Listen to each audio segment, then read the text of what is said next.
All right, welcome back to the Cheech and Manny and Joe show.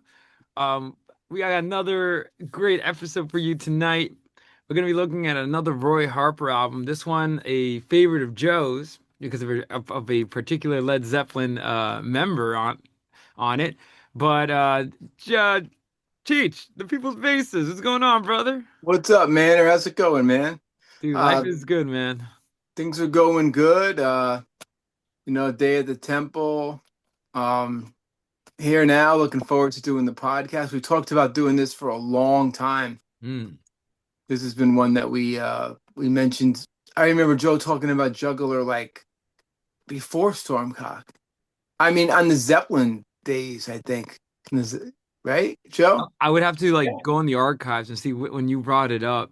That'd be pretty awesome. Oh man, I wish I had like another like Jamie on the Joe Rogan show or something. Like, Jamie, Yeah, can you pull up that when Joe mentioned Jugular? crazy. Yeah, Yeah, yeah, it is. And the returning Mr. Joe Silkman is back with his two vinyls in the back because he actually has the physical that's the media. beauty. Yeah, It's amazing. very beautiful. But and rocking the I see that's a Jimmy Page shirt. Bonnie Raitt. Oh wait a minute, you gotta look at it, dude. It looks like That's my Jimmy girl. Page. It does. Bonnie Oh, she's Raitt. awesome. Yeah, she's a Oh rock. man, She they've rocks. been playing her at the temple, and I've been stopping in my tracks. Like, what a slide player! We for She kicked ass. underrated blues slide guitar player. Yeah. Yeah, very good guitarist and great voice and still doing it. And then she got really famous in the end of the '80s. She got a commercial and did that one great album with all those hits on it. You know, she had a Well, nice yeah, ballad. Mm. the one with the Grammy, the big Grammy year was Nick of Time. Nick of Time. Right, right. That was a big To album. my Yeah, mom for her. played that album to death when I was like 19. And that song What Are We Talking About or something like that. And then she had a ballad that was beautiful on that album Right. that I loved. But it's funny how she's actually one of the most underrated blues slide guitar players. And she goes back to the 70s. Oh, People she don't goes know that. She way gets way back. back, Yeah, yeah. yeah. But Joe, what's going on? Just looking forward to seeing what you guys are going to teach me about whatever happened to Jugula because looking at the lyrics, and I listened to the album about 3 times today. Uh, I'm like, I have very little idea what's going on, except that I noticed that some of his songs now have some choruses and some of them are quite catchy. Well, it is such a different album, say from Stormcock Oh, much, or much different. It is or the much. other It's much different. I or how he grew from flat baroque and berserk. Yeah. The change, is it's No. amazing. And remember from Jug. And we're talking about Roy Harper, people. This is our tribute, our hats off to Roy Harper, trying to get him popular in America. If you like Roy Harper and you're an American, pass the word around, watch this video because we're trying to keep his legacy alive. He deserves to be alive. His legacy. Yeah, I don't think he's like that known in America, so we're trying to blow up his name. Hopefully we like trend or something, or you know. Yeah. But it's just so funny how Stormcock, going from Stormcock to Jugula is a big time frame because he was releasing albums. Uh, I think he sort of kind of had a few commercial hits here and there, as we talked about. And then by 1984, 85. I mean, this album is such a time capsule because of the 80s. All right, we're going to Mm. be talking another album, The Firm, which was kind of released at the same time as well. Yeah. And also in a And Mean Business. Jimmy Page had a busy year. He oh, did he did Jugular, The Firm, and Mean Business, the yeah. second Firm album, right, Joe? In 1985. I think we figured that out when we were talking earlier, Joe. They might have released the album in early 86, but they did record 2 albums in less than 1 year's time. Yeah, yeah, yeah. You're right. It might have been early '86. Yeah, that's right. It might have been like in the 10th grade. Yeah, And they immediately went out and they toured it. yeah. So they did two tours of America in consecutive years in 85 and 86. And Jimmy I was a lot mean, busier than people give him credit for. yeah, he was busy in the 80s, Outrider and just like Plant, he was equally as busy as Plant. The Yeah, only the one who was quiet was John Paul Jones. He did that one album and then which I'm going to bring up because there's a rumor about that album that I'm going to ask you about that solo album that John Paul Jones did. I'm sorry. Which one? Scream for Help or Zuma? Scream for Help. Mm. When Okay. we get there, I'm going to ask you Hmm. about that. Yeah. As an aside, I think it was around during this time I was like watching something on YouTube where Crosby, Stills, Nash, and Young reunited for this album, but it's like so bad. Have you two heard of this album in the 80s? No. It is. I'll send you guys a video of one of the songs, a music video. It is so bad. It, I feel like this 1985, and I guess I don't know if you want to start here, Chiefs, because Yeah. um, in 1985 there was okay. I like this title, but even though it's a little mean, there was a resurgence of boomer rock. So some of the old dads from the 60s and 70s, they made an 80s comeback. And Yeah. 85, it was kind of like an interesting year because one of the top albums was John Fogerty's Center Field. Great album, great After, song. and dude, he hasn't had any really good success since his CCR days. Yeah. He made a comeback. John Mellencamp, even though he technically doesn't count because he was kind of new, but he had that Heartland rock sound. Dire Straits. Tom Petty was returning as well. Like oh, Beach Boys, Kokomo in the 80s, they had Yeah. a huge hit and Mhm. comeback. And so it's I funny mean, because you could say Jimmy Page and Paul Rogers. oh dude, well It's that's what I was gonna tell you. Like these people, well Paul Rogers particularly, who really didn't have anything successful since his Bad Company days. He made a comeback with he Jimmy had a Page. great solo album after the Arms concert in 1982. But it's not known. People don't really. Well, that's what I'm saying. Like, but what I'm talking about is like more charts. Like, even Yeah, though yeah, it might yeah. be good, but sadly, like, just because the 80s was such a, we talked about it already endlessly, how some bands and artists couldn't survive. Um, because the 80s was such the MTV era, man. Oh, and it's funny, 1988, the album I'm talking about is called American Dream by Crosby, Stills, Nash and Young. I don't know if you guys ever heard of it. No.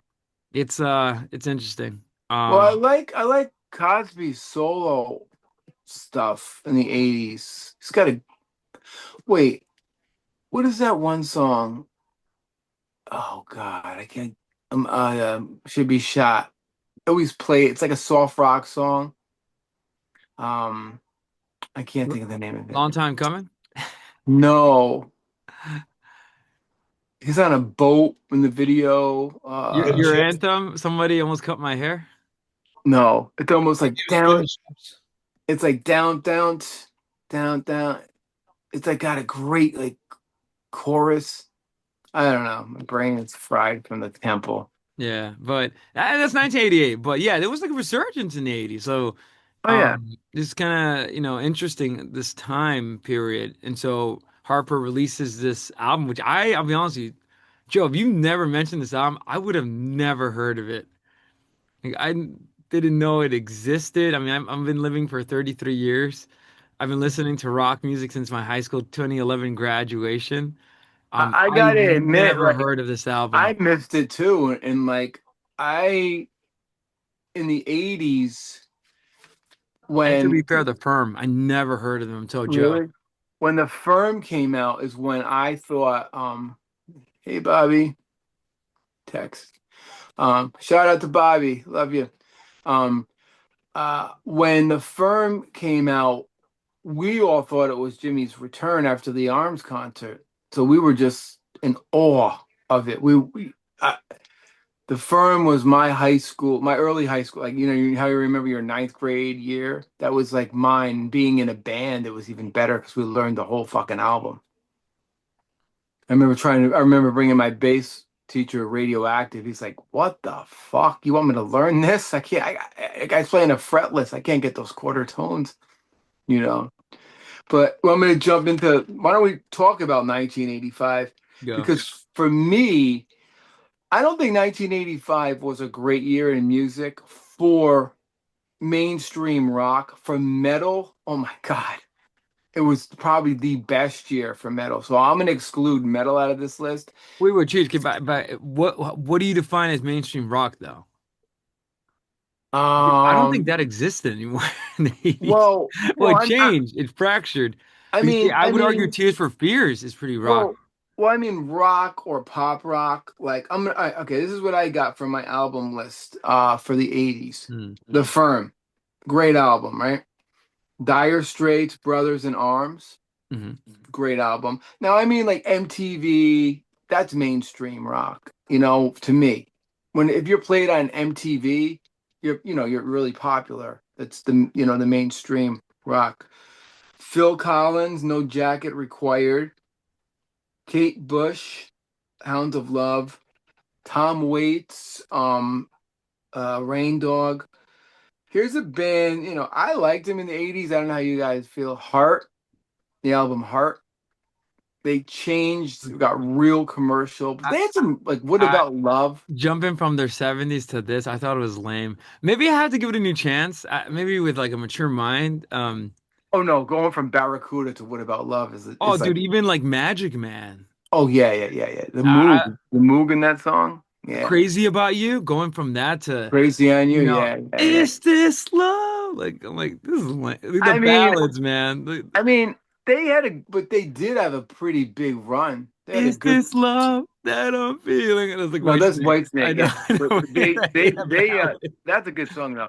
But I liked Heart in the '80s. I'm not gonna lie. I have to give him a I've always chance. been a Heart fan. I'll give it a re-listen. Sting, The Dream of the Blue Tartar or whatever.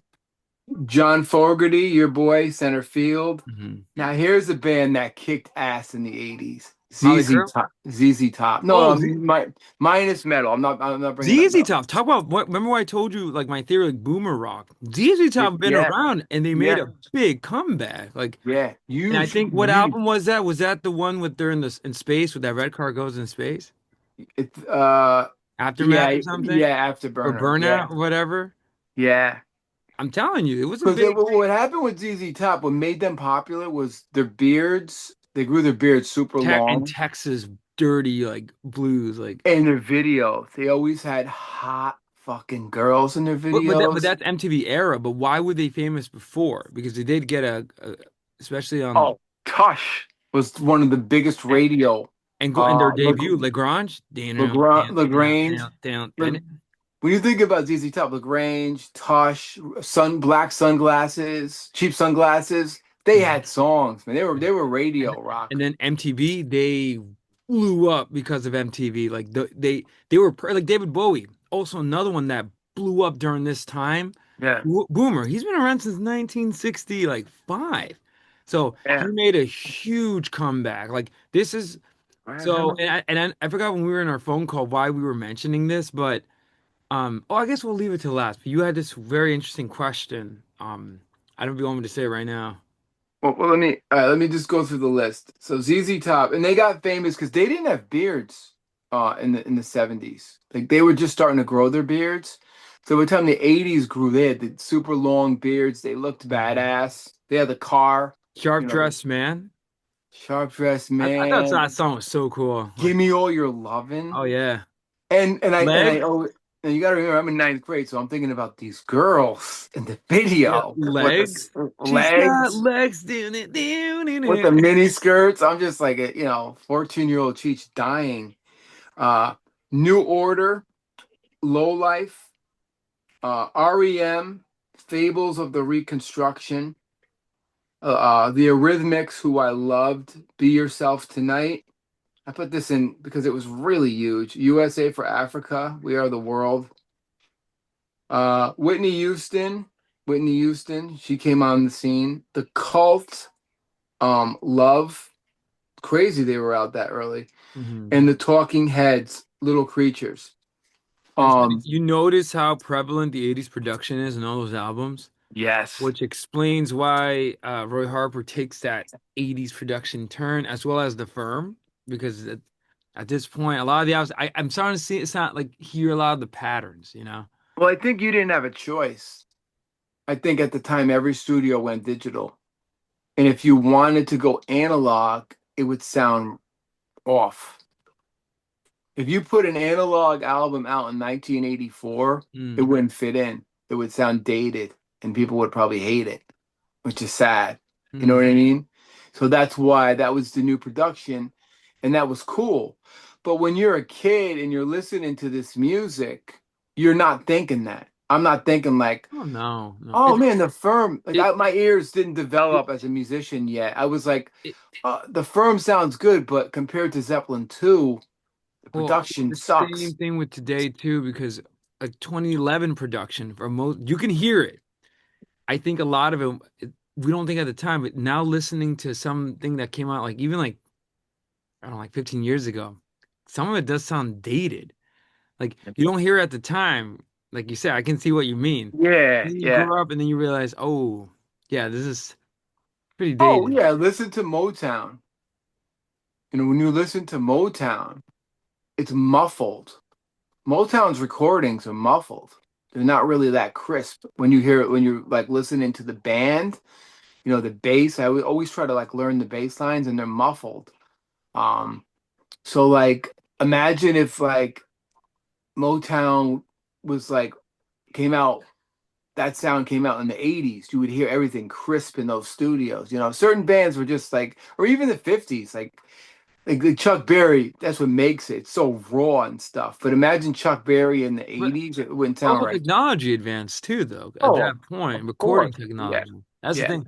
I just think you're right. The digital changed it because it's the same thing with film too. When people started going from 70 millimeter film to digital stuff, Yes. Yeah. changes everything. I mean, it's more easy. I mean, it's just easier to record Think music. about like Jaws or Star Wars, right? They were Compared recorded to on, yeah, like uh, traditional film. like Raiders of the Lost Ark was digital. You know what I mean? Like in the 80s, or what's a big movie in the 80s that would be Oh, no, no, no. digital? Vader's Art wasn't digital. Not It yet. wasn't digital? It was like early No. 80s. I would have to check in film. I No. think I think they might More have with been digital. computers had to get more advanced. Not yet. Um I'm Film trying still to think. use the same Okay, classics. okay, okay. How about this? Let's say Star Wars, The Godfather compared to the Titanic. Yeah, that's a good example because at that point, digital cameras and digital editing was already huge. And Yeah, that's the secret to Cameron's he was always ahead of the game with tech. yeah. The Um, studios that were ahead of the time, they were the studio that everyone went to because and yeah. they thought it was a good idea to record like this too. That's another thing. I mean, Rush Yeah. did our boys in Rush thought that this was the sound And that's where our ears took us. until they rejected it on counterparts Yeah. straight off the Okay. get-go. They wanted a more raw sound. But Grunge kind of did that too. but metal, Maiden never sounded dated, even when they No. went digital. Like, how's that fucking possible? Maiden went on the first album as a demo. Killers is the production is good, but it's not great. Number Right. of the Beast is genius. Right. Well, Peace what of do you think? Mind. But do you think it's digital or more? Or do you think more is how things are recorded? Because I know in the 80s they kind of changed things. I think Maiden might have recorded analog and digital. A lot of bands did Maiden that. up until a certain point they had a consistent sound like Yeah, and then somewhere in time is when Maiden got more modern sounding, recording wise. Um, I'm trying to think of like Queensryche, for instance. If you listen to like their mm, first album, Queen of the Reich, it's like a demo, and then you listen to Operation Mindcrime. It's like, mm, oh my God, how I'm talking metal right. bands there. An example of that is how you went from Def Leppard, how Yeah, you went from the album Pyromania to Hysteria. Hysteria just embraced 80s production to the extreme, like, and for obvious reasons, because Go back with Def Leppard, High and Dry. that's even going back further. Yeah, Yeah, High and Dry to Parammonia. My brain is shot. Pyromania. Pyromania is so different. You Yeah. know, Mutt Lange. That's all Mutt Lange. Well, he was ahead of the game with. I mean, they were right. I mean, it's funny because if you listen to "Pour Some Sugar on Me," it sounds like that production on the Firms album, like that 80s. You once you hear it, it's hard to get out of your mind. I Like, hate the production on Hysteria. I love the well, songs, but I hate the production's lame. but it's crazy because that was what the template was for a lot of even like Roy Harper's Right. Jugular. Like that But was the 80s. when I heard Hysteria and like the song Love Bites, which is one of my favorite songs by Def Leppard on that album, I didn't think like, oh, this production. So I never thought of Oh, production. and Bill Collins' "No Jacket Required" with that production is all, and I like it. Like, there's Yeah. something like so the 80s sound for me is so comfy sounding. Like, I Yeah. love the 80s sound. Um, but sadly, like it does sound dated, like today, because it like the drum machines. Those 80s drum machines are Well, so, the problem I hate with the 80s, with the exception of metal bands, the hair bands, they get this, they're in this category. The drums are just overproduced and yeah. reverb to And the death. electric jumps. That's such, I mean, it has a place, but production wise, those electric, I can always hear it. I'm like, oh, I don't know, it Oh takes yeah. Oh yeah, there's so you many need like the Human League, the Thompson Twins, what a good sound, Flock of Seagulls. They had a good production. they did. They did. I mean, yeah, definitely embrace 80s style, but they Yeah. didn't let the production swallow their style. And I'll give the Cars props. In the 80s, they got really commercial, but they had a good production. It was cheesy like you might think it's cheesy, but it's a great song. Mm. So anyway, that's the list of the songs that came out, and I'm glad we went over production because this is where I want to say Roy Clark. This is where Roy Harper was going with this. He was going for this kind of production, and he Mhm. got it. He got it. And Joe, who produced this album? Joe? Uh, well, on engineering, it was Nick Green. You're talking about Jugula? Juggler, yeah. Okay. Hmm. Oh, Roy Harper produced it himself. Right, right. I meant engineer, so yeah, Nick Green. Yeah, and it was Nick Green. I'm sorry, Nick Green was the engineer. He was at the mixing desk. Right. All But right. yeah. He's good. He's a good engineer. So we'll just dive into what happened to Jugular and go on a journey. Um it is Roy no, this is crazy. It's Roy Harper's 13th studio album. Hmm. 13 albums this guy's made I at this know. point. You know what's funny? None of them are like really bestsellers. Like, he just kept chugging along though, He his didn't give a most shit. his most successful album was Stormcock, that Yeah. itself was a failure too. Like, Well, the one I really like too is Flat Baroque and Berserk. That grew on me a lot too. right, and that's like one of his early ones, like '60s folk. No, it's right before Stormcock. It's Yeah, like the yeah, '60s yeah, folk, which he yeah, was yeah, continuing. yeah, yeah. Baroque folk, which was a Baroque big folk. thing. So this album had special guests by this guy. He played in some band called Led Zeppelin named Jimmy Page. Um, it came out in 1985. We talked about kind of how important that year was for production on Beggar's Banquet Records. I love this. It was recorded at Mamaroneck in Boiler House Studios.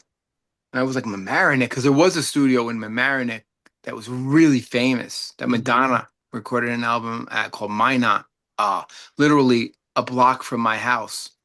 Oh And wow. I used to always walk by there and just and if you look up Minot Studios, you'll be blown away who recorded there. Like I think Zappa, Mhm. John Lennon. John Lennon used to hang out in a bar across the street called the Duck Inn when he recorded there. Um, but when Mamaroneck and Boiler House Studios in England, it's rock folk, um, It's rock, folk rock, prog. It's only 45 minutes long. Produced by the great Roy Harper, like you said. Um, it reached the top 40. Hmm. It was recorded in a fresh, spontaneous manner. The sound of ovation guitars, and I'm going to get into that, and vocals, some synth, electric bass, guitar. It was partially recorded in the basement of an old school uh, house in England by this guy named Tony Beck. Now, Tony Beck is the one who ran the studio, Boiler House Studio, and he told Roy when he was thinking about doing the album, why don't you call Jimmy Page, see what he's doing? So Tony Beck is responsible for Roy Harper and Jimmy Page getting back Hmm. together. Whoever Tony Beck is, I don't know who he is. Um, and then when Page and Roy Harper got together, because of the name of Jimmy Page and Jim, this is like not Jimmy Page's first. Joe, I'm gonna talk to you about Jimmy's chronology after Zeppelin, but uh, this might have been his first album to come back, so there was a little bit of a buzz. He did play shows. He did the Cambridge Folk Festival with Jimmy Page and Roy Harper in 1984. Some of that footage was filmed. He did an interview at the Old Gray Whistle Test, and they played together. Um, and then, Joe, you want to talk about some of the other footage that you've seen and how they came up with the name for the album? Well, did you want to go back to Death Wish 2 soundtrack, 1982? Yeah, why don't you give the chronology of Yeah. Jimmy? Well, obviously December 1980 is when Led Zeppelin was disbanded. And what I only learned recently was that Jimmy Page was at a Christmas party, at the same house where Chris Squire was. And that's when Chris Squire of Yes talked with Jimmy and asked him if he wanted to jam, if he wanted to do any music. And that's where the idea for XYZ came from, X Yep. of Yes and Zeppelin. But Hmm. it didn't happen because Robert Plant wanted no part of it at that time. Right. Um, but I was surprised to learn that Jimmy actually was playing the guitar in the month of December that year. And from there, went on to be invited to do the Death Wish 2 soundtrack, which has some interesting stuff on it. Oh yeah, I love that movie. And I remember as a kid being creeped out by all the bullshit that he did. Did a lot of creepy, like when Charles Bronson is on the streets about to fucking blow somebody's brains out. You hear the bow in the back and all that stuff. Yeah. And then Jimmy did the Arms concert. He was invited to perform along with Jeff Beck, Eric Clapton. Stevie Winwood actually was the singer for Jimmy's set in the original concert, which I think was in England. Now Paul Rogers was a part of that, right? I don't know if Paul started off, but I think that Steve Winwood had an obligation to do something else, and so Jimmy needed somebody to sing while he was doing his set, and Paul Rogers stepped up, and they kind of That's where became the a seed. connection because of Swan Song, where Yeah, Bad Company was on the Swan Song label for Led yeah, Zeppelin. and that's where the seed from the firm came. Exactly. Yeah. Yeah. So then from there comes Jugular. That's like or is it Honey Drippers before Jugular? Ooh, can't forget the Honey Drippers, 1984. Yeah. Jimmy Mm. played on two of the songs on the Honey Drippers Volume 1. It was Right. never Volume 2, but at the time it came out, it was Volume 1. Now And you saw Page and Plant in again I should be shot. The the guy from the Stray Cats. You saw them all play together? Brian Setzer. Well, I Yeah. was going to tell you, if you wanted to go on a little aside, I know you were talking about the music and the music scene, who was popular in 1985. I was just looking at the concerts I saw in 1985, and it's pretty interesting because it kind of ties into, what we're talking about. Yeah. Because I saw U2, and then in May I saw The Firm, and then on July 23rd I saw Robert Plant, and it was at Wow. the Brendan Byrne Arena in Jersey. And it was interesting because for the encore, Jimmy Page was invited out and Brian Setzer, and I That's believe what it Paul was. Yeah. Schaefer from the David Letterman band was there as well. And what's interesting is that was July 23rd, 1985, and the Live Aid concert in Philadelphia was on July 13th. So this was 10 days after Live Aid. Wow. Okay, so Paige was busy. Oh Yeah, yeah. Yeah. yeah. Now the thing is, I was at the show, and of course, people lost their minds when Jimmy Page was introduced and came out. And of course, everybody thinks they're going to do a Zeppelin tune, and they did not. I Yeah. used to know what the song was, and I've heard it. I've heard the original, and I've heard some sloppy bootlegs of when Page and Plant did it. And it's an old tune from like the early '60s What a that maybe. letdown. What a letdown that must have been. You hear Oh, Jimmy Frank Page. Kashmir. Well, yeah, what's Brian Setzer going to do? They needed a song that everyone knew, and Paul Schaefer knows every song. He was Yeah. a band Oh, leader, oh yeah, yeah. and Brian Setzer was like a historian for like '50s and early Oh '60s, yeah, yeah, yeah. and so people were disappointed. I mean, they're just coming off of Live Aid, which wasn't their best showing ever. Hmm. Just as a little Wait, cheat. was Jimmy Page like drunk on Live Aid? Like he looks kind of weird in the video. He was struggling with some issues. Okay, all right, yeah, because Yeah, he just did Phil not look right. Collins kind of alludes to it in a nice way. Just kind of saying, well, Jimmy wasn't all there. You know, they didn't have enough rehearsal time.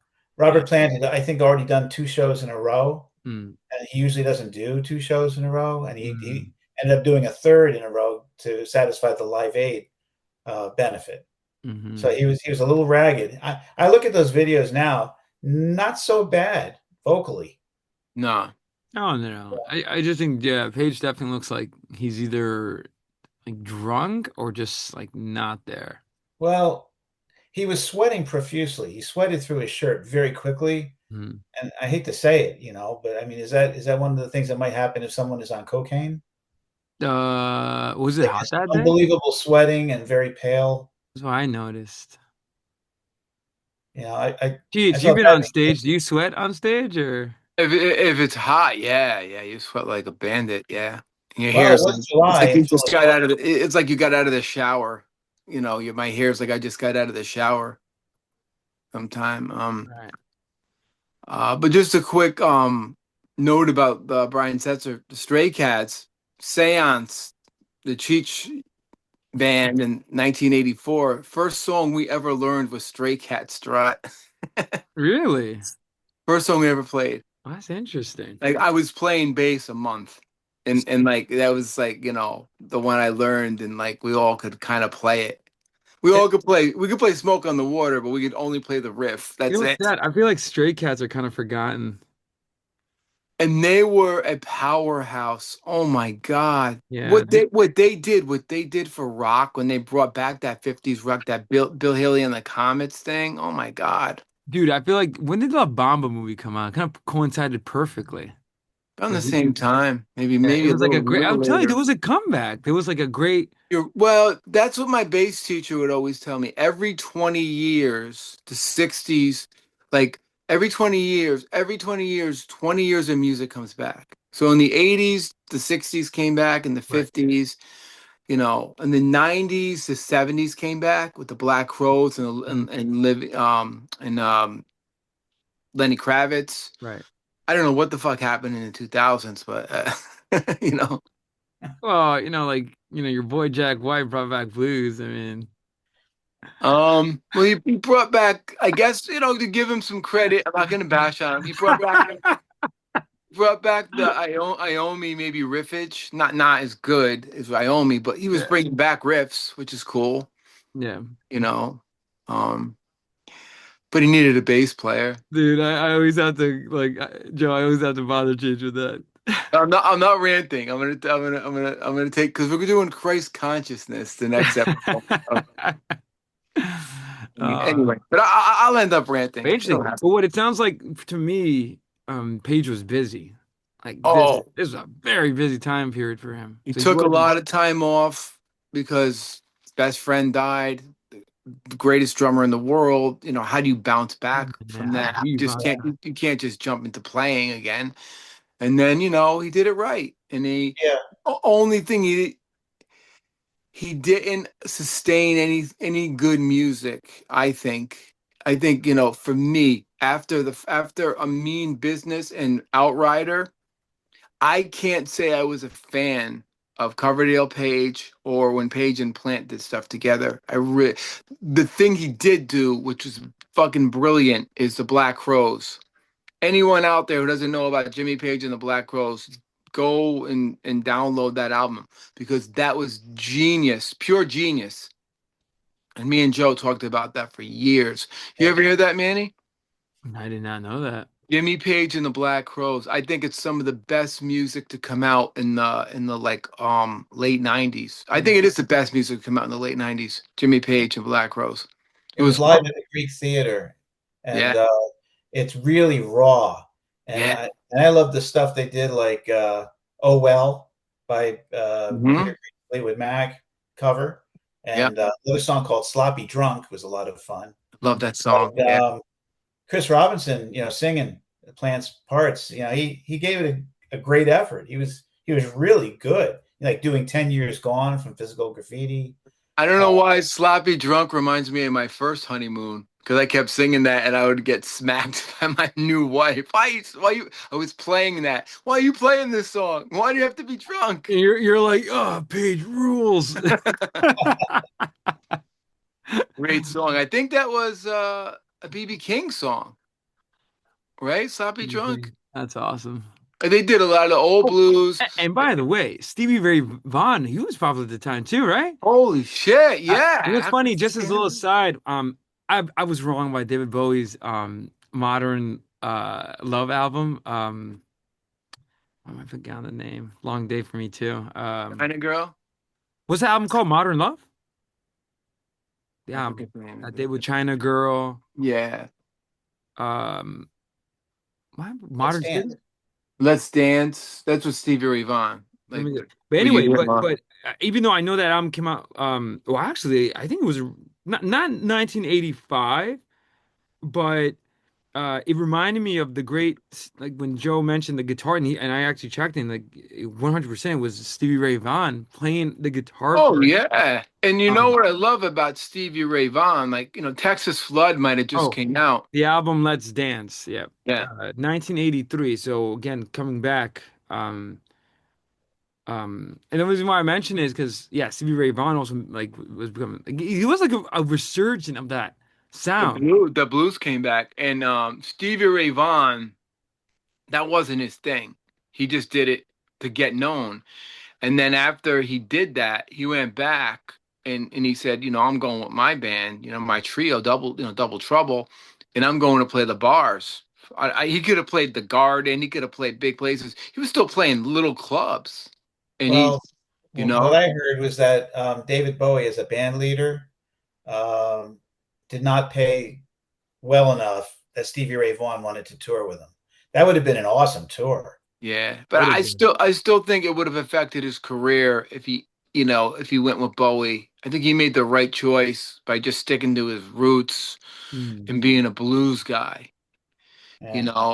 Like the guy I don't respect, and I'm gonna go on a Cheech rant. It was Go. gonna happen. Cheech rant. Cheech Um, rant. oh, thank you, Stephanie, for liking my reel, this girl. Um, uh, that guy, what's his name? Fucking, I gotta be careful. Oh, John Mayer. Oh, John Mayer. Okay, now I Wait, know pause, he's. pause. Wait, can you pause? Wait, quick thing about Stevie Ray Vaughan. So I agree with you that this was had he gone on tour with Bowie, dude, he would have exploded it. Like Oh because yeah, Bowie had his other guitarist, Carlos, I think his name is Carlos Alomar. I met him. Alomar. He What? I met him. I met him. Almovar or something like that. Yeah. Oh my God! Before I do a cheat rant, him, Steve Vai were at a clinic, and a couple other people. I got to see their clinic and hang out with them. He was the coolest dude, and he was Yeah. playing. He was playing the He was Bowie teaching parts. at a school in like New Jersey or something. Imagine taking a Yeah, class by him. what a nice guy. What a nice guy too. But what I agree with you. Stevie Ray Vaughan, he didn't chase I mean, obviously he wanted the money, but when he saw that, he probably like, yeah, I'd rather just try to do my own thing because I'm actually more passionate about the blues. Yeah. and he literally is considered a probably one of the greatest blues guitar players. Like he's kind of one of Yeah. those that perfected what Hendrix started. I think Texas Flood was just coming out. Stevie Ray Vaughan, he wasn't known yet. No, no. So Texas Flood just came out and he went back to playing the bars. Like I mean big bars, big clubs over stadiums. And that's why Stevie Ray Vaughan is the man. Texas Flood, oh my God. What amazing. But But I his was going to guitar say, work is amazing on that Bowie record. oh, Like it is. It's I clean. was listening to it, I was like, why is it good? And I was It's like, cleaner. It's a little bit cleaner than he oh no, normally but is. it sounds like I love the production on that guitar work on that. I have to admit that. Like, Genius, yeah, genius. David Bowie is really good. So because he tends to Oh be yeah, very vocal in the production side of things. But yeah, produced by Carlos Almovar. I forgot yeah. his name. Oh, that Really guy's cool guy. guy He's too. so good. He He played also guitar on a lot of the Bowie's. He's a great guitarist he in played on down, down, down. What's that famous Bowie song? It's like one chord, and he was talking about that song. is it Golden Years? No, it's like one chord. And then Bowie's voice, he explained how Bowie got that crazy sound. They did like five different microphones. Mm.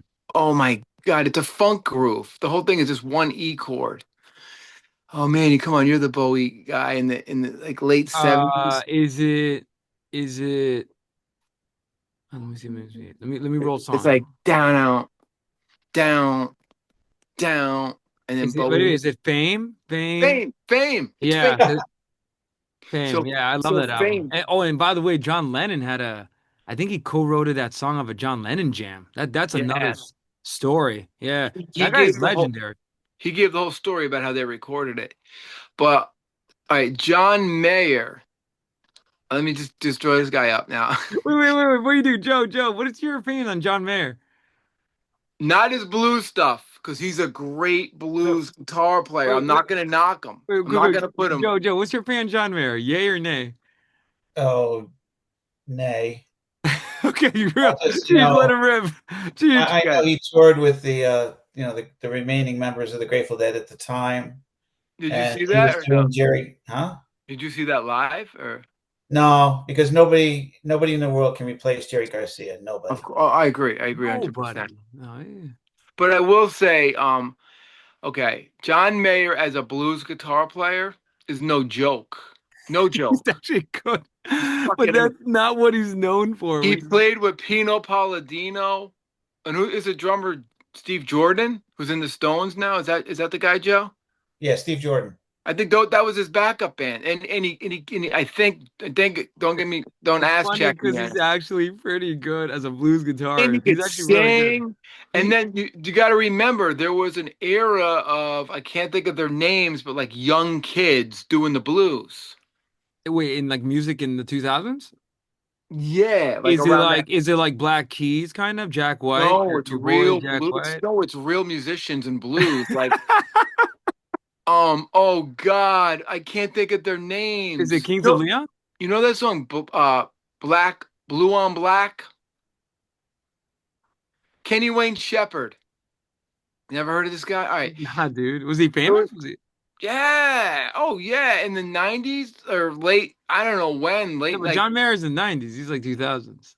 right around that time, 2000s, late 90s, there was a resurgence of these blues, the young blues guys, like Okay. 18 to 20, killing it.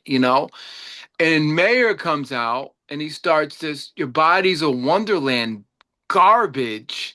He's this pretty boy from Westport, Connecticut, Oh, and he's from Connecticut. See, I didn't even know that. Westport, I think. Oh gosh, of And all the places. and I'm like, who is this? And I'm kidding. I'm not gonna get, Your uh body is a wonder. yeah, That voice he too. kind of sang like Dave Matthews, He like did. that Dude, annoying he's fucking. like a Dave Matthews, but minus, I guess, Dave Me Matthews. and Joe can't. I don't know how Joe feels, but like Dave Matthews will probably make our skin cringe, and Joe knows why. We won't mention why, right, Joe? Right. Okay, we'll just leave it at that. Certain people used to play that constantly, and it would be like, oh. God help me. The only song I can listen to by Dave Matthews is Crash, and the only reason why is because it was used so effectively in this movie called Lady Bird. I, Yeah. but that's the only reason why. Yeah, and then I tried No, looking and up. it is a good song. And Oh, not the diss Dave Matthews, killer band, killer fucking drummer, killer bass player. yeah. But they just got to get rid of him, and they'd be good. Honestly, yeah, they gotta name it like, all right, Dave Matthews.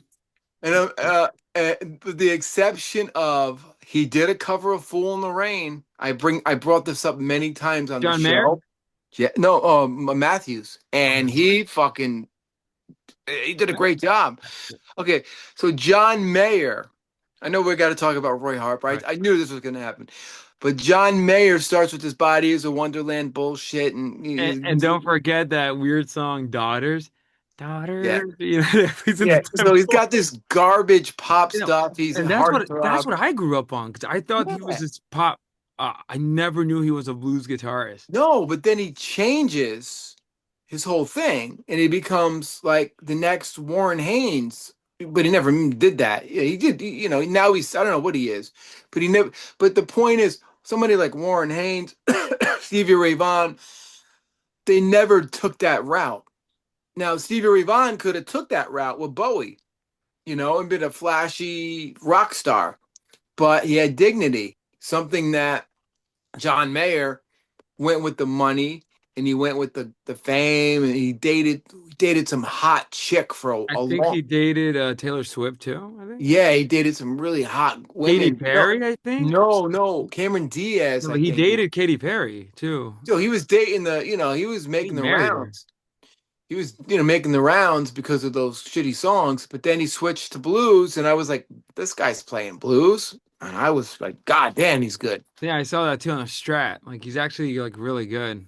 Really talented. So Uh, I give him props to he that. could have brought the blues back. He could have been the chosen one, and he didn't. He didn't. No, he didn't. Yeah. Stevie did, but unfortunately, like the Big Bopper, La Bamba, and the saddest story is Clapton hung out with Stevie Ray Vaughan right before the plane crash, like Kind the of weird, night right? Kind before, of yeah. like I guess the devil took them back or something. And I think Clapton hung out with Jimi Hendrix the day before he died. That's weird.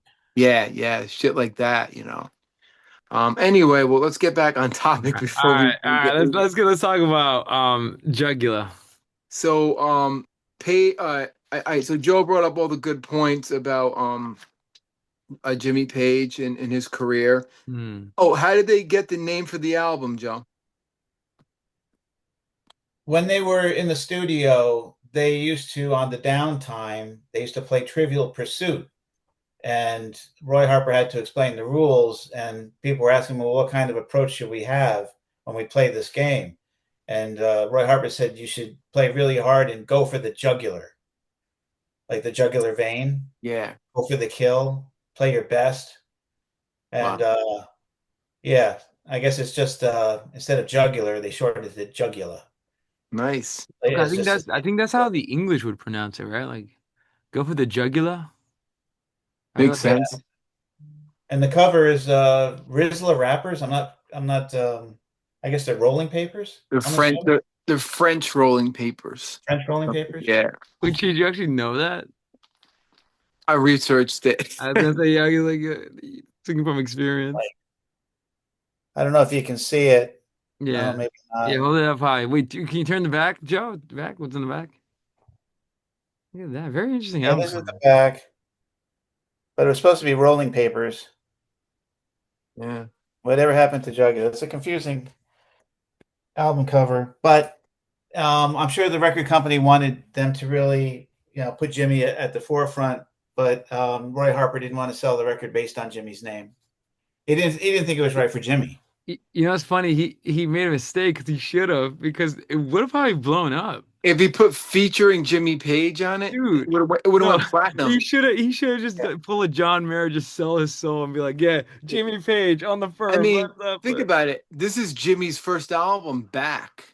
Yeah, He didn't make any albums yet, yeah. besides the Honey And Drippers. Cheech, to your point about integrity, Harper had integrity because he was looking out for Jimmy as well. Like, Yeah, yeah, it's Well, true. it's interesting that when they did hors d'oeuvres in 1971, I don't know if Jimmy Page was actually Jimmy Page then. Jimmy Page knew he was Jimmy Page, but did the rest of the world know he was Jimmy Page? But then Not in yet. 1984, when Jimmy Page is doing a record with Roy Harper, everybody in the world, the musical world, knows who Jimmy Page is. Yeah, true, true. All And right, then Cheech, go for the jugular. um the most important track on this, and Joe, when we get to it, I'm gonna have you describe it. It's called Hope, my favorite song, and it was written by Mine too. David Gilmour. So I just had to put that in there. The album charted 44 in the UK and 60 in the US, which is not good. Okay. I mean, it's not bad, I guess, but Yeah, not it's bad for Roy Harper standards. Not bad. not bad, at least it charted. The album combines dark, um, apocalyptic lyrics with melodic folk rock. It is it is a critical artistic turning point for both artists during the 80s. Um, it's an intimate atmosphere, features collaborative songwriting and intricate acoustic electric work. Key details: Jimmy played guitar on the entire album with Nick Harper, Roy's son, on lead, and then Tony Franklin on bass. And I have the drummer's name when I get there. The album is noted for its gothic, bleak yet satirical tone, sometimes described as a return to the early 70s, which I do hear. I do hear that in some of the material. Hmm. Um, Prague folk style. My fourth point, standout tracks: 1940 English, Hope, and Hangman. Those were my favorite. And I got to put, what's the Frozen in Time one? What is it? Frozen. Where's my Frozen Moment. Frozen Moments. I love. It's my favorite song. Frozen Mhm. Moments. Uh, the album was reissued in 1999 on Harper's science fiction label. The album is considered a hidden gem of the 80s, referring to a raw, interspecular alternative to the decade's more polished pop sound. Now they're saying it's not, looking back at it in 1990s when they re-released it, that it wasn't a polished album. It wasn't as polished as, say, Thriller or, I don't know, whatever big album, Born in the USA, let's say. It was a little bit more on the raw side. I Toto. don't know. Toto. Toto. Yeah, that's a good point. Yeah. Well, think of the sound that Toto had. And I'm reminded of the soundtrack for Top Gun Mhm. around then. It changed music, and everyone was kind of going for that production sound. Yeah, that's That's true. my take on it. Oh, this was my question. The rumor had it Jimmy Page wrote Scream for Help and he gave most of the material to John Paul Jones. Is that true? I don't think so. Okay. I was just Jimmy something was that first approached to do the soundtrack, but didn't have the time because he okay. was going to be working with the firm. So he suggested to the director that he use John Paul Jones. Okay, maybe that's what I got mixed up on. Knowing John Paul Jones, he probably wouldn't have used Jimmy's ideas anyway. He would have had his own. Yeah. But Um did Jimmy play on Scream for Help? I I can look it don't up. look it up. I think he did. Oh God. Oh All yeah, right. he did. He did. So Yeah. he was super busy. Yeah, he was like He really was doing busy. side projects. But I don't think he wanted to be the band leader at Yeah. that time. He had just come off of 12 years of very intense rock and roll superstardom. Yeah. Also, with Yeah. that Death Wish 2 soundtrack, yo, Stephen Winwood on vocals. That's insane. Yeah. Well, that's from the Arms concert too. And an instrumental version of Stairway to Heaven. Well, that's the Arms concert. That Yeah. was yeah. Uh, Oh, that made me cry. I was a little kid. I was about 12 when I saw that. They played that on MTV. He did it instrumental. And I was Wow. just like, whoa. And people, right, Joe? It just got you when you saw Yeah. that. you When I know. saw the Firm in Brendan Byrne Arena, he did Prelude from Death Wish 2. They did no Led Zeppelin songs, and I don't think they did any Bad Company songs either.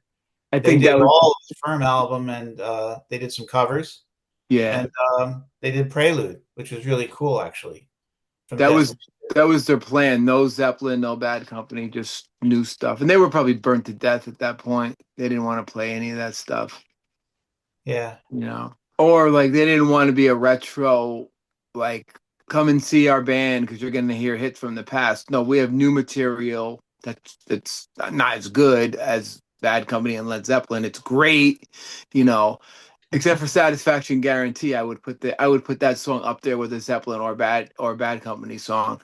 But you know, that's a great album, no matter what. But I understand their point. Roy Harper, vocals, acoustic, electric guitars. Jimmy Page, acoustic, electric. My boy Tony Franklin on the fretless bass. Nick Green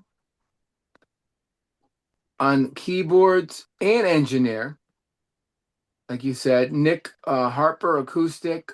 Ronnie Brambell's drums. Preston Heyman drums. The singles were Elizabeth. I always say this wrong. Advertisement, Another intentional suicide. another intentional suicide. I'm not. That song is. Uh, I don't know. I Is don't it, know about that is it song. your favorite or? It's my least favorite. It's the only place in the world I think where you're going to hear the sound of urination at the front of a song and the sound of retching and being sick, like and having a blackout at the end of the And album. and it's not a Sid Vicious solo album. I'm very confused about the contribution of Nick Harper, Roy Harper's son, because all it says is that he appeared on the song Hope, doing additional semi-acoustic guitar sequestering. I don't know what that means. Semi-acoustic guitar sequestering. And it was on Uh, one song, and it was Hope. maybe he just drummed a couple chords because his dad was like, "Yeah, I get you on here, you get a royalty check every now and then." You know, maybe dad was like, "Why not? Here's Yeah. one a summer job for the rest of your life. And You it's like get a check for 25." like $10. No, maybe he makes like you know, 20 grand a quarter off of that one song. Do Which you ain't really bad. you really think so though? You never know with publishing, and you never know. Like Good we're in boy. America, so hope might be played around the world. Hmm. You know, I knew a guy who was in publishing, and it's like real estate. So you rent the publishing from the band's publishing company, and you could take that for 6 months and do whatever you want with that song. You could sell it to a movie, you could sell it to a commercial. Now on the internet, forget about it. Hmm. Um, you could sell it now. My dad's always watching morning news, and I'm hearing all these like Boston and Journey. They're all getting like publishing off that like before they go to commercial. So Hmm. so Manny is gonna have a field day with this one. 1940 English. Hmm. 9 minutes and 43 seconds. Themes. The song is a dark, sprawling track inspired by George Orwell, the year he wrote it. So he wrote this song in 1984. Hmm. Roy Harper. Dark, cynical protest song inspired by George Orwell's dystopian novel 1984. The title refers to the years 1980, 1948, when Orwell finished writing the masterpiece. Hmm. He sings about social decay, political manipulation, loss of individuality identity, Hmm. a polluted system, lyrical themes. Polluted system. Harper adapts a persona. He calls the father and son in the whole polluted system feeling himself, and both victims Hmm. and are a part of the corrupt institutionalized world. How do you feel about that, Manny? It's like the have you guys read 1984 by George Orwell? Yeah. Shout out to James Huff for sending me something, some old gospel blues. Oh, James. Wonder what he thinks about this album, but Yeah, he yeah, probably sent me some old blues, old gospel blues. I um, don't remember reading 1984. I do remember reading Brave New World. that's yeah, That's that's the Huxley. other one. That's Huxley. That's the Yeah. other side. Yeah. Yeah. It's the book is yeah very similar to the song. Like, Cheech, you got it. I mean, it's looking at um governmental control, Big Brother, and it's dark because essentially the ministry, it's the government body, and it's like it takes place in London, but in a, I guess, apocalyptic London, but it's not apocalyptic. It's actually like it kind of seems like it's happening now. Um, Big Brother's always watching you. So it watches you from the moment. I guess it was kind of like the prototype of the internet. And mind you, Orwell wrote this in the 1940s. Can we Yeah. stop and think about that? Yeah. He envisioned a world where there is a big brother, like I, watching you all the time. The moment Mm. you wake up, it follows you. I'm not saying it's an eye, but they would have a screen in somebody's house and it would wake you up with like so this is a totalitarian government having total control. They have a ministry of truth that wipes out history and changes it. So Happening now so to a yeah, point. so it's like surveillance. There's a lot of political hypocrisy. The book is dark, ends in like despair. Um, it's just like what happens if the government takes total control. Yeah. And there was also, if you listen to Pink Floyd's Animals, it talks about that as well.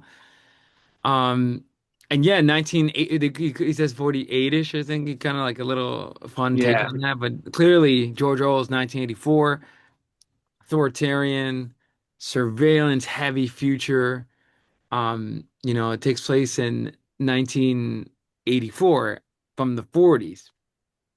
Um, and yeah, it's a dark song. Sound of it too is bleak. It's like a bleak song. It's moody, Yeah. loss of freedom, hypocrisy. I mean, this album is like I think one of the themes in this album I noticed was it's like a dark future.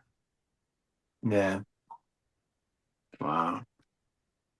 That was amazing, Manny. Yeah, yeah. I And like this we, line. Can I give you one line? yeah, Welcome to my nightmare. It's the one in which I walk when I'm not sleeping. yeah, Yeah, yeah, makes sense because nightmare is So that's a he's good having way. the nightmare when he's awake. yeah, That's how I take it. Yeah, welcome to my nightmare. It's the one in which I walk when I'm not sleeping. Yeah, because sleep is the only escape for him. His life has become another line, Joe, before that, it's full of cops and bureaucrats with bouquets of final demands. And I see my life flash before me again. Um, yeah, it's like this bleak future. and we took some influence from it on this show. We took the newspeak Oh yeah, language. we took that idea, yeah, where we changed like because what they do, the ministry, I don't know if you guys, the novel is, I love it. It is one of my favorites. Now I always go for more like the Animal Farm. Um, I love Animal Farm more, but this book is like it's really, but it's like bleak. But in the book, and Harper probably is in the lyrics, there's a ministry of truth. It's a governmental body, and it takes place. I think it takes place in England, but Orwell kind of leaves it ambiguous, and it's so weird. So, and our main character works for the ministry of truth. All day they research like newspapers, archival anything, and the role if you work there and the governmental body is to change historical documents, change language, newspeak. They speak in this, he calls it newspeak, this language, and they destroy evidence. They have this thing in the book called memory holes. That's newspeak for incinerators. Yeah, Like that's an example. And they fabricate news to match the current Big Brother party. yeah. And they have posters every Big Brother's always watching. Like essentially it's like a brainwashed future. It's almost like it's happening now because they've erased history now.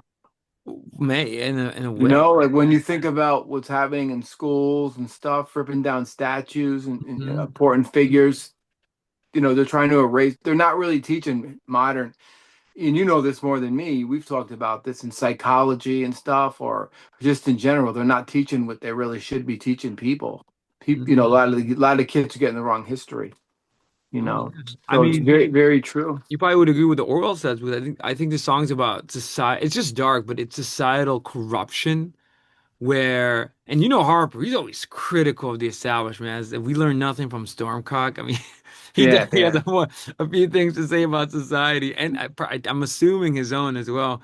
Um, he targets like in the song, like yeah, the government's like polluting the system. He's positioning himself like Joe's line there as a casualty of this dystopian nightmare.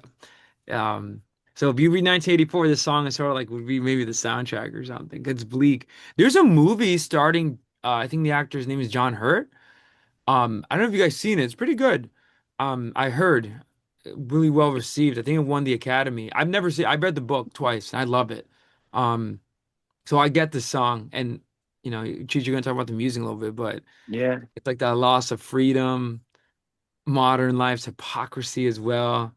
V for Vendetta, the movie also Yeah, yeah, contains those yeah, themes yeah. as That's a well. good movie. That's a good movie.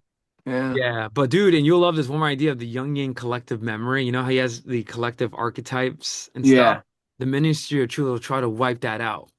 And they're using, and mind you, dude, it's crazy because Orwell's writing this in 1948. That's one of the reasons why Harper changes the title to reference George Orwell's decision to change it to 1984. It was just like a random thing. Yeah, So a yeah. lot of people think it's a science fiction novel, but it's not. The deep, deep, deep novel.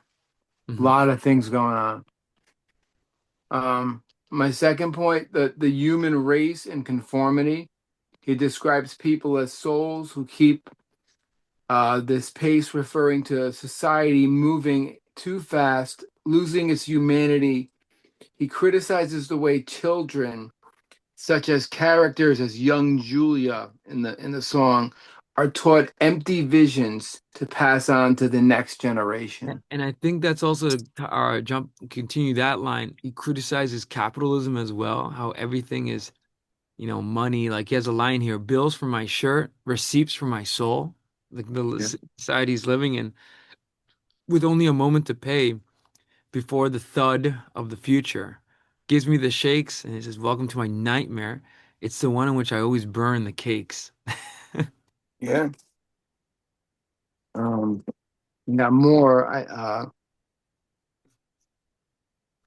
Um, Orwellian surveillance and despair. The lyrics reflect the nightmarish, like you said, reality where the truth is exclusive. Everyone sees and nobody shares, and shadows fight with men of straw. Mhm. Personal identity amidst the broad social community, the moments of self reflection where Harper questions his own purpose and the difficulty of staying true to oneself in such a system. Um, the track is set a somber tone for the album. It's bleeding, biting, social observation with Jimmy Page's atmospheric, explosive guitar work. So, anything on that before I get to the music? I know. If you guys have any questions for me about Yeah, that? no, that was like you nailed it. Like, thanks for telling the viewers what this is about, the song, and we got our own language out of it. The temple came out of it. If Well, anything, I would say our own language out. Yeah, like Newspeak. yeah. Yeah. Okay.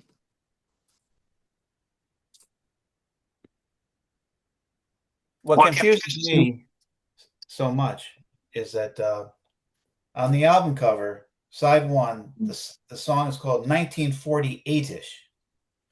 48-ish, right? I don't know if you can see that. 1948-ish. Hmm. On the liner notes on the inside, the top says 1948. And then in the song, it's 1984. I think I that's wonder if it's Harper. a mistake or if Roy Harper was having a lot of fun with us. No, I think he had a lot of fun with that. It's obvious. Let's screw up the Americans. Yeah, as usual. Mm. Well, This is like 1948-ish. That's just weird. 1948-ish. So that's why he's saying like, it's like he's trying to say like this society is like 1948-ish. And then he'll Well, 1948 would have been post-war, yeah. you Yeah. know. And oddly enough, that's the year that Robert Plant was born. Hmm. Interesting. The first thing I gotta say is his voice sounds like Ian Anderson on this song. You know, Ian Anderson took a lot, and I say this in every Roy Harper episode, but there's so much tall vocal elongations and stuff, that Ian Anderson took. Hmm. 1948-ish is a minute and 43 seconds, blends folk storytelling with prog rock complexity. Um, oh, a cute girl like in my pictures. That's nice. It's a side note there. Um, uh, with prog rock complexities, the music is characterized by its light and shadow production, featuring a mix of atmospheric acoustic layering and explosive guitar work. So, begins with a proggy fueled, heavy Nick Green's synths and Roy Harper's rhythmic acoustic work. The arrangement is relatively stripped down, allowing Harper's vocals to bend around the words in a folk rock style. I think that's what I love about him the most, the elongations, Hmm. the bending. The only way to make that make sense to us is say Ian Anderson. Hmm. The way Anderson took that. And I would bet money on that. Um, The track was used with Ovation acoustic guitars. I'm going to talk about that type of guitar at the end, loaded with effects to give it that 1980s tone. Overall, you can hear great bass lines by Tony Franklin. Now, Tony Franklin stands out on this album a lot Hmm. and on the Firm album. I can't help but compare this and the Firm. They don't sound alike, but production wise, they do. Hmm. So, especially for bass. So, I'm gonna like always kind of go back and forth. Tony Franklin, I just gotta say, is a fucking monster and a beast and a great disciple of the greatest fretless bass player of all time, Jocko. Tony Franklin is amazing. People, check out Tony Franklin. And the keyboard player, Nick Green, is good. My only criticism is the sound is very Casio. Like I sent you guys me playing Stairway to Heaven on a toy piano, and I said name that tune, and it sounds similar to that. You know what I mean? It's a very 80s. You know what I mean, Joe? It has that like Casio brand new sound, that 80s sound. There were a lot of cool keyboards in the 80s that the proggers used, like the Prophet and the Moog and the Oberheimer. But there's also that Yamaha sound that was very cheeseball. But some bands use it in a good way, like Tears for Fears knew how to use it correctly. The Hmm. Eurythmics used it correctly. Flock of Seagulls used it correctly. I feel like it was like new technology, right? It's been around, but in the 80s it got really, I think, accessible. So a Yeah, lot of artists were trying to figure out how to use it. A famous one was Kate Bush. yeah, She got those synthesizers and she used it to masterful effect on Hounds of Love. A lot of people were trying to figure out how to incorporate in their music. So I yeah. give, because I agree, I don't like the keyboards. They sound so cheesy, but But it's experimental. it's, well, because this is the first time a lot of these older artists started using it. Yeah, yeah, yeah, So it's like, they probably they sounded cool, like, oh, we're getting these sounds and it sounds yeah. better than a piano, like, But 41 years later, and that is scary to say, it does sound like me in um where was I? and think about it, like compared to like an organ, which was a little difficult to because of the sound, right? Even though at that point synthesizers could copy the organ, um, but I think they fell in love with that. Imagine like first time hearing these sounds, like Yeah. but it sounded like me in Target playing that kid's toy. Imagine that's what they actually used to record it. Believe it or not, I knew a girl I went to school with. Forget her name. I went to Westchester Conservatory with. She became pretty famous in Belgium, and she would compose on kids' toys and have orchestras accompany her. You know what's funny? Fun fact: Paul McCartney for "Wonderful Christmas Time" composed him some toy keyboard that he Yeah, bought in the '80s. yeah. You can get a lot out of those like cheap little Yeah, keyboards, for I, ideas and stuff. I don't know how Joe feels about this, but for like, I feel like, but for professional recording, like, I don't know, you could probably do a little bit better, but Yeah. yeah. Well, McCartney's God, so I know, and then McCartney, and you know, it's funny as a devil's advocate for that song's production is so cheap and cheesy, but Actually, I got something worse. The what? Oh, worst wait, production. wait, The take a guess. Yeah. Okay, artist Stevie Wonder.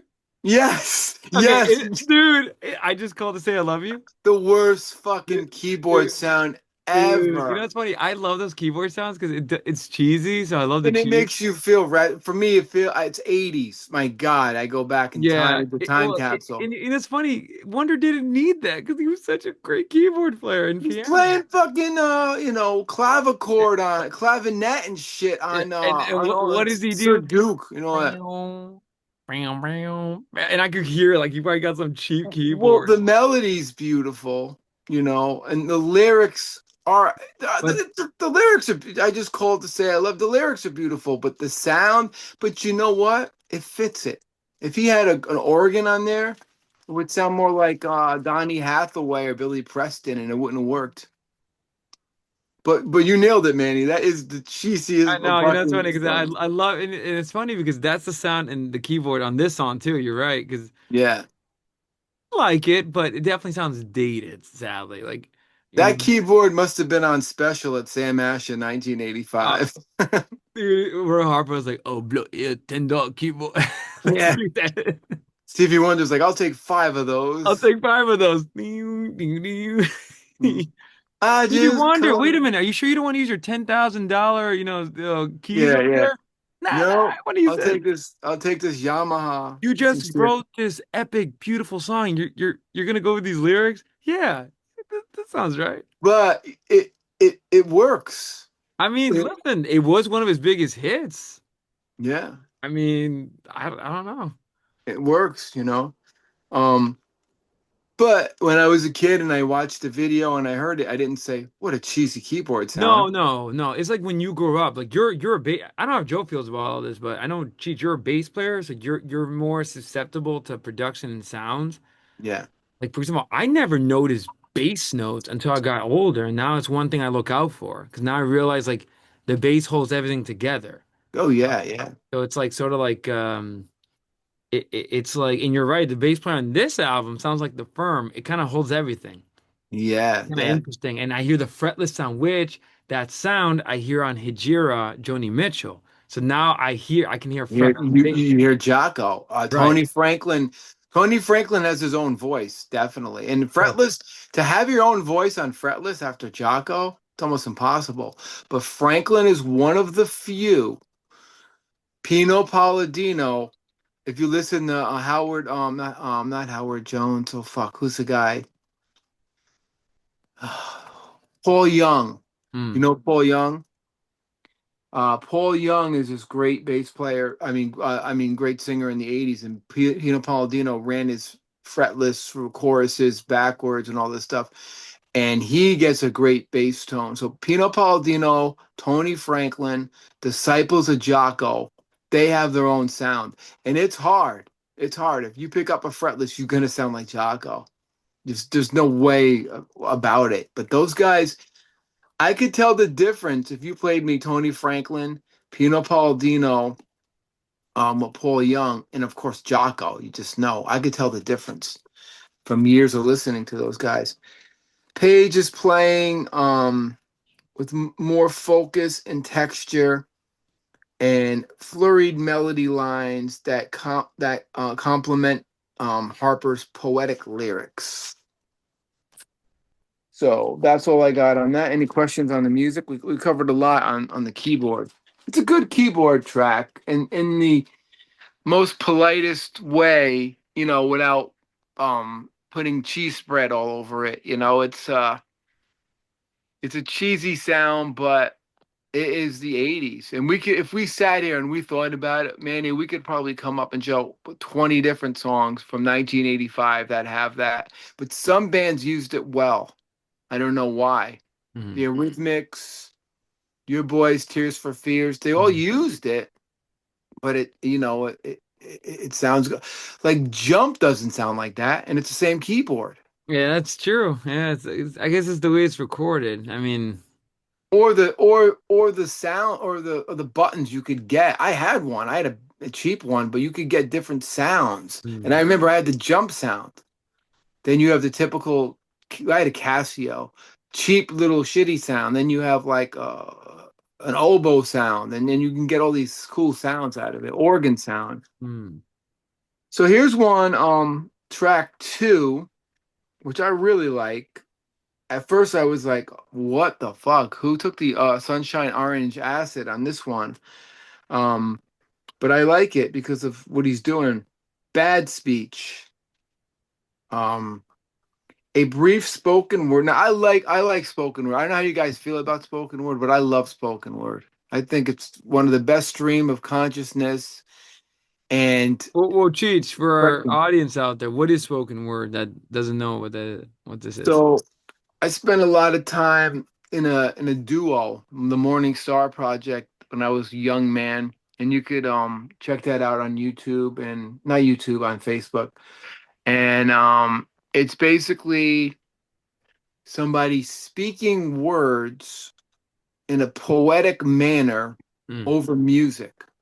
It's not quite rapping, just like um what's his name? The Beat Poets, Horak. An idea. It's not Jack Kerouac, right? On the It, road.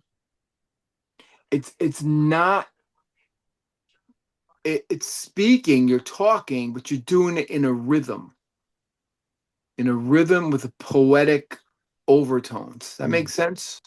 Kind of hard to explain.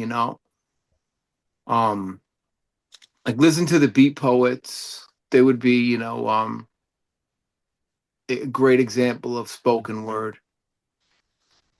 And the Joni Mitchell, not Joni Mitchell, um,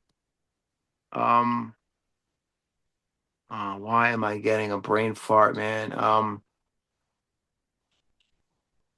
Punk rock, the punk Patti rock. Smith. When in doubt, Thank, say Patti Smith. thank you. Didn't you do a lot of that? She did. Yes. Yeah, I'm sorry. It's the temple. It chips away at the brain. Yeah, that sounds like some Orwell stuff. It chips away at memory. See, it's trying to stop me. It's not going to. I think of a guy like Fred Schneider of the B-52s. Now He that's would an use good example. spoken word He with a oh full band behind him. yeah, at the Love Shack. Yeah, exactly, exactly. That's a good point. But he did it in such a bizarre. I love the B-52s. I was in love with Kate Pearson, but I think they do it in such a. He does it in his own twisted like way. It's kind of cool. Rock Lobster. They were unique.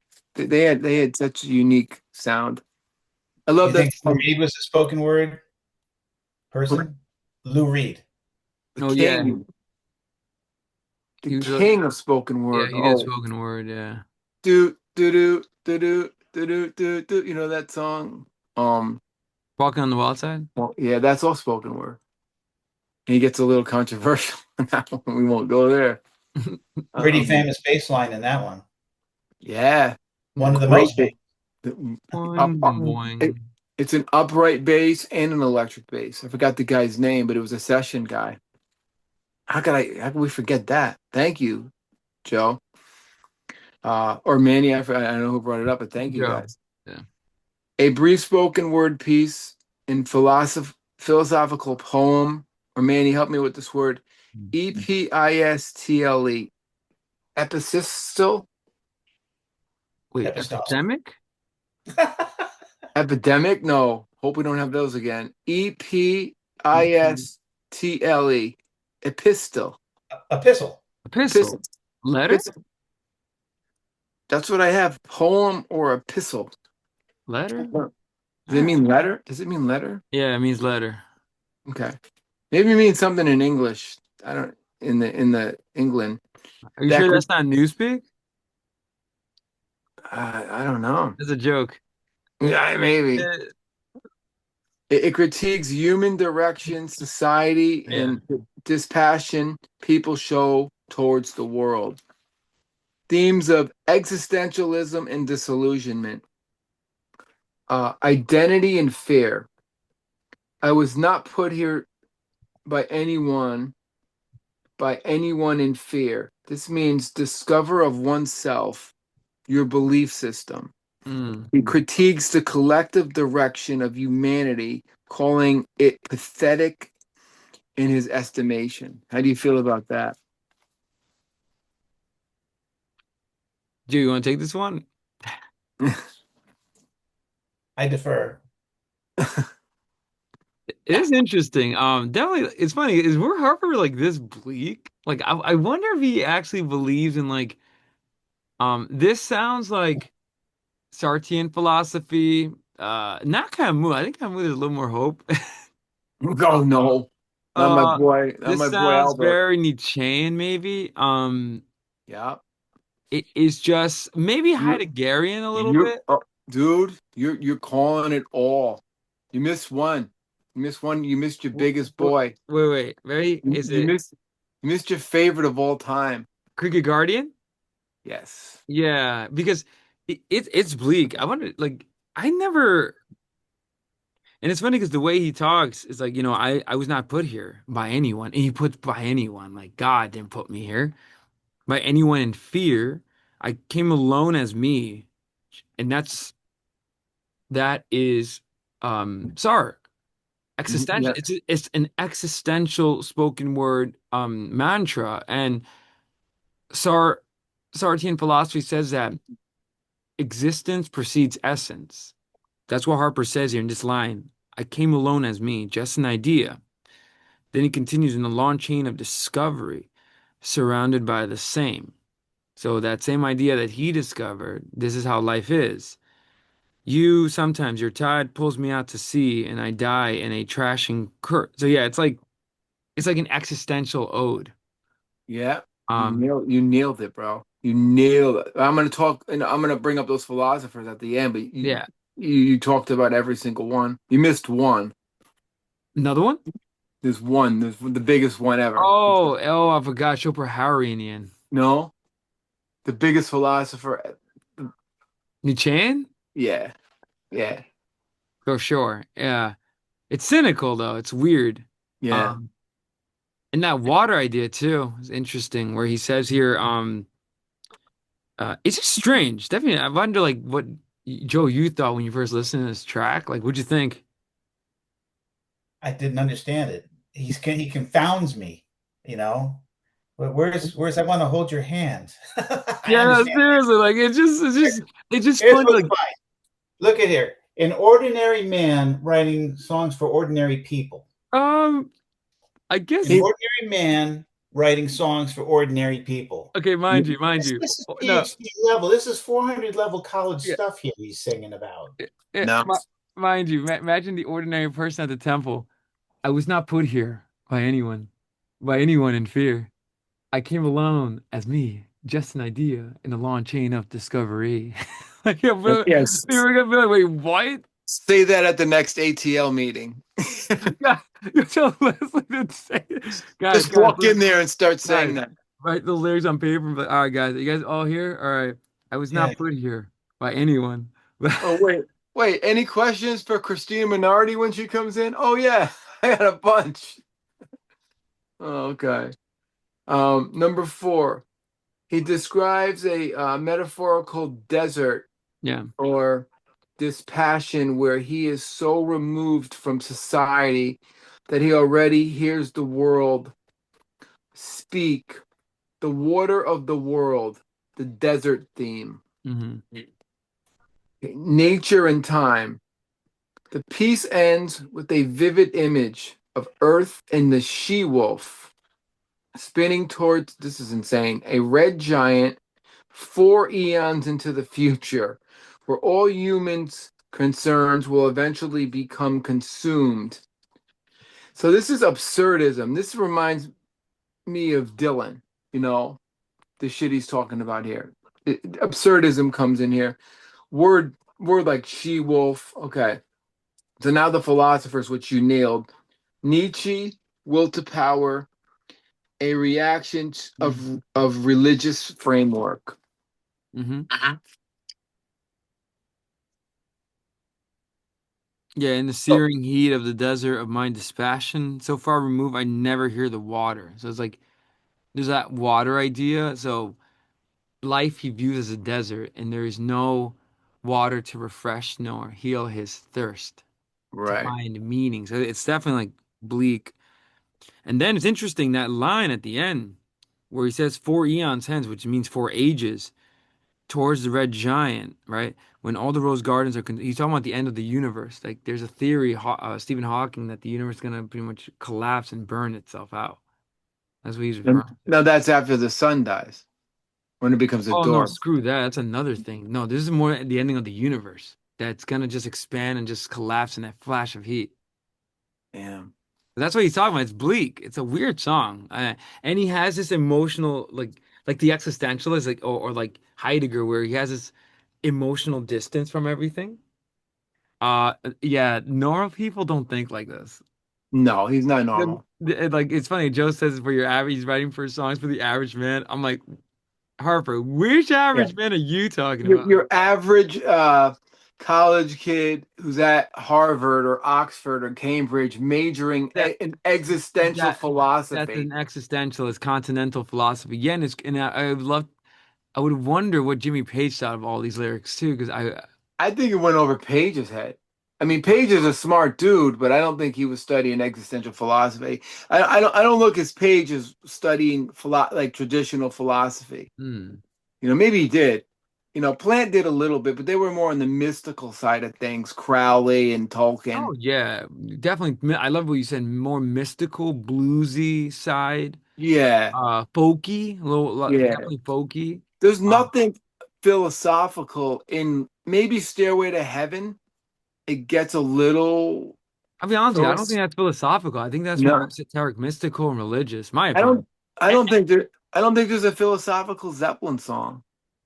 I don't think so. Like No, compared to Rush or Yes no, they or either go like blues or they go mystical. Sex. Or I was gonna say like, well, trying to kind of hide that. Sleazy. Yeah, Sleazy. like custard pie. Or they Yeah. talk about being on the road, like the Rover. I mean, Yeah, yeah, yeah. classic. History with the Rover's history. Yeah, like this But it's one is old. definitely like we're talking about the existential dilemma, the Sartrean, the reaction to the Schopenhauerian world, also to Mhm. cosmology.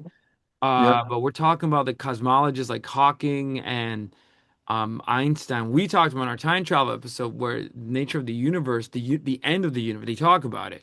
Yeah. And then there's a mathematician that worked with Hawking, Roger Penrose, that through his work, they discovered sort of like the end of the universe, and it's kind of bleak. This is what Harper is doing.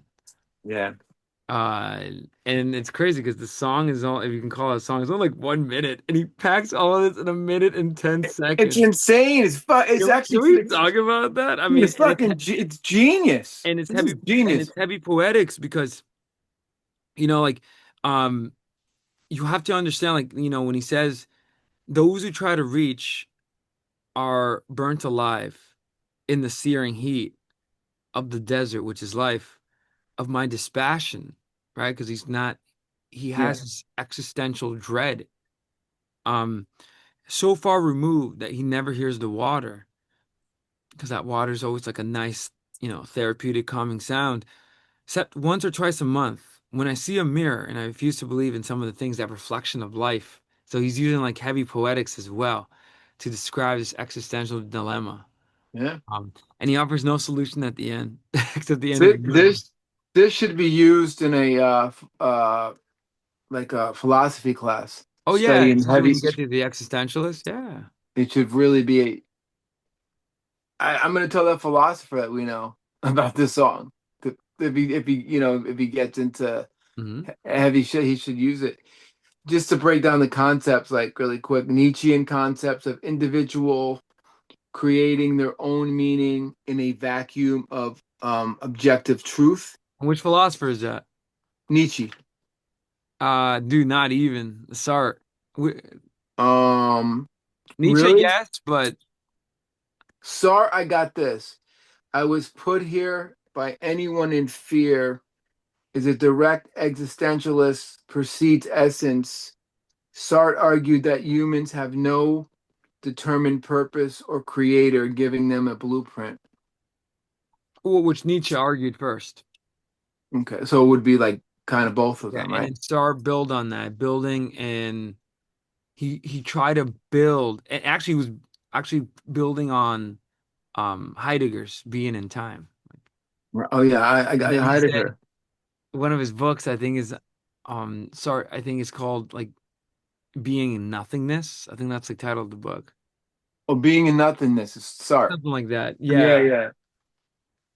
Then I got my boy Albert Camus in this. Harper critiques pathetic human race in the desert of dispassion aligns with the philosophy of the absurd. Yeah. That Yeah. would be Like Camus. like the outlined in the myth of Sisyphus, where Sisyphus for all eternity is doomed to push up the rock, this heavy rock that just goes down the hill and he has to do it all over again. I just did it for eight That's hours. yeah, seriously, and that's how Harper feels about life. And now he feels that about life. I mean, there's a weird, Yes. and it's funny how he calls the song "Bad Speech." I feel like that's pretty funny. More. Got more. We got Kierkegaard. Individual versus the crowd mirrors Yeah, Kierkegaard's existential angst.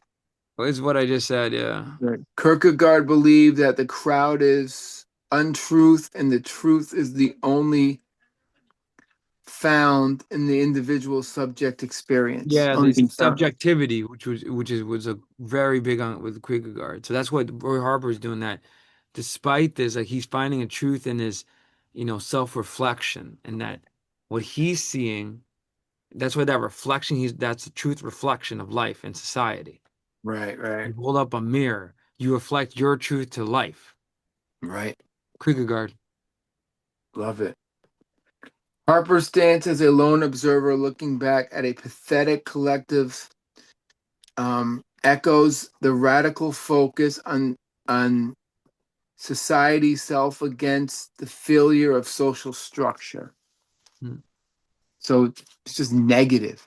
It's bleak. I mean, and I think that's how he feels about life. I'm Yeah, pretty sure he takes on the 20th century continental existentialists, yeah.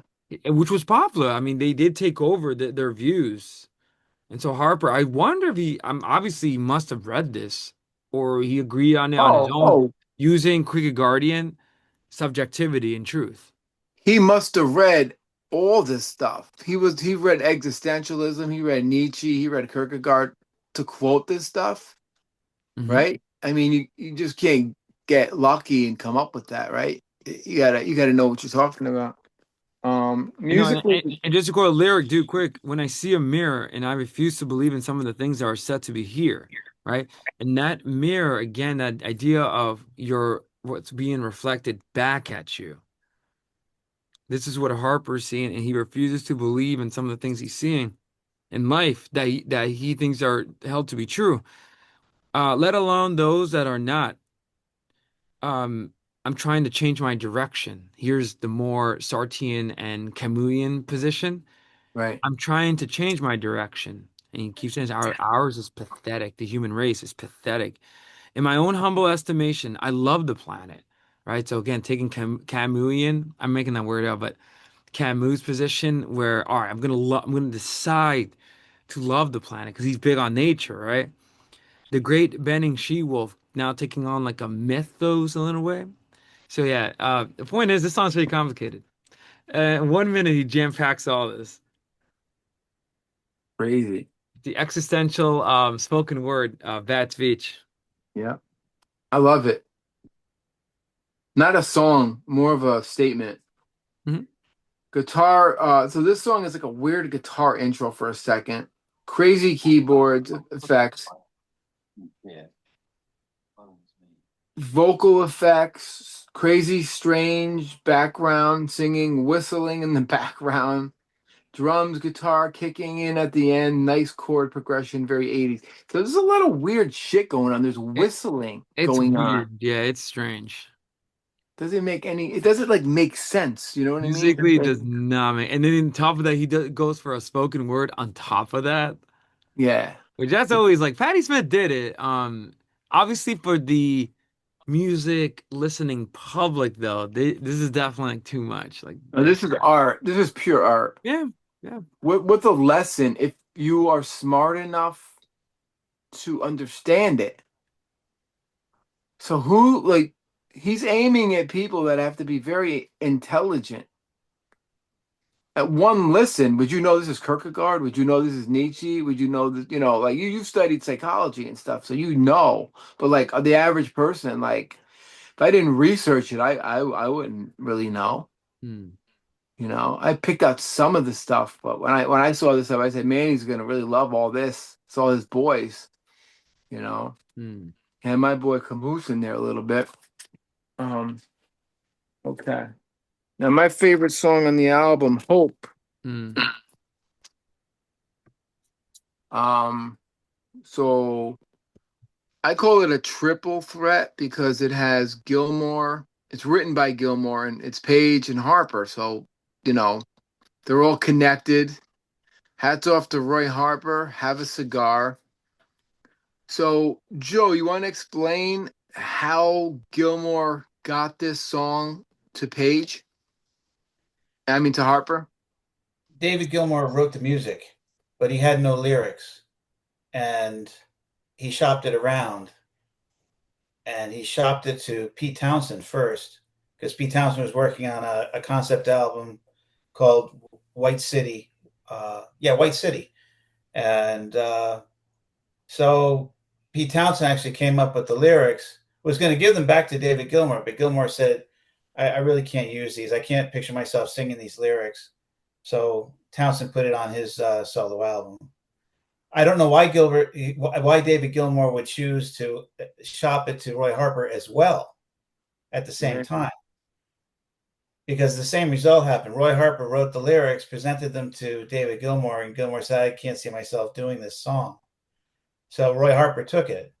So you have two recorded versions. You have White City Fighting on Pete Townsend's solo album, and you got Hope on Whatever Happened to Jugula. Yeah. And it's interesting because the Townsend version is more up tempo, and the Harper version is a little bit slower. Right. So it's interesting.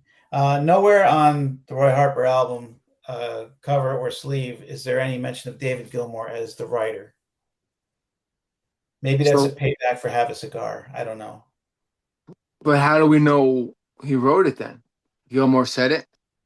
Yes. Okay. All right. So Gilmore wrote it for you explained all that because I wrote some notes on that. Yeah, he had the Hey. music. He didn't have the lyrics, and he shopped it to two of his friends, Pete Townsend and Roy Harper. Wow. A melancholic track about fleeting nature of life, a search for a connection across generations and desire for legacy.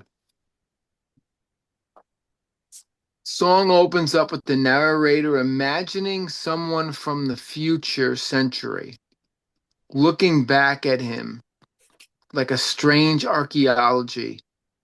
It explores the idea of even after we are gone, a piece of us might remain in the reflection or memories of those who follow.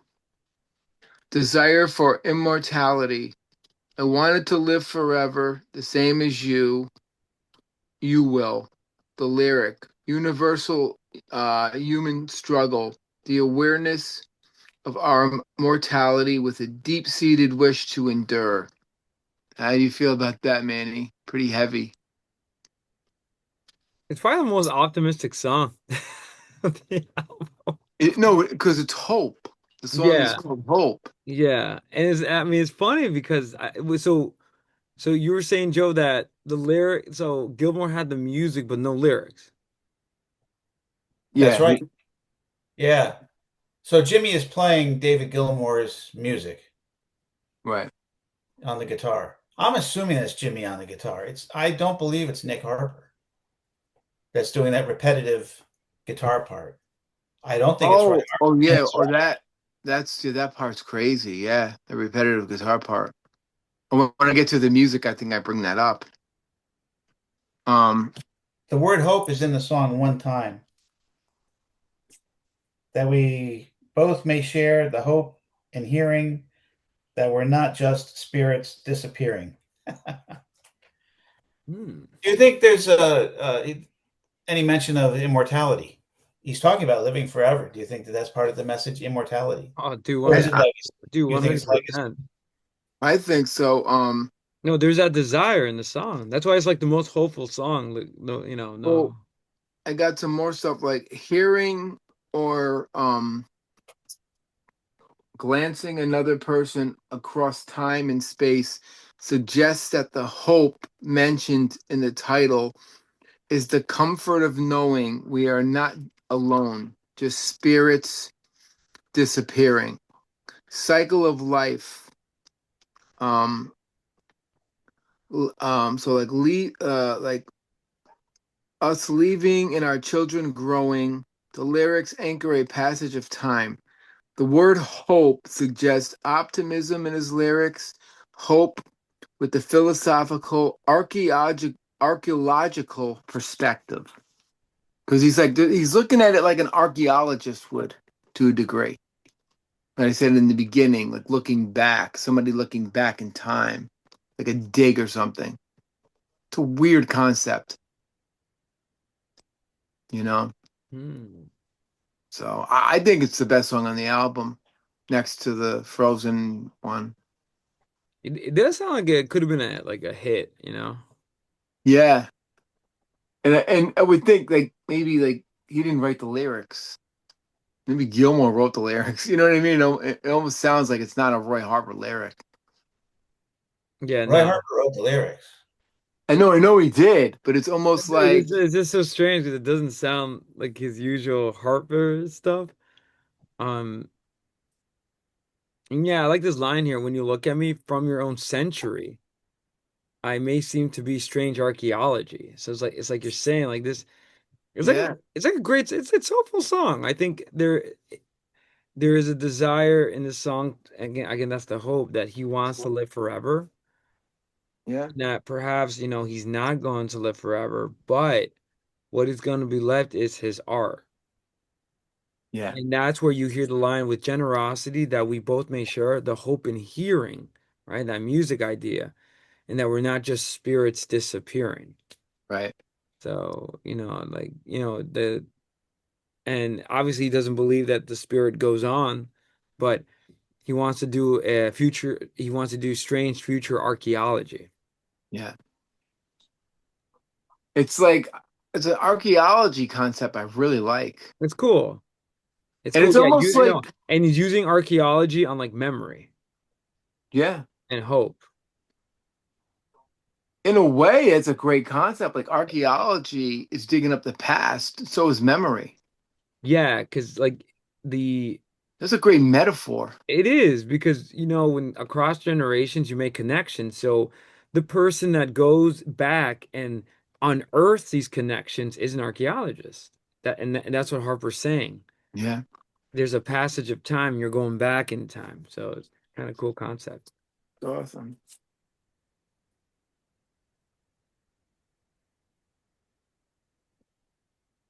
And it's like melancholic hope as well. It's like very melancholy.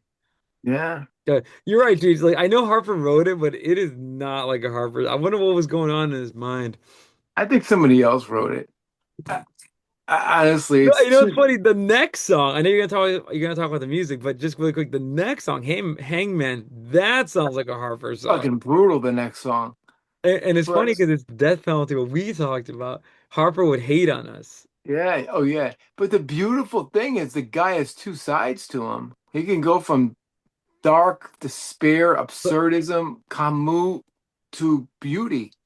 but you know what's funny? Like, if, yeah, I know, seriously, but I wonder, Harper had to have someone help him write this song. Like, Maybe Page. I feel like, Page. Paige, I have a theory. I know it's wrong, but just like fun, like Harper fiction. Like, I think either Gilmore ghost wrote it or Page or This sounds like a Pink Floyd lyric. it kind of sounds something like, dude.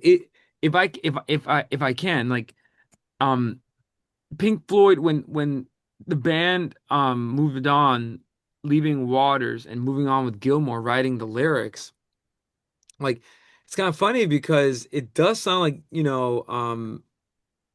that the Fly song, the Pink Floyd song, like that, I learning to think learning my to theory, fly. my theory is Gilmore gave him the song with lyrics, and he wanted to say "fuck you" Now, because I didn't get money I, from the cigar I mean, song. look, yeah, look at these connections. Like, this is "Learning to Fly" by Pink Floyd. Into the distance, a ribbon of black stretched to the point of no turning back. A flight of fancy on a wind. Now, and then if you go back to the other song, it kind of sounds kind of similar. Yeah. Um, and it's probably the most successful song on the album, and it could have been a hit. Like, it's Oh it's actually it's yeah, actually really good. It's great song. I mean, definitely you my want to? favorite Cheech, like you said. I love it. I think he didn't write the lyrics. It's too hopeful. I'm sorry, Roy. I love you, but I think Gilmore wrote the lyrics, or Jimmy Page, or a ghostwriter. Because how could somebody that hateful with And anger? and Bleak too. I mean, he's getting into Kierkegaard and he's getting into all these dark, start. I don't know. Joe, what do you feel? You think he wrote the lyrics? I take it at face value that Roy Harper wrote the lyrics to this song. Did you listen to the Pete Townsend song? No, no. I Check it gotta out. listen to. White City Fighting. Gotta listen to it. We got some homework to do. Definitely. Always. Always, it keeps growing. Um, the music, nice guitar intro, over keys, nice steady beat. The guitar keeps going over and over. That riff is insane. Like how James Huff again. How many times does he play that riff without getting tired? I mean, you know the part I'm talking about? Like Yeah. now I've played riffs like that. Like, okay, a great example is Days Are Confused. You know, like good luck. Your hand goes numb after playing that riff over and over. Bow now now, and then they go into that, So pay that's amazing. That is Jimmy. Okay, another thing. Is that Jimmy Page or is that Nick Harper playing the riff? I don't think it's Nick Harper. I I think think it's I think it's Page. yeah. God, Yeah. I want to meet Jimmy Page and ask him that. I think Tony Franklin had the fun part because he got to weave the bass underneath that guitar line. Oh man, he kills that. Tony Franklin is all over this. Wait, you're talking Um, about the guitar riff where it goes like that? it's just nonstop. Is that really him, you think? You know what's funny though, but it's funny with Jimmy Page's talent. Like, I don't know, like, it could be. I have another theory, another Rory fiction. Maybe it was his son. Hey, he probably like, oh, Paige, can you teach my son that riff, please? And I know what I think. I think Roy Harper's son Nick played on the song, and he'll get a royalty from it from just playing like a wait chord a or minute, two. and that's why it's like, and he knew it was, maybe he knew it was gonna be a hit. Yeah, so he And said, "Hey, Gilmore, now here's a theory. Okay, here's my theory. G Gilmore ghost wrote it, and Gilmore probably said behind the scenes, I know we treated you badly on, on Shine On You Crazy Diamond, but here, take this song and we'll all square right. He's like, yeah, yeah, okay. It's okay if I, yeah, yeah. And then the son, play on this because this song is gonna be a hit, you You know? mean, Dad, I won't have to get a summer job? No, no, No, you'll no. get royalty checks. It might be just $10 or $20, but eventually it'll be 20,000. Yeah. Yeah. I'm telling you, I think that's what happened. That's Page playing that riff. That riff is too fast. Or Nick is fucking amazing. You know, I never heard him play, so That's true. Or Occam's razor, using a philosophical term. It's Page. Because it does sound something like on the Firm's album. Like yeah, that's the Page other thing. closer. Yeah, it does sound. So it wouldn't be Yeah, far-fetched. But you're right. It's kind of like you're man, like playing that unless they looped it. You know about recording? And is it can you just not record? then. Now you could loop it. Now you can play that riff and then not play it in the studio, and then like that would be Pro Tools. You can Pro You Tools something like know that. what's funny? Back then it was humans It, playing instruments. it's crazy. Rick Beato had an interview with I think it was the drummer, I think, or keyboard player of Michael Jackson's Thriller album, and Rick Yeah, Beato was like, "Did you kind of like? Did you actually like record? Just kept playing the same?" He was like, "Yeah, we got no." And the guy was like, he was really cool. So he goes like, "Yeah, there was no Pro Tools back then. You had to keep playing the part." So like you said, like you had to lay it down. that's why those guys were so good. I remember the first time I was in the studio, I had played this line purposely laid back, like Humble Pie, like Greg Ridley in Humble Pie, really laid back group. He's like, you're a little behind the beat there. And I was like, yeah, I know. I want to sound like Andy Frazier or Greg Ridley or John Paul Jones on the Lemon song. He's like, yeah, but we could just hit Pro Tools and get you right on top of the beat. I'm like, don't hit that button. Do not. If you hit a button, I would be like, there's in front of the beat, on the beat, and behind the beat. If you're playing blues rock, you want to be behind the beat, you know? If you're playing like salsa, you want to be on top of the beat. You know what I mean? Like a little bit ahead, you know? If you're playing metal, like death metal, thrash, Metallica, you want to be on the fucking beat, you know? So I was behind the beat, and all he had to do was hit a button, and I would be in perfect time. And no, no one needs to be in perfect time, man. That's the point of rock and roll. It's my 2 cents. Fuck Pro Tools. Fuck Dude, any modern the thing. moral of the story, F Pro Tools.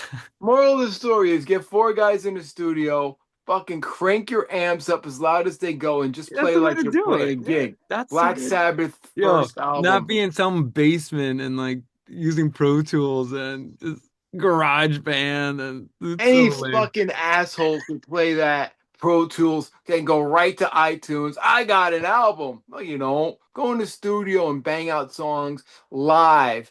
Don't even fucking go back and overdub. That's what Sabbath did on the first album. Maybe minimal overdubs. Government Mule did it on their first album. Genius. Um, I wonder okay. if Van Halen did the same thing with Running with the Devil. I think so. You can hear it. You You know, can because they you, were very fine tuned from playing all those clubs. I think they had all the arrangements ready before they went to the studio. oh, you can hear it. That's Lemon ex- song. that's Could you exactly imagine what if the happened. first song ever on a Van Halen album was Jump instead of Running with the Devil, with the Imagine. keyboards being played by someone who's Dutch? Right. The Dutch. Dutch, The right, man? Dutch. Yo, Van Halen sold What themselves to the about what about Dutch. what I sent to you, Manny? Dude, you got it, dude. You By the way, our boy Frenchie, you gotta be like, I hate the Dutch. no, the am I not evil enough for you, Scott? Scott, you Dude, are not dude, evil enough. what do you that was such a funny part.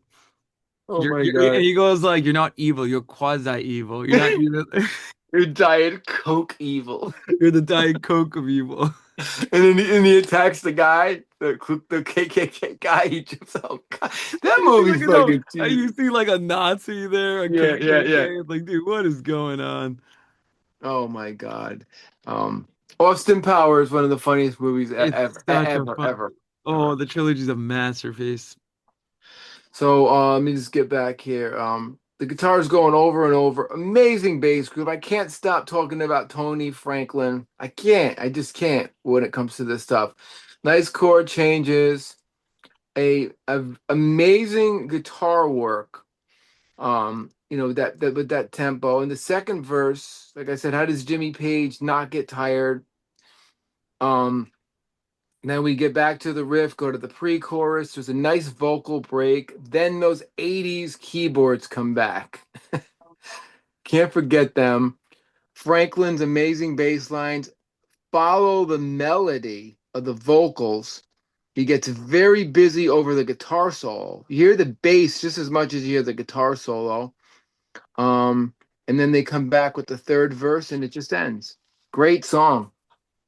I just Which researched an article on the song, and it's claiming that Nick Harper played the lead guitar as a 16-year-old. Do you think a 16-year-old could play no, a no, repetitive riff? no, No, no. Do you think no. Jimmy doesn't have the discipline to play that repetitive riff?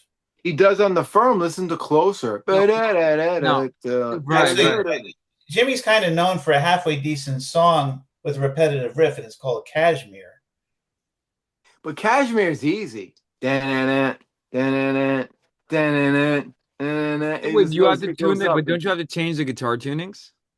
What, in Cashmere? Yeah, the guitar. Cashmere's the easiest song to play. It's all finger dexterity.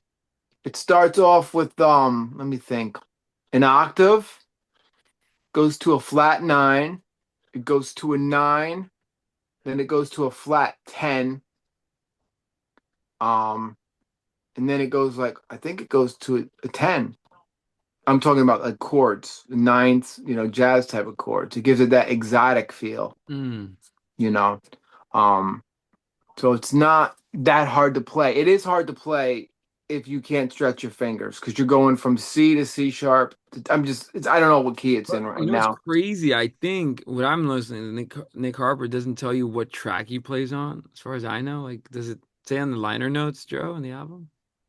Nick Harper only appears on Hope, and it says semi-acoustic Wait a minute, sequential. that's him then. Then it gives evidence to our theory. What I think happened is this. I think Page, obviously him being such a legendary guitarist, he was like, hey, Nick, do you want to give this a little try a go? And he's like, yeah, I do. All right, this is how you do it. All right, yeah, there you go, Nick. And Roy probably got like that father like tear, like, all right, let's do this, son. He probably wrote hope because he had so much hope of what he saw in the future. I think that's what happened. I think he saw his son and it gave him hope for the future, you know? It's a good theory. It's a good song though. I'm surprised it wasn't a big hit. Yeah. Sounds like a perfect 80s hit. Yeah. Well, um, it came out during MTV. It had all the Wait, did right. Harper do any videos for this? Aside from the those Joe said he did a video for the real insane song. Um, advertisement yeah, Advertised. Yeah. yeah, he did a video for that where he's taking a piss. of all the songs to do a video of. That's why he's insane. That's why the man's and he's crazy. I wonder if he's crazy. Yeah, I don't know. He's crazy in like a He's an artist, Mozart. right? He's an artist, like eccentric. Yeah, he's like that kind of crazy, you know. So the last song, and we'll end here because I think this is why I said we'll split this album Yeah, up yeah. That's perfect. And then because next week like we'll continue with Joe on side two Jugula and then final yeah, thoughts and because I think we got heavy. and I will say like it's funny, Joe, I liked Page's contributions, but on Hangman, I think you hear it at the most obvious level. Yeah, Like his guitar work, Oh yeah. it's like full in front. Actually, I like Hangman too. good song. Right. And before you start, Cheech, he would hate our Chessman episode, especially our thoughts at the end, Oh yeah, because he's actually like not for the death penalty. yeah, he's against it. And then this is like a sequel to the Chessman song, I have that in my notes. Eau de Yeah, Verge. yeah. Which to me, hors d'oeuvres is genius. The first verse in hors d'oeuvres is the most genius verse ever written to get a message, you know? Hmm. And if you there's no way you know that's Chessman. There's no way. But he sneaks it in that it is, in a way. Mm. You'll never be able to figure that out, you know? All right. Hangman. Protest against capital punishment. And me and Manny just spent 3.5 hours on this Yeah, last go week watch that episode, everyone. on Chessman. The song is written from the perspective of an innocent man who has been condemned to death for a crime he did not commit. Sounds familiar. Um, the injustice of execution the narrator describes standing in the death cell and the gallows, reliving his past while he's asserting his innocence. I know that I'm innocent. A critique of executioner. Harper addresses the hangman directly, questioning his humanity and his willingness to take a job that involves pulling off a person's head for money. As he calls him a creasy little monkey. Yes, he refers to the executioner as a creasy little monkey. Thank you, Manny. That was my next line. He acts on behalf of the judge. Society demands blood revenge. This is interesting. Society's responsibility. He feels bringing back the death penalty is profane. He argues that even those who deserve it to be locked away are, are the responsibility of civilized society that should not teach with heart rather than allow the mob to rule. So, any thoughts on that? Anything on that, man? Well, Joe, what do you think of the song, Joe? Since you, Horribly graphic. They basically put him in the grave while he was still breathing. yeah, which It's that like a is scene out so. of Goodfellas or Casino. And you brought up some stuff, Joe, about lime, and I have it in my notes. But Yeah, reinforcing to quick lime used to decompose bodies in unmarked graves and splattering the walls with blood. Brutal imagery, the lyrics use language to describe physical reality of the execution, mentioning bodies in lime, a reinforcement to quicklime used to decompose bodies in unmarked graves and splattering the walls with blood. Chessman 2. Carl Chessman Part 2. Also a sequel to Led Zeppelin 3's Hey, Gallows Pole. yeah, That sounds like it too. yeah. Even though that's a cover, I know that's a cover, It's a traditional folk but song, yeah. but it's funny. The guitar work kind of sounds like obviously a little 80s, 80s fied. But kind of so we know Roy Harper is definitely against the death penalty. He views it Yeah. as the hangman. I know you guys have feel about hangman that gets paid to kill people, like the guy who does the switch on the gas chamber, Cheech. Oh, yeah, yeah, yeah. Imagine that being your job. Oh, well, that's the thing. Like, how do they live with that? I mean, In the Green Mile, remember the guy that puts the switch on the electric chair like that? yeah, I don't know. I'll be honest with you. And that's actually one of the reasons back then the executioner that held the axe, a black he mask. wore that creepy mask to hide his identity from the Yeah. people because they know that being the executioner is like harsh. And people would not they would judge you. Because think about it. You're going to hell in the Christian world. You Mhm. killed somebody. Even though if they're guilty and evil, you're still committing. Well, You're but in Harper's philosophy, there is no religion, so it's like he views right. this as But a but think about it. The executioner is a murderer, killing a murderer. well, that's what I mean. We should definitely not open up this can of worms because otherwise we're gonna torture Joe. But um, but back to the song though, definitely with the hangman, he's critiquing the hangman, like not even the death penalty, but where's your humanity, man? Like, um, Yeah. you know, and another dark, cynical song where the chorus, "We are creatures of darkness," right? And again, going with your religious idea, Cheech, about humans being born with original sin, that we're darkened. Yeah. Um, so there is a societal guilt. I mean, I think he feels guilty, maybe. I would wonder how involved was he that to the point that he's writing a song about it. You know, Yeah. is the chessman case haunting him? Oh, Um, it must be. But but the funny thing, it's way before his time, you know? I think at the end of the day, it's like, I think Harper is all about that freedom. Yeah. Like that hippie kind of like, I don't know how he feels about the hippies, but like, how there's like a personal freedom. So going back to 1984 song, like he's criticizing how this government society dehumanizes people. Yeah. And so anytime you dehumanize, it causes, and actually that environment sort of like influence, right? This was well documented by I don't know, Cheese, the psychologist Philip Zimbardo, the Stanford prison experiment. No.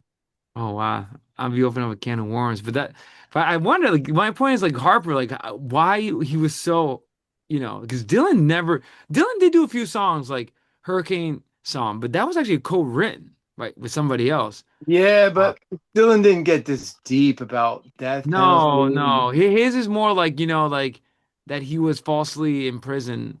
But Dylan did very few songs, like not like this deep. Like No, no. it's interesting why he I mean, and the Harper song is sounds very Western, very cowboyish too. Like yeah, very Harper's a genius.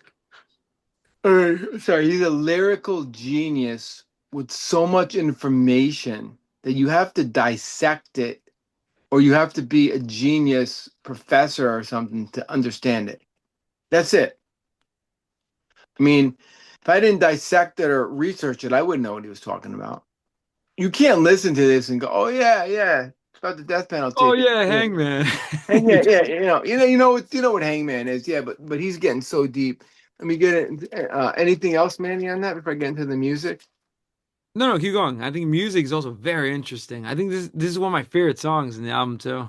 Sounds No, I'm sorry, nice acoustic intro with effects, very clean tone in the guitars, powerful vocals, very simple. Two verses, electric guitar play notes in the background. Not quite a guitar solo, but like melodic notes. Mhm. Drums kick in with the guitar and bass. Um, Creature of Darkness part, the chorus. I like that part. The chorus is simple, just an acoustic underneath it. Drums come in and out. I like how the drums come in and out. You notice that? Mhm. They're not steady, they're in and out. That's odd. Very odd to me. Guitar Yeah. licks in the back. Creature of Darkness, the band comes in and out again. The acoustic with drum hits. Third verse, the band kicks in. Bass, Jimmy solo licks. Creature of Darkness, full band. Jimmy solos out. Electric guitar, nice solo. Ends with acoustic guitar. Really simple. Not a lot going on musically, I think. But sonically, yes. Oh, You Cheech, know. do you like this song? Do you think it's one of the best songs in the album? Oh, I think it's good. It's not my favorite. It's funny to me. It is my favorite because of how it's actually like I actually love the way it sounds. My favorite I know your is favorite. Your favorite is advertisement. Another no. I like Hope, Hope is good. Frozen Moments, um, and 1948-ish. I think would be my favorite. A 20th Century Man is good too. When we get there, It's funny. This album is actually pretty good. Minus advertisement. I feel like he should have clipped that song, like made it but he shorter. made it a single, which is crazy. And Okay. now, Okay, he is nuts. and Ah, now, that's not what my research shows that Elizabeth was actually the single, and that's no, actually my second I'm favorite sorry. song. Joe. You're 100% right. I meant video. Oh. Yeah, you could write. You didn't you say video for that? I Yeah, did see a video on YouTube yeah, and I for think that was advertising. the promote the pro, it was like a promotional thing. Yeah, It, it's So it's sad. actually that's hard to watch the way they do the way they do the camera work, swerving around in and out. If you're a little hungover, you may not want to see something like that. yeah, no, That's wait, wait, Yeah, wait, Joe. Was that a promotional video? I I, I assume it was. Imagine, imagine that era on MTV. oh my God. I actually liked Bad Speech a lot. But you love that spoken word stuff, right? Yeah. And 20th Century Man, you're I think it's either Frozen Moments or And, 20th Century Man. It is the John Keats and Shelley song. I don't remember. right. And Cheech, if I can make like a slight correction, you said that Lou Reed Walking on the Wild Side is um uh that type of what would we call it? The what was it? The spoken Spoken word, word. spoken, and Yeah. Long Day. On that song, no, but Lou Reed did do it on other songs, like where it's kind of like it's very Well, interesting. People do well, it. he is singing. But see, He's that's not, no, like this type of, this is different. But Lou Reed has done it on other songs. right, right, right. I'm trying to Not think. Walking on the Wild Side, like, because he's still singing, but Yeah, yeah, yeah. he's It's like doing rapping chorus, almost. verse. Yeah. You could walk on the wild side. She said, "Look at me, babe." Like that's the chorus, right? But the other one, what's it called, Cheech? Why am I blanking on Monday? Blank verse? Spoken word. In poetics we call it blank verse. Yeah, it's like the night was dark, but it was still. Do you hear Yeah. that? Like, and then like Patti Smith was famous for this, Yeah, where Yeah, Patty Smith. she begins very controversial in the song Yeah. Horses. Jesus died for somebody's sins, but not mine. And like, and then she kind of like that's it's like a poetic form. And you're right, the Beat Poets were famous at this, and this influenced Bob Dylan's songwriting. Yeah. Kerouac. That's the Because best example of spoken word. But he had a swag. yes. He had a swag to it, he had that kind of like that jazz feel. Right, right, But some people didn't have that. It would just be speaking over a drum beat, right. there's so Yeah, and many. it's kind of like an archetype of rap too. I don't know if people talk about that. Oh, Like, it is. because rapping, maybe you and I as a separate episode look at the history of rapping to see where it came from. Obviously, it's like poetics, but the spoken word was kind of like that because there would be very Yeah, minimal music. Now, sometimes it would be music, yeah, but sometimes there'll be like it's very artsy because and it's crafted, like you say, it's keeping the beat, right? And yeah. very jazzy. So you and Well, it's poetry being spoken, but it's not like if you listen to. No, you know what it is? That's a good way of putting it. It's like using everyday speech like this. So, for example, if I'm talking to you, right, this would be spoken word like, Cheech, life is meaningless. And like you ask why, well, it's because I ran into a Camus, right? Like you're going like, See, you have a rhythm. There's a yeah, rhythm to it. right. Like what Now, you're saying. But I there's just want to make a video. correction, not Lou Reed. He did do it in other songs, but not on Walking on the Wild Side. Right. I was just kind of hearing it in my head that way. William Butler Yeats, if you heard him speak, there's actually video of him Hmm. reciting "When I Get Old," which I Yep. can relate to Yep. right now. Oh my Yep. God, I could Yep. relate to that And poem. this is why Harper's so brilliant because actually, and just a fun world connection in Latin America, there was a new movement in the folk Latin American scene called Nueva Trofa. A Yeah, lot of them use acoustic and spoken word. yeah, Well, it's just fascinating. Roy Harper's always on it. Like he's a genius. yeah. He's an But artist. the poets like Butler Yeats would just do their poetry, and there's no meter. It's So in just poetics, that's called blank verse. blank verse. And, But spoken word has a jive, yeah, even if and rap is from it's a it's kind of direct from that. descendant. It's a And it's funny, descendant. Kendrick Lamar used it on in albums like I think it was the second one where he did do a lot of like these spoken word parts. And actually that's what's fascinating how if rap got influenced by this the beat poets, which I think it's obvious. I think they did, you know. Yeah. But Roy Harper in this case, yeah, like I like it. I like the way he kind of like you hear his Oh, voice. I love bad And I speech. love how he's mentioned the dude is existentialist, but it would cause someone so much dread if they're not prepared. he covered it all. And it's like, you know how long that it's a minute and 17 seconds. I And I and think he it's a snippet of his mind to see how how smart Harper is. Like, and he's not showing off. He literally believes this, I think. he's well read. He is fucking well read. I mean, he's a university, that guy. I mean, I would love to just meet that guy and talk to him and be like, dude, like you're a genius. Not only a musical musician, not only a lyrical genius, but like the meaning you put behind things. Hmm. And people can't handle it. And you're just too stubborn to compromise with record companies to become famous, which I respect. I Yes. mean that, He's a true artist troubadour who's got yeah. the taste. I don't think he made it sound. Oh, okay. Spoken word. The Beatles. Mother, father, I want to kill you. Mother, I want. Now that's spoken word. Would you say, or is that singing? When Morrison starts doing that, Oh no, no, that's. Oh yeah. Oh in the end. yeah. In So the end, the reason why that song is so brilliant is at first, this is the end. He does a Lou Reed, my only, and then on that 6 minute mark, he goes in that frightening, nightmarish spoken word. Yeah, that's a great yeah. example. That's the best. Yeah, I love that's a. mother, I, I want to kill you. Ah! It's like, what the heck? Genius. And he's talking about that Oedipal id part of our brain. Like that song is because that Yeah, song is apocalyptic. Like, yeah. He was a poetic genius. oh, he Jim started out as a Morrison. poet. Yeah, Jim Morrison is a poetic genius. Unbelievable. One of the greatest. Hmm. You know, like a Harper.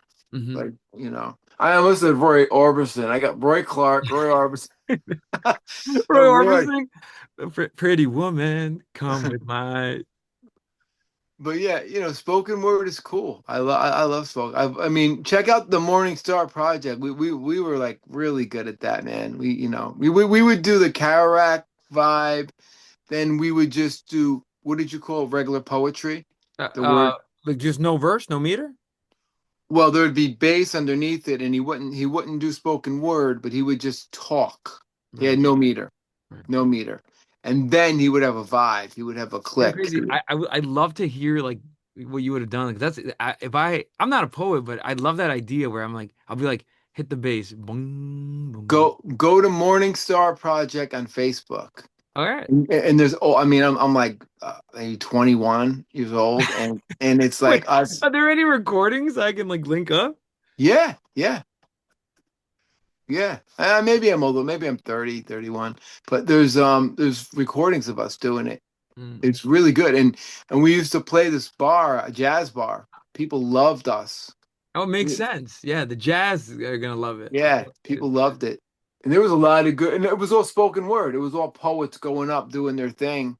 Some had violins going on in the back. Other ones just were just, there's a modern spoken word where rappers do it, and they just go out and they rap, but they're doing spoken word, Hmm.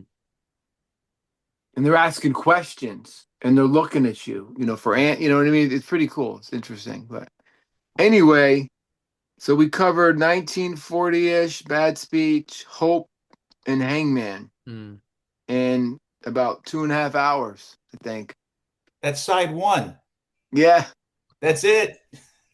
we cover. I knew it. I Like, I guess for Cheech, for you and I stop talking a little bit. Joe, like thoughts. What do you think? Revisiting this album, which I know it was one of your favorites. Yeah, I just love the atmosphere of the album. I just remember when I lived in Manhattan on 13th Street back in 85.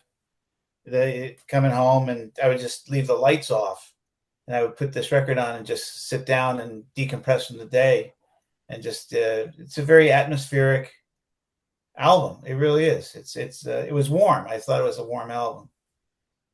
overall, I think it's a great album. I think, Yeah. and thank you, Joe, for bringing it up and talking about it. And I'm so glad. I don't know where this stuff comes from because it goes back to Zeppelin 3. We mentioned Roy Harper. Mhm. And then you mentioned Jugular many times. And of course, we know the Stormcock story. We don't have to go back. Yeah. But it's so cool that we did Stormcock, doing Jugular, gonna lead up to the Firm, um, second Firm album, Plant solo album. It's all connected. It's all connected. So Yeah, that yeah. Like we've been saying, Jimmy was more active than he's given credit for.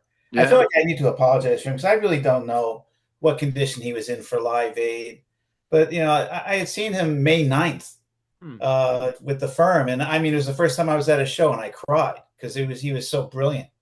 I Yeah. finally got to see Jimmy Page, in concert, and he had the violin bow and he was in fine form. I remember he had a white suit on with the white scarf, and they had a good night. They were on, and Yeah. it's just brilliant. And then, I don't know what that I think was close to the end of that tour, and but he must have been in the States for something to play Live Aid, but he was a little bit rusty, I think, because he hadn't been playing for a few weeks. Yeah. That makes Well, sense. Live Aid, when we watched it, we were so excited. We didn't think it was bad. We knew something was off with the drums, but we were just like, oh my God, Zeppelin's back, it was amazing. Yeah, and supposedly Jimmy's guitar was out of tune. I mean, who could allow Jimmy's guitar to be out of tune? I mean, Well, there that's was something that's supposed to be taken care of beforehand. there's a Yeah. lot of mistakes at Live Aid. Yeah, I think it was funny because Bob Geldof organizing all that. I feel like there were a lot of missing cracks and I mean, John Entwistle's amp blew up during the performance. mm. I Uh, remember watching it going, oh my God, he's It's trying to funny, these fix big his amp. concerts is always like it's not perfect. But And but Queen is perfect. Queen Queen did was the perfection. You Mhm. can't get better than Queen's performance at Live Aid. That's probably the greatest performance on Rock, yeah. in rock history. The When they U2 set do, was a happy mistake. They got lucky during Bad. They had to cut a song from their set. and the mistake is they made Black Sabbath play in like the morning. Didn't Yeah, like that makes no sense. But I to be mean, fair though, there's another story with uh in Woodstock. I read recently that Jefferson Airplane were playing at like 6 a.m. when the sun was rising up. I well, mean, it's a cool experience, but it's just funny. Like, wait, these people were tripping out on drugs and like, look who's gonna be awake at that hour. like Woodstock was cool because I talked to a guy years ago who went to it and he said it was not 24 hours of music. They took a break Of course. like around like 2 o'clock in the morning till Right. 4, so Right. people would sleep. But then at the crack of dawn, somebody came on, and then it would be music all day long. You know, crazy, crazy stuff. But anyway, this was great, man. Jugular is gonna be out there, and hopefully we're gonna get some Roy Harper American fans. I know maybe Roy is watching this and he'll appreciate it. That's a sleeve. Oh my God. Wait, is that the sleeve? Well, it's the pictures on the inner sleeve of Roy Harper and Jimmy Page. Oh They look like they wow. had a lot of fun. Yeah. Oh, I'm too close. That's pretty cool. You know what it looks like? Back in the day, man, you might remember this before digital cameras. Polaroids. Well, not even Polaroids. We would have Mhm. books, photo books. And Oh, and you'd go to the like little remember the little house to get your film developed, like, yeah, yeah. and then you'd get it and you'd put the pictures in a book. That's what that looks like. Yeah. Anyway, this was a That was lot of a long fun. one. This is a long one, Yeah, packed fun. with And then next week, part two, side two. packed with so much info of everything as always, music, philosophy, a lot of philosophy on this one. Next one's going to be more romantic poets Yeah, because that that's it's what it a sounds like, with the exception of the urinating track. Like that was like weird Beatle-esque, Carnival-esque, it's almost vomited. like I am the walrus kind of vibe. It's It's like trying his to go for version of it's weird. And not happening. 8 minutes. I know. Weird. And a video. He And goes a pretty video. songs and ends with that. It's crazy. I And gotta Joe, All right. any final thoughts, Joe, before we sign off? Well, we never discussed because we've been so busy with other stuff. We never discussed the May Artist of the Month. We'll have to think about that one. I say Jocko. I I would go vote. with Jacko. I vote for Jocko. Is it Jocko? Yeah. Jocko's Cheech and Manny's and Joe's artist May's artist of the month. Yeah. Jocko Pastorius. Jaco Pastorius. There we Mhm. go. Because you did, and Cheech has mentioned him also, like, I think at least once every episode. Well, how could you not with Tony Franklin? Right, right. There we You go. know, Okay, you know, official. because Tony Franklin is the best disciple of Jocko. I'm sorry, and Tony And he Franklin, plays on Jugula. yeah, and he plays on the firm, and we're going to be talking more about Tony Franklin. And like I said, I mean best disciple of Jocko in the best way because he has his own tone, and on a fretless bass, it's very difficult to have your own sound because it's very difficult because everything sounds like Jocko. You can't get away from that Jocko sound on a fretless bass, but people do. Tony Franklin is the example. Is And Tony Franklin on Facebook or some other social media where you could reach out to him as a fellow bass player? I should try Tony Try that and Franklin. tell him we can He interview seems him like on such a Facebook. nice guy on his YouTube like tutorials. Yeah, You know, yeah. he does some bass lessons or he talks about influences. Oh, have And you ever seen him do like a solo bass stuff? It's incredible. Oh my God. Him and the drum machine.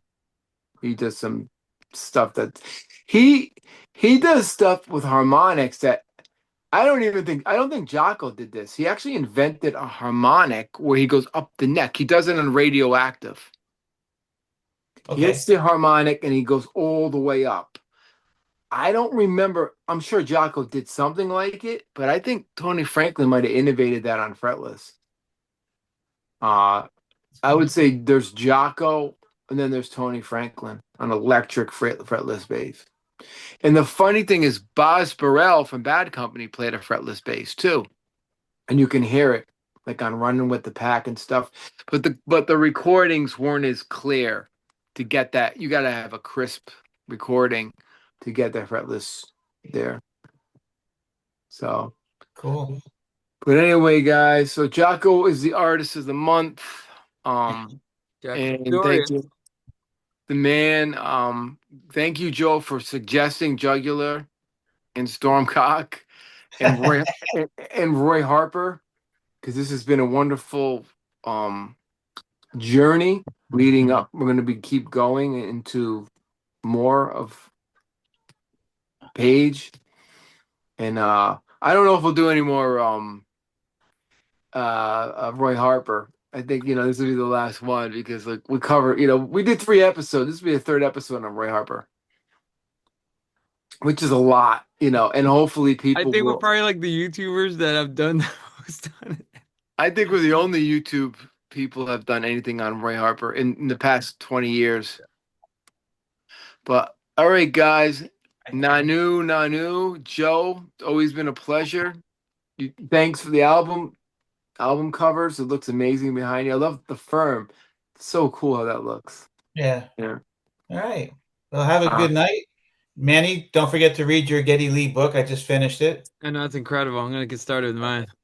And oh, you know what? In the Geddy Lee book, Geddy Lee's parents got separated. Did they get separated in a concentration camp, Mm. Joe? I'm going to say yes, but Okay. reunited.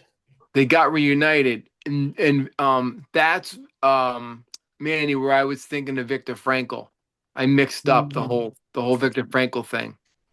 I was thinking of Geddy Lee's parents.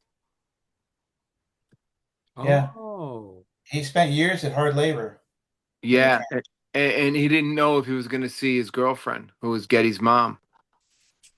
And they reunited. Thank just got my God. copy. So, Looks so different now. but Funny. I know. All right, guys. Nanu, Nanu. All This was right. amazing. Thank you, Joe, Cheech. We'll All right. I have fish. I lift up the needle on Jugula, and then next week we'll drop it on site too. Definitely. We'll get our reactions on the funny final track, which I think is gonna be a blast to talk about. Yes. All right, guys. Nanu, Nanu. Thank you. Good night. And for our Good viewers night. out there, this is Cheech and Peace. Manny and Joe signing out. Take care. Walking down memory lane, check out all the friends that I once knew. I wish I could put into words how I really feel. Yeah, so I saw for the first time, gentlemen, Fast Times at Ridgemont High for the first time. I've never seen it, and I was blown away. Movie is funny.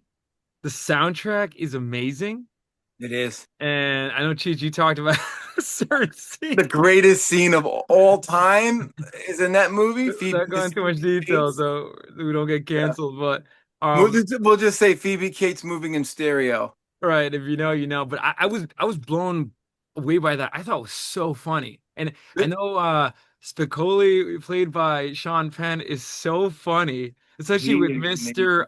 The Mr. teacher, Hand. Mr. Hand. Yeah, that was great. That was a special relationship. You know, the teacher actually tried to help him out. No, I was Really tried shocked to in the help him so he could movie. graduate. yeah, yeah. I like the message behind that. Like Oh, the ending of the movie is so awesome. What did he do? He won money and he had a party and yeah, he he had said no, he saved Brooke Shields from drowning. yeah, yeah, yeah. And then he blew away the money on something. Van, Oh, he Van hired Van Halen. Halen for his birthday. It's That so classic. is so funny. Like these, Yeah. I thought it was great. Like great movie. It has this Oh yeah. weird, like I could watch it again and like watch after. Oh, whenever it's on, it's classic. It Oh, it's never great. gets there's like I love the well, there's a couple scenes I love when they're she's explaining something with the young girl Jennifer Jason Leigh, who also I was in love with, using a carrot. I never remember Yeah, the you know what's funny? This movie is very risque. Like oh, it's dude, that's the 80s. Like that's the era. Like, Joe grew up in the 70s. I grew up in that era, and like that was on cable. Me and my sister were like in middle school watching this. And then here's, Phoebe Cates with a carrot showing Jennifer Jason Leigh to do a specific act. It was crazy. That's, another one you would love. Great soundtrack. Last American Virgin. mm, Very sad, typical Brad Delp lyric in that movie, and then Valley Girl, if you really want to get into the new wave, mm. the whole show. Nicolas Cage's like first real movie. Nicolas Cage was in Fast Times at Ridgemont High. Um, Where? they they only show his scene when they play it on television, actual TV. He was an edited scene, and he talked about it in like an interview.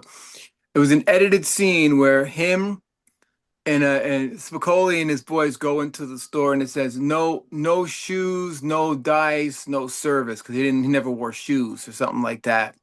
And there's a young Nick Cage as a surfer stoner guy. Yeah, Mm, that's why I started to wear Vans, all because of Jess Spicoli. Like it just oh, he there was. we go. See, it's funny. I just brought it up because I saw it for the first time, and Oh, look at that. Spicoli was like my hero. Like when he, I was like, I want to be this guy. I was in middle school. Imagine that going into high school, watching that. Manny, what would you have done if a student ordered a pizza delivered to your classroom? You know what? I would be one of those teachers where I'll be like, listen, give me a couple of slices and you Yeah. can have it. Then Like, you Yeah, got the shyster Mike Damone, who we're breaking down the movie. I love it.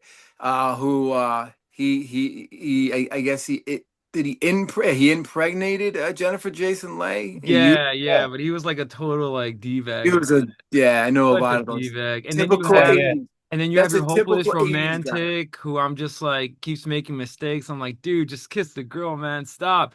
And then I love the Oh, the character. greatest scene. I'm sorry, I didn't mean to cut you off. Mike Damone gives the greatest advice. He says, if you want to get some, put on side one of Led Zeppelin Yeah, 2. What is Cashmere. no, but that's not even on that album. That's on Physical Graffiti. the advice, he took the wrong advice. If you go back, he goes, yeah, Oh, put let me on watch Harper. side. I didn't even notice that. This is how deep I got into this movie. Okay, you could be right. He goes, put on side 2 of Led Zeppelin 4. She'll throw her top off or something like that. And Oh, then, and he got Led Zeppelin for the Graffiti and yeah, you got Cashmere because he doesn't Cashmere. know anything, of course. Yeah. That's funny. Yeah, No, and but, our that was boy, a serious topic. I mean, he got a girl pregnant, and Oh, if that you was, remember, he had started. He learns about this, and he just says to himself, he starts muttering like, I woke up this morning, I was really, really feeling good. I was in a really good mood, and of course, the first thing that hits him is the girl tells him, you yeah, know, I'm pregnant. That's a real life problem to deal with. That's serious stuff. yeah, yeah. I wonder if Fast Times really kicked off the whole thing with like Dazed and Confused right, right, and American Pie. right. Oh, that's incredibly Well, funny. American Pie is that's another incredible movie, but it's funny these movies. What would you call them? Like coming of age, I guess. Well, coming Coming of of age. Oh, they're age. not. Are they coming of age though? I guess they Yeah, oh, are. I think so. But they're raunchy, which is kind of what's funny. The director, what's the director's name? It's famous. He went undercover at a high school, and this was the experiences. So Yeah, I'm watching the movie. It's kind of like vignettes of high schoolers, in but the how 80s. relatable is something that we saw in high school, or Yeah, yeah, yeah. even being I think you guys would relate to this. The character that works at the burger shop, and the customer is being a D-bag, and he wants his money back, and Oh, he's you're just talking about Brad. Brad, poor Yeah, Brad. He yeah, gets fired. He gets dumped by his girl. yeah, yeah. Oh, yeah. He He gets worked at the end. He works at some like 7-Eleven and gets Well, Brad was the one looking at Phoebe Cates in the bathroom when she walked in. which is so funny. And the famous video for Fountains of Wayne, Stacy's mom. And how Yeah, iconic is that? Like a yeah. callback to Well, I that think these movies were cultural icons with a message. American culture icons. Yeah, Wasn't it Cameron you know, Crowe? Is it Cameron Crowe who went You know undercover? what's funny? It might have been actually we could just search this up. It might have been Kevin Crowe. Yeah. Uh, And then another no, movie I coming think of age. Cameron Crowe let did me see. singles. I'll tell you right now. So No. it was Cameron Crowe, It and was Cameron Crowe, huh? it's based on a book he released of him old going undercover because he looked young as a high schooler. So apparently his high school gave him the green light, and I forgot the precise reason why he did this, but this was what the movie was based on. These Yeah. vignettes, what he saw. And this is like early 80s. This This is like 81, this is 82. 1982, and it's weird because it's a cult classic. Yeah, It's kind of funny. Even though you have got these cult movies, they weren't that successful when they came out, but then they developed a huge following after. because of cable television. Because like people like me and my sister watched it. Our generation watched that movie over and over. Right. Oh, and I lied. So it's directed by this woman named Amy Heckerling, Yeah, based on a story by Cameron Crowe. yeah, So a woman director directed this side. yeah. That's kind of funny. Then there's another movie you have to have this in the conversation. And Manny, you'll remember it because my son actually told me one time when my wife was away, he goes, Dad, would it be okay if we rented Superbad? That's Superbad with McLovin? Oh my God. that It's is such hysterical. I a love the what cops, and I love the no. cops and Oh, Superbad. Those cops are so awesome. That movie is so. I mean, it's definitely. And you know what's funny? I think it's one of the last classic comedies coming of age. Yeah, Like they don't make that. them anymore. No, I think because well, I'll go too much detail politically wise. I think Yeah, that kind yeah, of yeah, with the girls and it kind of everything. Yeah, covered all that, and yeah. so you don't have the same. They couldn't make a Fast Times at Ridgemont High now. Oh Would no, get no, shot yeah. down. Well, yeah, oh yeah, and well, especially the controversy and Yeah. everything is so dark now, guys. It is so dark because I just watched Euphoria yeah, and on HBO Max, and it's centered around five high school girls, yeah, and there are no sympathetic characters. They are in constant stress. yeah. It is just like it is so sad. It's unbelievably sad, and I think they're trying to also make a statement about social media and how damaging it can be for Mm. that generation of Oh yeah, kids. yeah. Yeah. Well, that's the beauty of Fast Times, man. It was just that was how it was, Manny. That's how the '80s was. No, Just I could tell fun. because no, because you got Fast Times, you have Dazed and Confused, you have all these classic, and there's more. There's like a whole list Well, of them. Dazed and Confused is different. That's the '70s. They made that about 1976 when Kiss But didn't came it out. come out in the 80s? It came out in the '90s. Oh wow, that's even more Yeah. astounding. All right, So so that when we, Fast Times was I like, would say the best movies.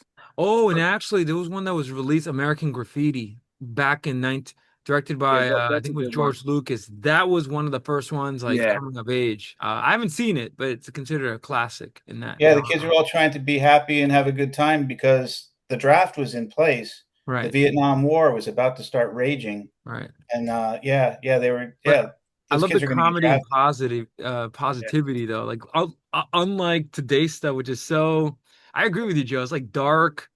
They make a statement, which I don't know. I think I love these movies. I'm watching Fast Time, and they talk about serious topics, but Oh yeah, don't yeah, forget to keep it lighthearted too. Like yeah. I think I just think it's really funny. And then like Joe mentioned, super bad. I mean, McLovin. I I I mean, would recommend, growing up in the '80s, like if you want, like, Fast Times is number one, Last American Version number two, and Valley Girl. Valley. Those. And there's another really twisted one, Over the Edge. Oh my, you got to see. It's Matt Dillon's first movie. Hmm. Came out in late '70s, maybe 1980, and it's not a coming of age movie. It's real serious, crazy, drug induced Oh, middle well, okay, school. but this is totally different. You're just recommending a movie Yeah, from but that it's age, it's from from that that decade. era, All and right. it's the movie where Matt Dillon got discovered walking out of Mamaroneck High School, You always mention that story. Yeah. and the dudes were at Walters, this like hot dog stand, and they were the producers, and they said, "We need to get somebody for this movie. Who are we gonna get?" And here comes, here he comes, Matt Dillon with a cigarette, leather jacket. They goes, "There's our guy right there," and he doesn't act. He's like, "Well, we're gonna teach him." Like, imagine that. That's how he got discovered from Mamaroneck. Check out his performance in Rumblefish. Great Oh, soundtrack as well by Stuart Copeland of the Police. yeah. Hmm. I Done like. in black and white. Is Matt Dillon also in the movie There's Something About Mary? Have you two seen that? Well, Yeah, that's what's great our about Matt. famous scene, the That famous is scene of my dude. Jugula. I love that movie so much. Dumb and Dumber, these great comedies that were They don't make them like that. totally doing. And I think Oh, There's Something About Mary and that's Matt Dillon, right? yeah, it's Matt Dillon. He What was is so funny in the movie, but so Grandma's Boys? You ever see that? What's the one with Johnny Knoxville? It's the worst. oh man, they can't get away with those movies What today. was that called? Where he's the Special Olympics. He makes Oh believe. gosh, I know what you're talking. That movie is so. If that was released today, oh my goodness. That's the beauty of the comedy, though, I and know and the you comedies were know, different back then. yeah, people were more open and not and less like offended by everything. I know. But in a lot of those movies, like there is seriousness, like you know, a girl gets pregnant, she has an Yep. abortion, so there's a lot of seriousness to Fast Times too. A lot of Yep. clowning and drugs and fun stuff and music. Right. But great movie, man. I Great can't man. believe you've seen it now, man. Wow, Yeah, that's I always heard of it. Well, actually, for that famous scene, without going into too much detail, that's the only reason why it gets famous. But apart from that scene, which it's funny, I was focusing more on the song. I was like, wow, yeah. they actually had the cars for that famous scene. How big were the cars that they managed to like? Just think about that. And then And I obviously, gotta be honest, that's not a famous car song. no. That's That's what I'm saying. It's one of their least famous songs, yeah. and yet they chose that for that amazing scene. And it's ruined for me in a perverted way when I hear that song. Boom, boom, boom, boom, No, but it's boom, a great song, and I've boom. always heard it. I think it's on the Cars debut, I think. Yeah, yeah. I With can't. the, The one with Just What I and Needed. that girl looks like PV Cates on the Cars Yeah. album too. Oh, And PV Cates is all a right. beautiful. Let me tell you. No, and in the movie, I like how you know what's funny? There's a nice femininity in the movie though, where Mhm. she watches out for giving advice to Jennifer uh, Jason Leigh, a right, very even young. though Yeah. I don't know if you would agree that it's the wrong advice. I'm not sure, but she watches out for her. Not in the '80s. Well, right, That's right. how it And was. then she's dealing with D-bags, like that guy that first sleeps with her. And and then what's the guy's name? The other one, the one that Mike scalps Damone. tickets. Yeah, Oh, he's a total D-bag. I know a lot of Mike Damones in Well, my of area. course. And then I don't know if you knew if you yourself, you guys were this, the young kid That was who me. yeah, I was gonna say that who before No, kid. I was Spicoli. I was more of a Spicoli, but I focused on my studies, of course, but I took the Spicoli route. We all did. Me and my friends. I like Sean Penn. But that must be one of Sean Penn's greatest acting roles because If you said I that always to him, see that no you'd no be like, "What?" no. Well, I say that because he takes on serious roles, but then he's like, yeah, like he does like that Yeah. It's just There's so a great. there's a great And he's like movie. shirtless too, like when he enters the Yeah, burger shop and Tom, oh yeah, yeah, you got to put on a shirt. yeah. Oh, No shirt, no shoes, no dies. Um, there's another movie he's in called Bad Boys. It's about him going to like a reform school. It's fucking great. There was so many great movies that came out in the 80s and late it's 70s, one of early 80s. the 80s. I'm a cinema buff, so I say that and I haven't seen Fast Times, right? But 80s it was a golden age. Like Yeah. it was one where the movies were unrestrained. Hmm. There was a lot of experimentation. Like Oh Fast yeah, yeah, Times, yeah, it was an experiment, and it worked. yeah. Um, but the soundtrack too is so amazing. Like I'm hearing the soundtrack, That uh, was they especially all the especially the song that Demi Hagar's in there. yes. Oh God, And I'm it drunk. opens up with the Heavy metal. yes, That yeah, yeah. yeah, great soundtrack. But all right. But Really quick, another movie you should see is Clerks. oh, what's funny? I saw that a long time ago, didn't get it. I have to rewatch it. Yeah, we Like watched now with the Clerks. maturity of mind, I'm gonna Yeah, the 90s, it was whatever happened in the 80s drifted off into the 90s, and there were some great like singles. That sums up the night. And I've mentioned this many times on the show. The 90s is definitely like Singles is probably the best movie of the 90s if you want to know about the Mhm. era. Fast Times at Ridgemont High is definitely the best movie of the 80s if you want to know about the era. Um, but really good stuff. Mhm.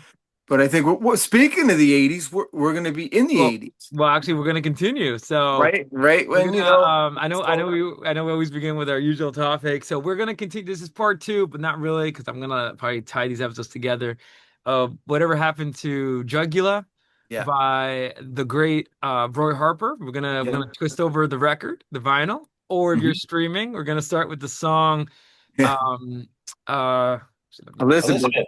Elizabeth. Elizabeth, which it's funny. I was listening to Hope. It's funny, the album, it's a shame that it didn't kind of blow up because there was a lot of decent 80s hits. Like that could have Yeah. been 80s hits. It's kind Yeah. of strange. And but anyway, so I know we left off on Hangman, right?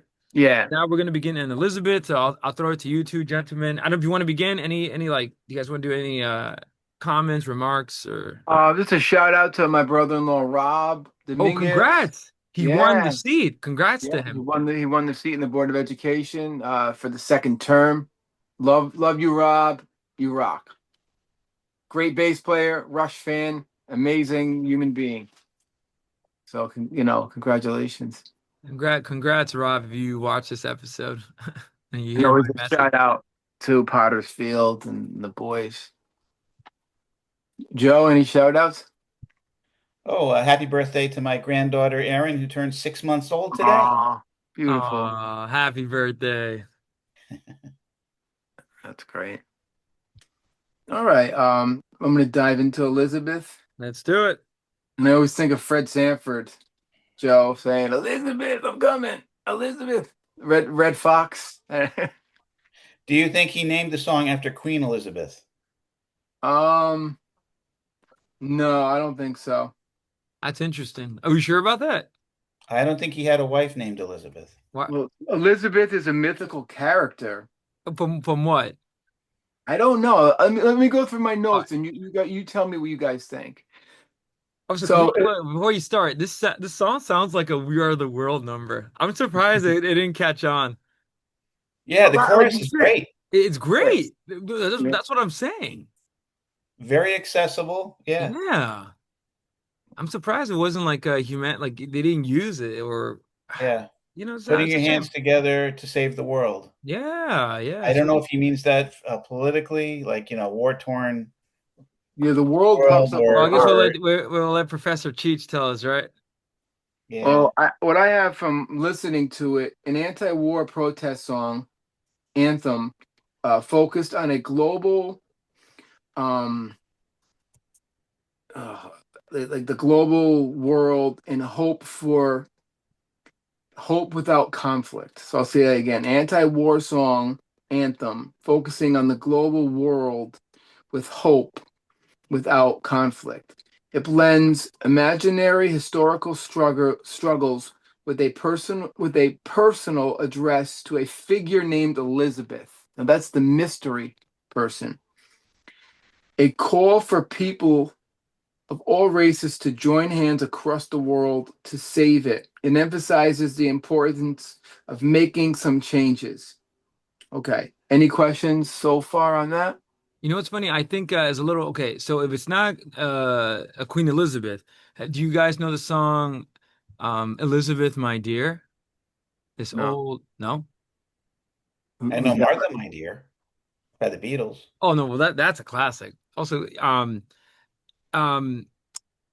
it- I think it is a reference to like that Queen Elizabeth kind of idea, where he's speaking to his country, especially in True. like That's a great point. and the only reason why I say that is because the Stone Roses have a song called Elizabeth, My Dear.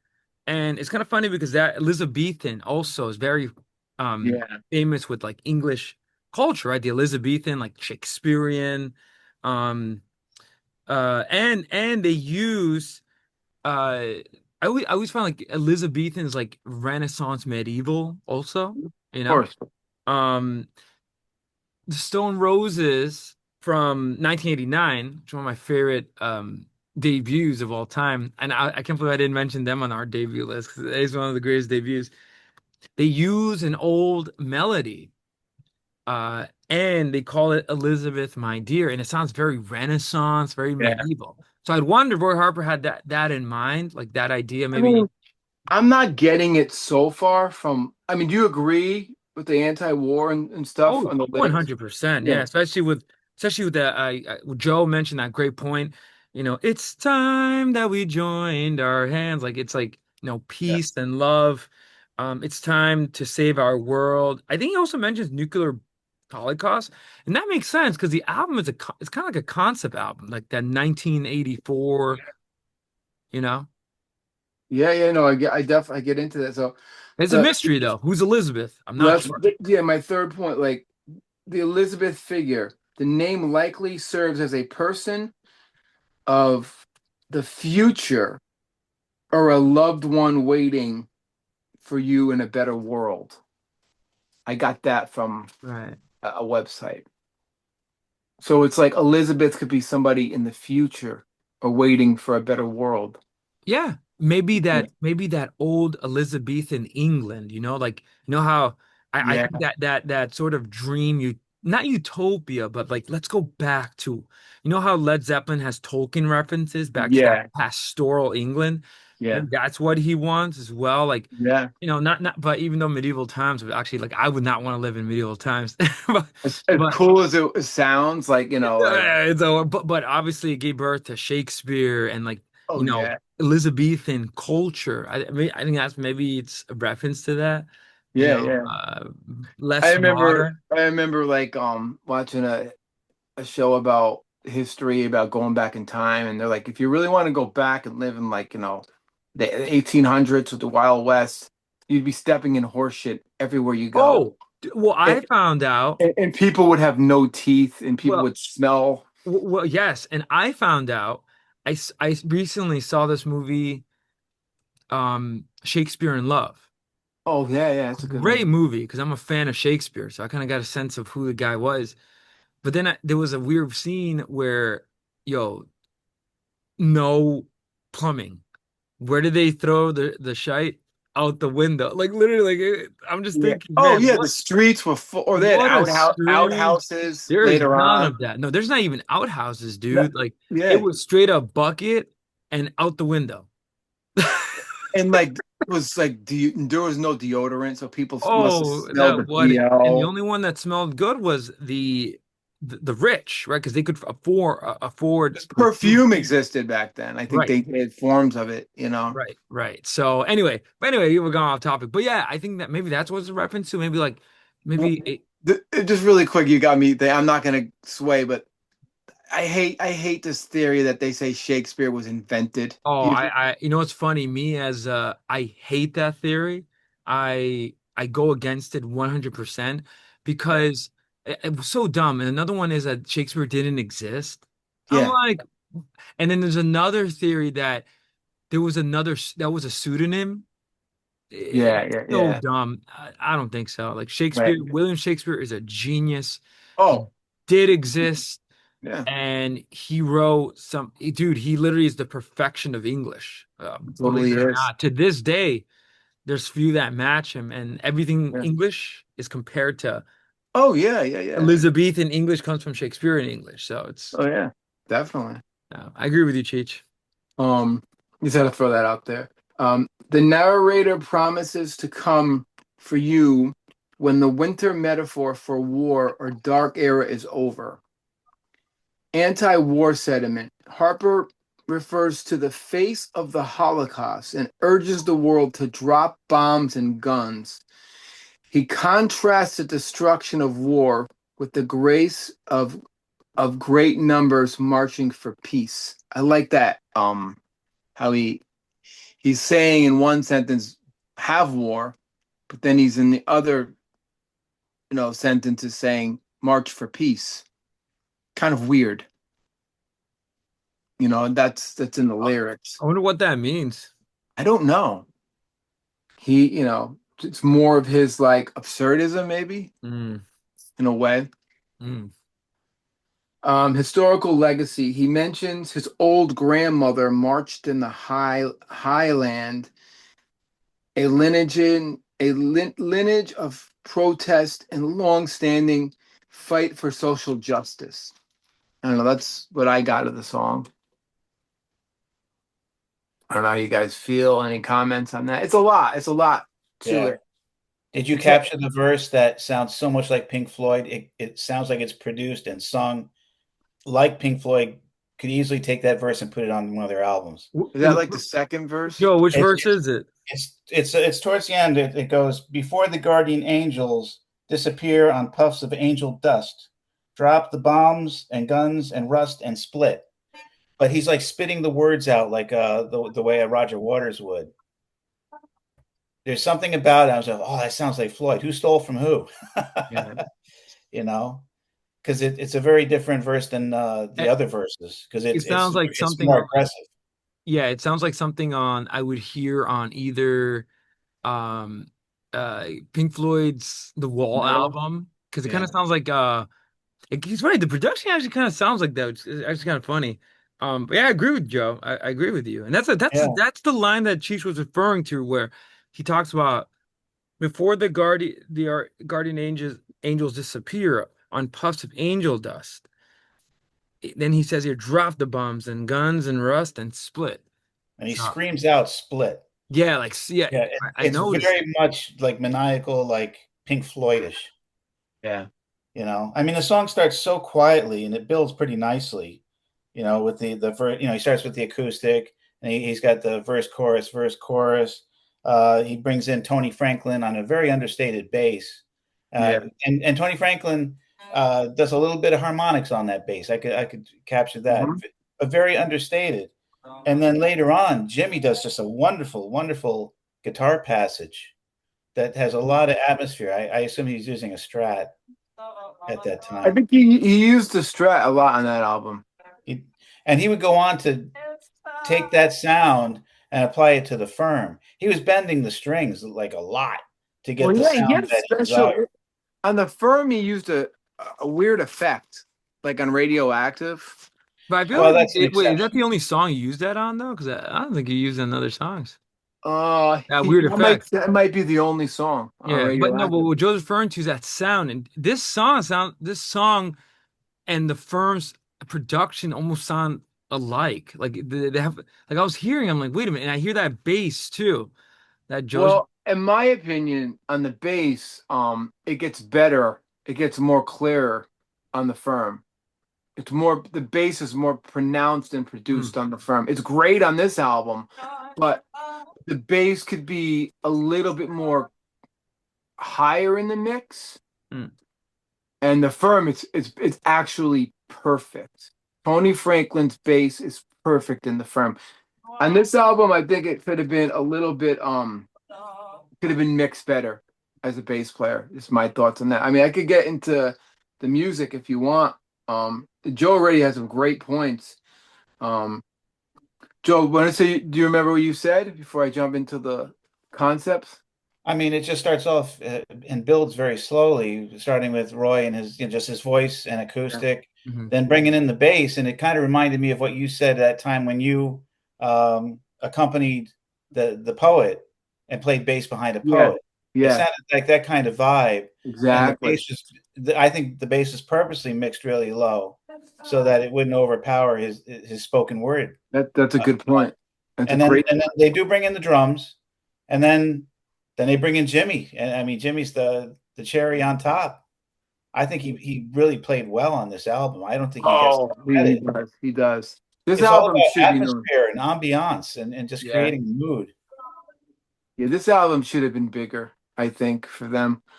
I have I put down like for my interpretation, a mystical intro acoustic guitar with great chord progressions and a lot of space. Now, tell me if you hear this, Joe and Manny. I hear a tangerine vibe in this song a little bit off of Zeppelin 3. Well, for me, Stormcock had the Zeppelin 3 flavor Yeah, to it. I was gonna say, yeah. More This so. this Not has this has the song Tangerine, but maybe it's the chords he's using. really. Yeah, if you know Yeah, if I you can get that, see that. that's what I I heard can in see my that. mind. All right. Um, And just going to Jimmy's solo, it is pretty good on the album. Like, like and that oh effect you're yeah, talking about, Cheech. I kind of hear like it's a Strat, right? So it's yeah, great. different. You know, a master guitar player's playing. Oh yeah, A that's nice touch. that. And I love how Joe said like it starts out really. Actually, I'm surprised the song was not a hit. I know. That's actually shocking because it sounds like We Are the World type song. Could have been like a major because at this time these type of songs were like U2 released Pride in the Name of Oh, Love, I love that like song. these Yeah, great political songs. yeah. We Are the World. Do They Know It's Christmas? And there's much more. Like that's not the Oh only one. yeah, yeah. Even even with Jimmy Page, it still wasn't, I guess, enough, right? To Well, I think people. I'm gonna use me as an example. I didn't know this album when Page, But to be fair, came you out. didn't know Roy Harper either, right? No, but when the firm came out, we jumped on it. Like, this is it. This is Jimmy Page. He's back. Now, if somebody said Jimmy Page is back with Roy Harper to a 13-year-old, 14-year-old Cheech, I would be like, this is lame. You know what I mean? Because you're gonna want, and now being And to 56 be years fair, you old, would say that about like Bob, like if someone said 13-year-old Cheech, yo man, you gotta listen to Freewheeling Bob Dylan. I'm like, yo, this is lame. I'd be like, this is so lame. I want 'Cause- to hear Power Slave. This is where your right, mentality's at. right. Um, I don't think I listened to any acoustic music Yeah, no, I think no one at that young, age. no. It was like And something. that's why people were hating on Led Zeppelin 3 because they were Yeah. like, what is this? I want more, you know, Well, when I whole did hear James Taylor, it got me. at I was 13 like, years old. oh yeah, yeah, yeah. James, because my mom always played like Carole King and James Taylor. So John Denver and what's his name? Croce was played in my house a lot. America. So like that acousticy stuff, I like the soft rock stuff basically, which is more acoustic. But in a rock context, I would hate it. I would not like, Well, I think that music that you just mentioned, you would, correct me if I'm wrong, you're gonna associate it with your mom's music. yeah. So it's kind of like Or you or respect. or radio, AM Well, I radio. was gonna say you respect it, but you wouldn't listen to it in, like at school or something. Um, Or am I wrong? I would listen to it at home, like Croce and No, no, no. But America. would you listen to it in front of your friends? If they said pick an album, like Yes, 2112 or yes, or friggin' yes. Don't lie to me. No, like oh that's every. oh I had that experience in high school when I discovered classic rock. I would hide it because my friends. One time, my friends took my headphone, and they were like, What kind of shite are you listening to? What is this?" Like, yeah. dude, and I was like, "Oh, it's Bruce Springsteen." What the heck? Like, but I would hide it because and No, it's funny, like hiding the boss, Bruce Springsteen, right? Which I I hid the stuff I told you, and I mean, we talked about this a lot. It was called 120 Minutes. It was on Sunday nights on MTV. And every Monday morning, me and this kid Anthony, we were headbanging guys. We'd be like, "Did you check out 120 Minutes, the new Replacements video, or the Cure's new video, or the Smiths?" Like, and if we got caught talking about the Smiths or the Replacements, we'd be shot.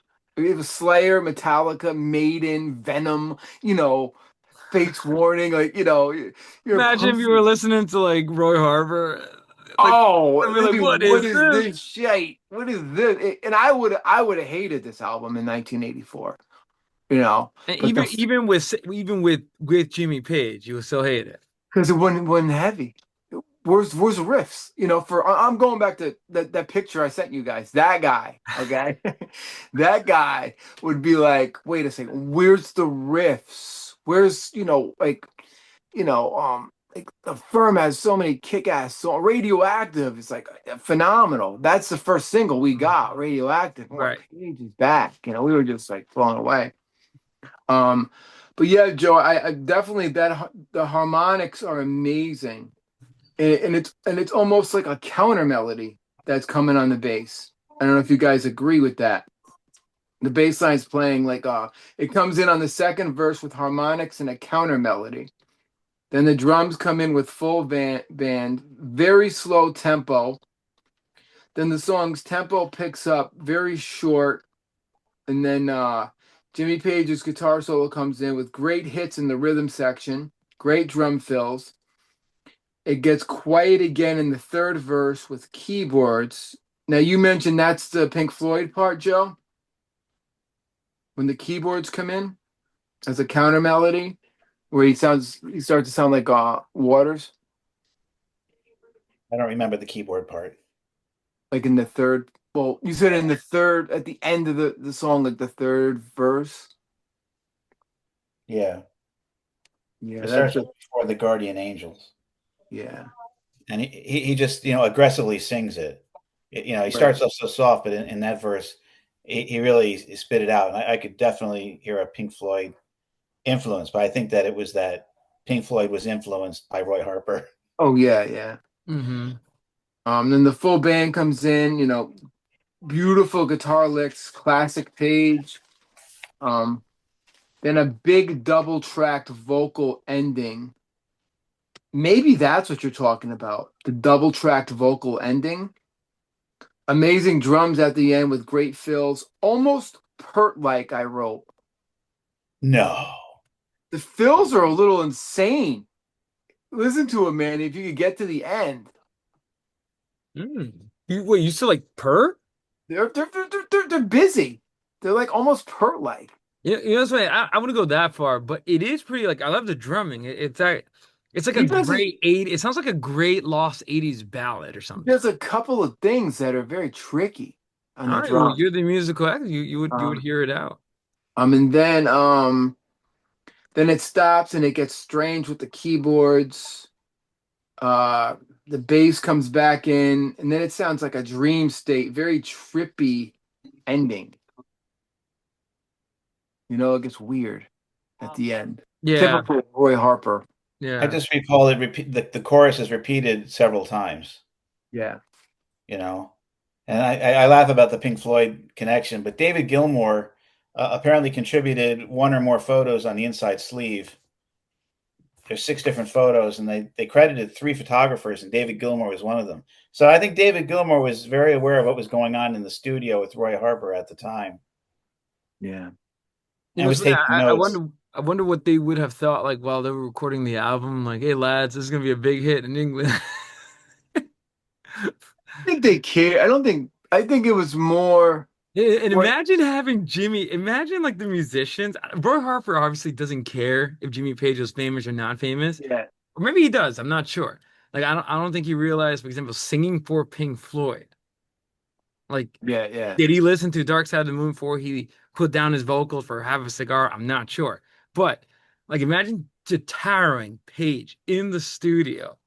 Like what did the musicians think? Like what like I oh don't think having Roy Harper looked at Jimmy Page like we look at Jimmy Page. He right. just looked at him as a great player who's adding something to the band to the album with a legacy. But he probably wasn't a huge Zeppelin fan because he's more, I don't think he I was. don't think he was. It'd be interesting to ask Harper what was he listening to? Because Yeah, obviously he was listening to something, right? For yeah. these influences. Obviously he wasn't listening to, Led Zeppelin. I mean, he might have listened to three, you know, because it's basically Roy He Harper. probably just listened to Hats Off Roy Harper. Yeah, but I don't think he's gonna put on, Led Zeppelin 4 or like Led Zeppelin 2, you know what I mean? So, but yeah, it's a great, great album. I mean, a great song rather. I think it's my favorite song on the album After Hope. For me, Yeah, both songs are great standout tracks. Like if I was trying to get someone on this album, listen to Hope and Elizabeth because they're pretty good. I like Hope, Frozen Moments, and then this song. I really like Frozen Well, Frozen Moments. Moment is my personal favorite. Like Yeah, that's beautiful. obviously someone that doesn't like that type of music's not gonna dig it, Yeah. but going to Joe's point, Hope and Elizabeth could have sounded like top 10 hits. I'm not sure how well I don't know how successful the album was in England, but It did okay. It did okay.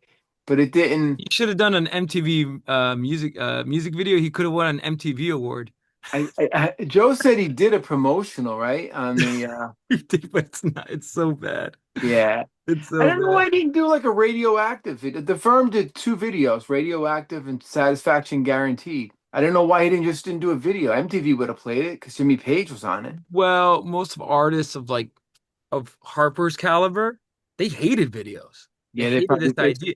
they It's probably had no idea where it was headed, you know. right. Well, I would argue it was, well, yeah, because it did have a good time. Like the video, like 20-year, right? Life's, well, actually 30-year until the internet like blew that down. Well, like when this album came out, MTV was huge. But to a lot of artists, they're like, "Oh, this isn't radio. What is this? I got to pose now." I'll be honest with you, Roy Harper, I think that's one of his downfalls. David Bowie did videos. Like he took advantage of that and blew up even more. Even the old stuff started. Oh Remember the yeah, video for um Major Tom? It's a weird video, but yeah, I remember watching that on MTV in 2000s. yeah, Me, yeah, yeah, I yeah. was like, they did a classic section, and I saw him. Obviously, it creeped me out, so I didn't stand for the song. I Really was young, creepy. Yeah, really weird. But like so Roy Harper's downfall is like he didn't take advantage of this. Like he yeah. should have done a great video for Hope and with Jimmy Page. Imagine Jimmy Page in the video. I'm sure he would have done it. Like Well, I think Jimmy Page was like one and done with the album and just couldn't wait to jump on the firm and get into the firm full time. Get that going. do you guys think Jimmy Page did this to do a favor for Roy Harper, or did Um, they have a good relationship where they're like, you know what? Let's do an album. Let's see where it goes. I don't know, Joe. You want to answer that first? Well, the concept was a full album with Jimmy and Roy, and they were debating what they should call it. And Roy Harper did not want to look like he was trying to profit from Jimmy Page's name, so they kind of like left Jimmy not be at I don't know at the top of the billing, you know. I think Jimmy didn't want to have to do anything like make decisions about production or anything like that. He just wanted to play and enjoy himself, Makes sense. And you that's what know. it And sounds like. he met Tony Franklin on those sessions. Right, right, right. And remind me, And he's the bassist for the firm. yeah, Yeah. There we but he go. wasn't the first choice Who for was the the first firm. choice? Pino Oh, Palladino. For the firm.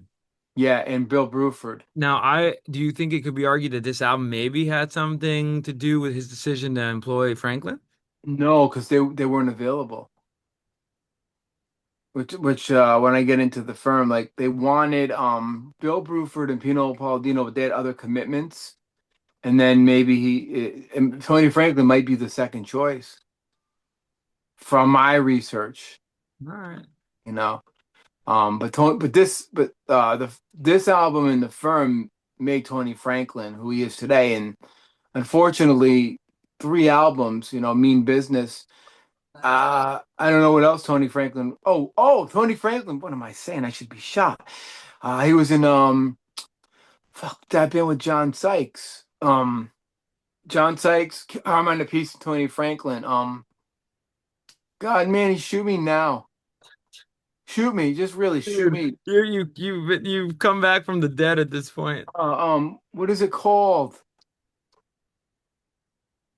It was John Sykes, Tony Franklin, and they had. Oh, See? when in doubt, Google I it, say Mission UK. Google it, Google it, please. I'm just a long day John at the Sykes temple. and Carmine Appice and Tony Franklin. Carmine Appice? Yeah, super group, another Oh, super Blue group. Murder, Blue Murder. Oh my God, I'm 1980, Tony sorry, John Franklin. Sykes. I'm sorry, John.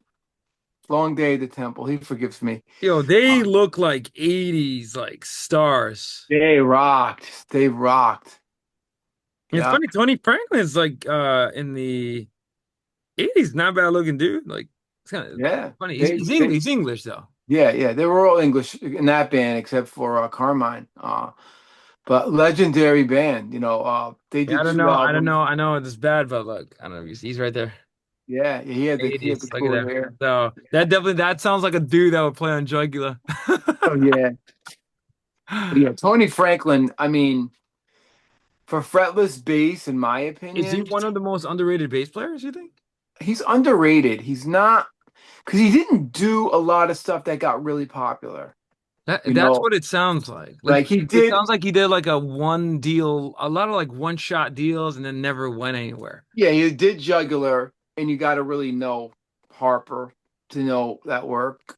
And then obviously the firm blew him up. They were like, because being a bass player and being, a fan, being who's this guy? He's new on the scene. And then And Blue that Murder fretless comes out. sound bass, I hear it. Yeah, It's funny. It's not because of Jocko and him. Now when I hear that, I hear it now in Hejira, and I love hearing it on um uh Paul Simon's song "You Can Call Me Out" and yeah, James Taylor's "Mudslide Slim," picking yeah, on a fretless bass, and you yeah, hear that sound. So it's yeah. it's a very unique sound. Well, there was another guy, Jeff Berlin. I think he played some fretless. It's funny, and the fretless bass is all over the place in African music. It's kind of funny Oh how yeah, yeah. it's kind of funny how it's very Well, it wasn't popular no, no. until Jocko pop. Actually, the first fretless bass is Boz Burrell from Bad Company.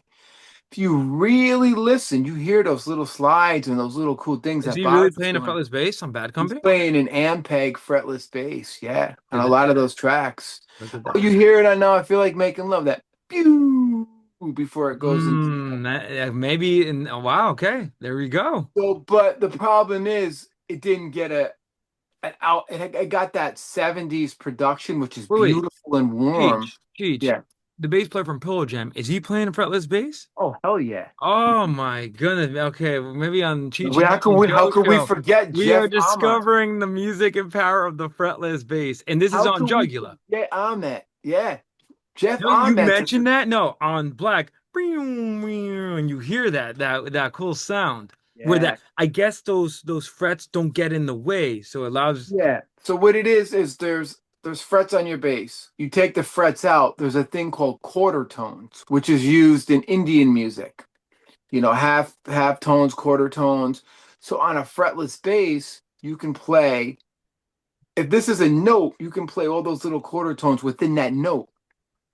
So when you're a Ravi Shankar jamming on a sitar, that's fretless as well.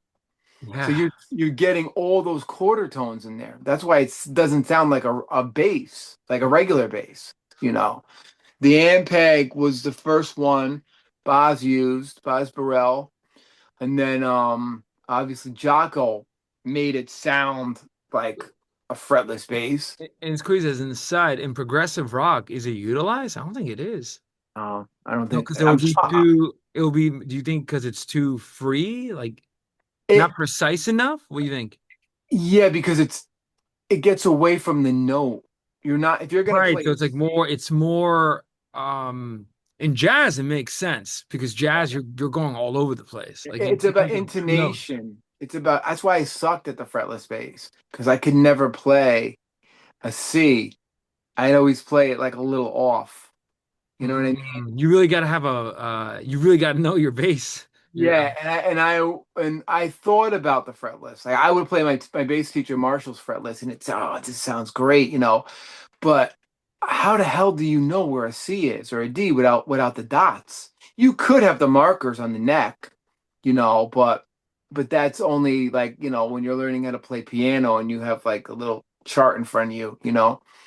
But that's why I was never good at the fretless bass. Mm. I just, I love the sound of it. Such a beautiful sound. And like you said, Mike on that, just oh my God, he took it. Yeah, I was gonna say And this is the '90s where like it was that's why forgotten. Pearl Jam rocks. That Yeah. and I hate how I get why they did it, but you know how they Roy Harper themselves, where Yeah. even though they were big, they stabbed their own commerciality. Oh, and just to throw this out there, Jeremy is a 12 string bass. Oh, But dude, and the Mike, sounds they get on that album, yeah.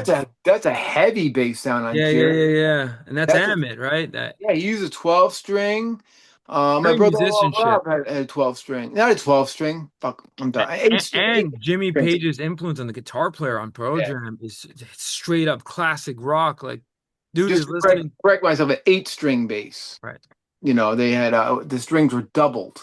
They And were you like hear instead it. of Yeah. yeah, and it's made it really fuller with an octave.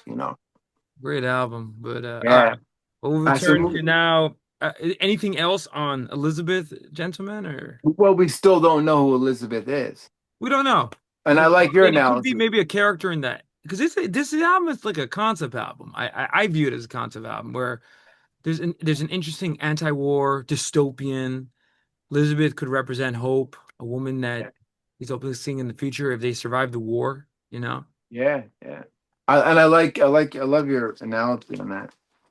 So the next one, Frozen Moments, 3 minutes and 18 seconds. A deeply personal and poetic reflection on power of memory, lost connection in the desire to preserve fleeting instance of beauty and intimacy. The lyrics utilize sensory imagery to describe a moment that has been frozen in the narrator's mind, serving as a mental sanctuary. How's that sound so far? Good so far. He literally in the title, Frozen Moment. Intimacy and nostalgia. He recalls a specific scene, seeing someone naked in the naked eye under a honeysuckle naked summer sky. That's Keats right there, right? That's obvious. Yeah, the imagery. Naked emphasis, raw, unfiltered honesty, and vulnerability. Um, the nature of memories. He describes his words in profane in his poems as silent masterpieces. These memories are not just thoughts, but living things. Poems, I still breathe that provides comfort and leave my head at ease. That's one of the lyrics. The song acknowledges the pain of moving on, noting that he and the subject may never speak again, allowing him to reconnect with the version of the person that exists outside of time. It's a pretty heavy concept, you know. Very I know that Keatsian. I know that was pretty heavy, everything Yeah, I just said. So I don't know, any questions on that, very Joe? Keatsian. Joe, what do you think? You know how weak I am on poetic interpretation, so I defer to you guys, but especially to Manny, the scholar. Yeah. I mean, what I liked about the song was how it ended with the vocal ascending. He has a very interesting vocal. Um, Give him props for that. I found it was an interesting way to end the song. Yeah. It's ethereal. hmm Yeah, I it's like very that. otherworldly, spirited.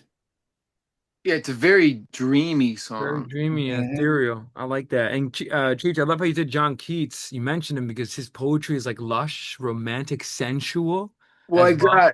I You got hear one that. I got one in particular. He captures Keatsian concepts Well, of a okay, can I mention one? That idea of negative, I think it's called negative capability. It's a philosophical, Mhm. poetic, um, uh, way of viewing the world. How about It's this in here one? because it's like because it's poetry, right? The song is a pure poem. Oh, it's a poem of And the music. music is so lush and beautiful. It's like I love I love the melody he's playing. Yeah. And then there's a key I think he took from, you would know this better than me, O to a Grecin urn, Grecian. Hmm. That's one, that's where he got, I Oh, think to a Grecian urn. that's where he got a lot of the concepts Hmm for this album, for this song. Especially Where like that aesthetic beauty. I mean, yeah, Mhm. beautiful. I look at the line, like the sensual line. I still see you naked in my naked eye, underneath the honeysuckle. Right, very sensual, very Yeah, moist sweat. I yeah, mean, it is Roy Harper. It's not me.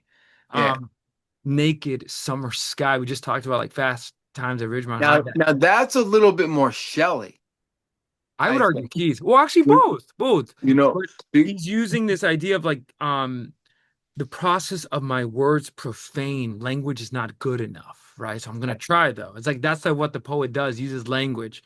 The poems I still breathe. He compares poetry as like breathing. And right, right. yeah, it's definitely a heady song here. Yeah. I mean, I definitely hear Percy Shelley and more Keats, Yeah.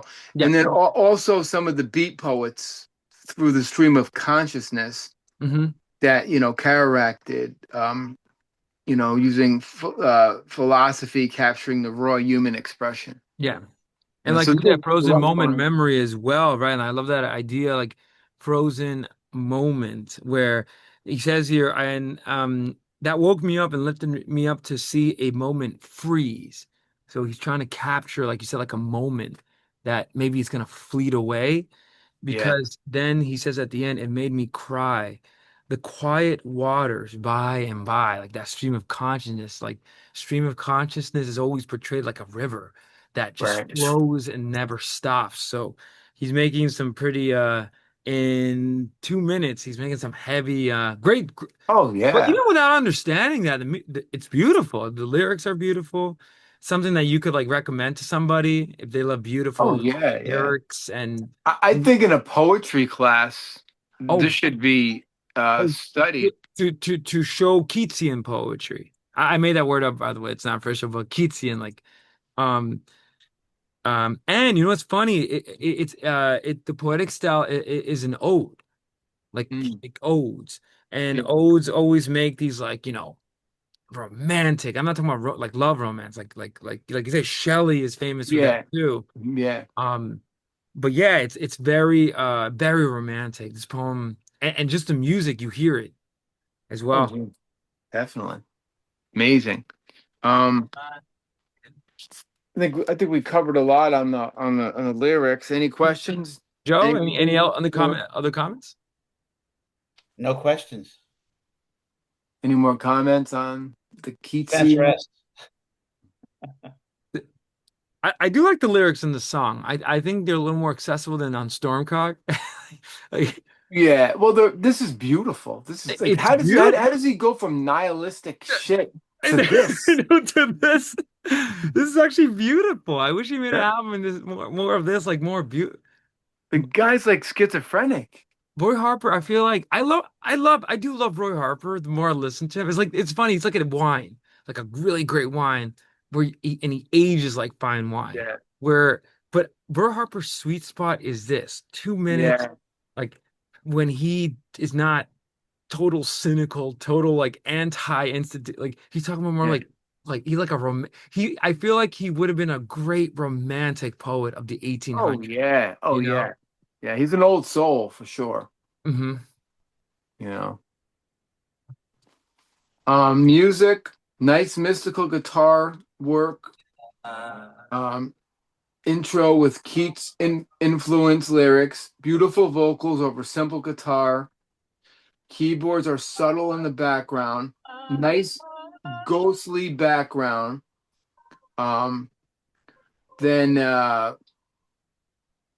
it's a quick song, 3 minutes, ending with vocal effects and haunting keys getting louder just at the end.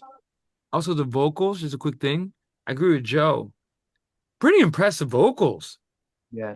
from Roy. I mean, he's good. He's a great singer. Oh yeah, You see, definitely. he's wailing, and then like Joe mentioned that descending style he does, and yeah, ends on a weird, ethereal, spooky note. So, Those right, weird keyboards, you yeah, know.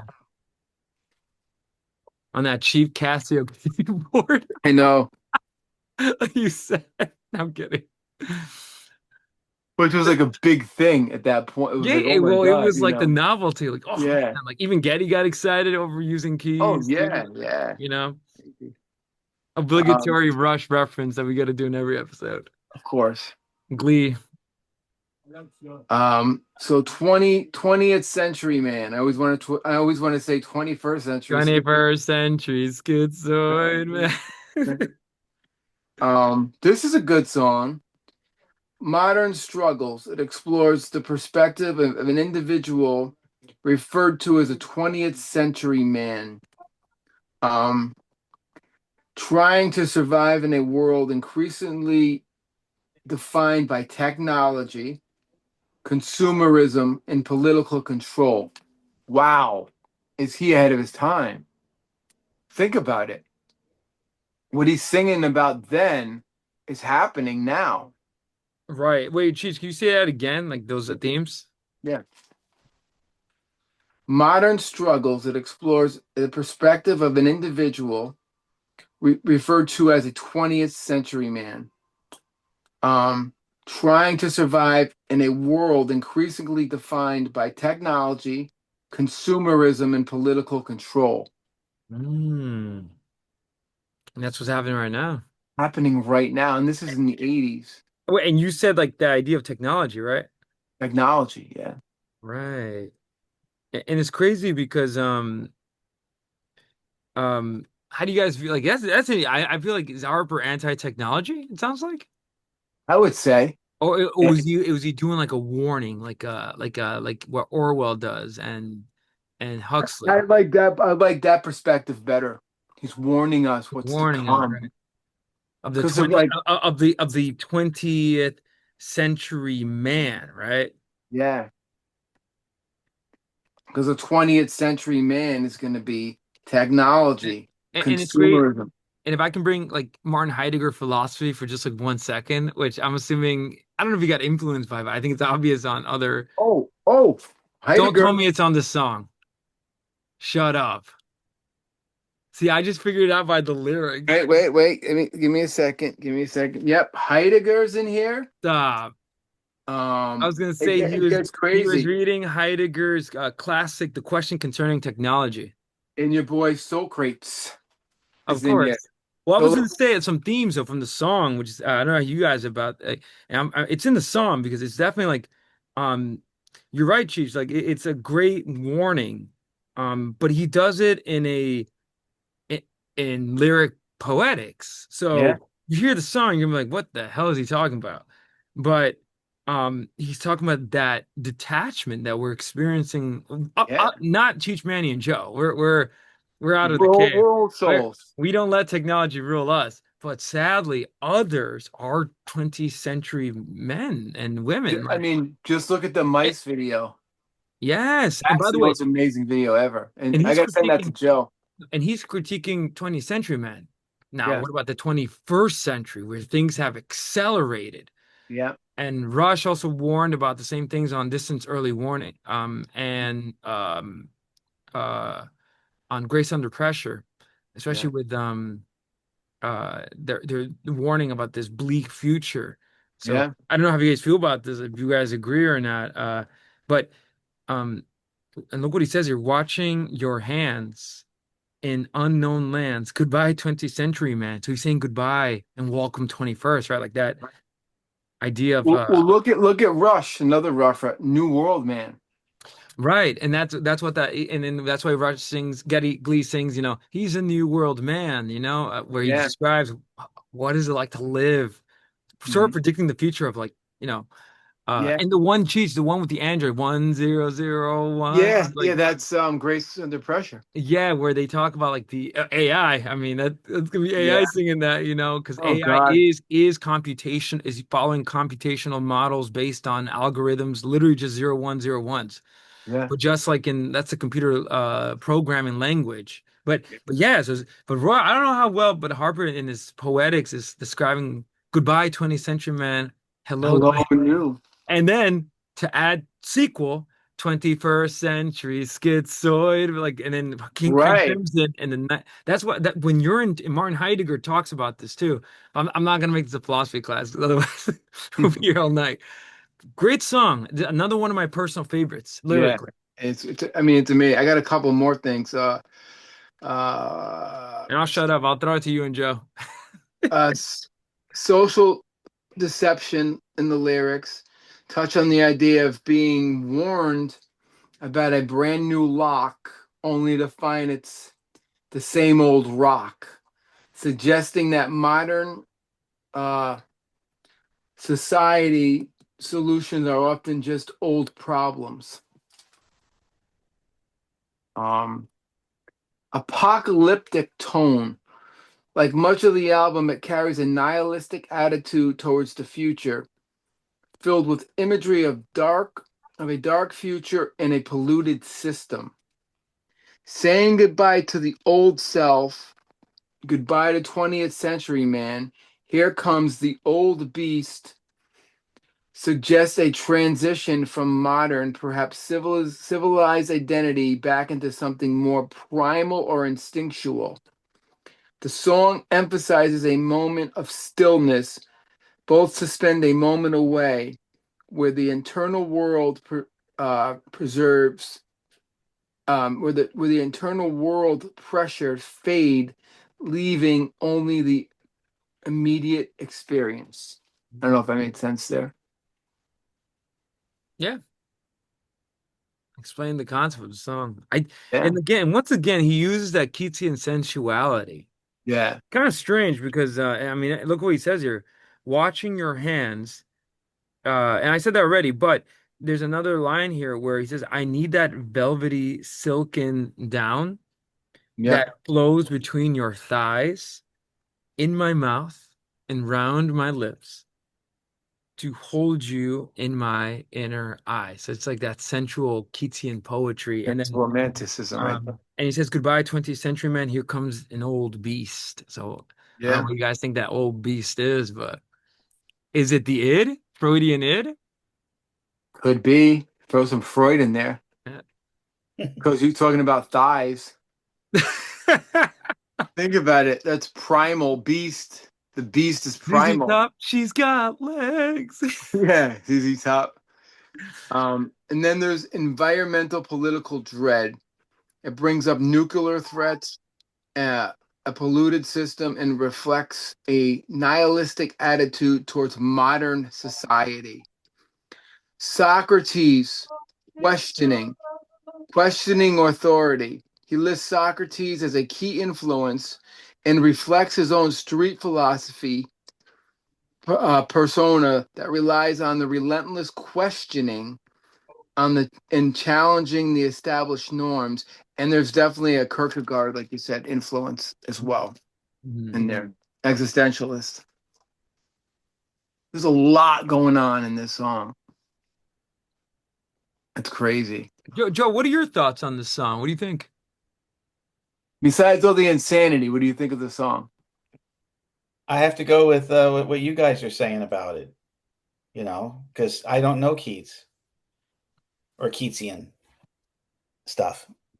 So, if you're wondering why the album didn't sell in America, maybe it's because You intellectual. people like me didn't understand it. No, but I don't think you excuse me. I don't think you need to know Keats to like it. You know what I mean? Like you could just listen to the lyrics, and if Right. you studied Keats, you hear it. It's gonna unlock more for you, you know. But But I do wonder, it is a little like in the 80s, think about what was popular in America. Not this type of music. no, he's Oh, going up against Bowie. He's going up oh against yeah, and Bowie was getting dumbed himself down for pop most pop audience. artists And did them. but I love that album, Modern Love. I You actually love, think about it. Most artists dumbed themselves down in the and, 80s. right, This would have been more of a 70s concept, right, right. going back into art This rock and this would have fit in on Stormcock. Like it has that idea. easily, yeah. Um, so that's another good reason why it didn't sell. It was just once again he's like way ahead of his time. I mean, who's using Keats in their lyrics and making it sound like Keats? Neil might have borrowed some Keats ideas in poetry and stuff, but it didn't sound like poetry. When Getty sang it, it didn't sound poetic. Right. That makes sense? This is poetry, Mm-hmm. you know? The way it's like what you hear on Bob Dylan in a way, but it's some of his heavy early stuff. Yes. Yeah. So, Dylan is so much easier to understand. I do admit, like, I will go with Joe. This is too Roy has so much integrity, he will not dumb himself down for anybody. no. So, like, and that's a problem in a way because if you're trying to reach a mass audience, I mean, think about it. Sometimes you go from like let's look at the Beatles. The Beatles start out, and the reason why they conquered the world is because I wanna hold your hand. Like, imagine if they released the song Tomorrow Never Knows first. Like, I feel like people were like, "What is this?" Yeah, yeah, yeah. Like it makes sense. But I do respect him. He doesn't dumb himself down. He makes you work. He just wants to do art. He doesn't Yeah. care. Yep. Art for art's sake and no Yeah. commerciality. Because yeah, Yeah. this song is. I mean, it's a beautiful melody. It's beautiful, but it's not definitely like no. Um. And I think that's why musicians respected him. And I know we Well, say it makes this sense. a lot on It every makes sense. episode with him. It makes sense. Because deep down, every artist wants to make art from their soul, but they got to sell out a little bit. You got to sell your soul a little bit to get success. And Harper was not doing that.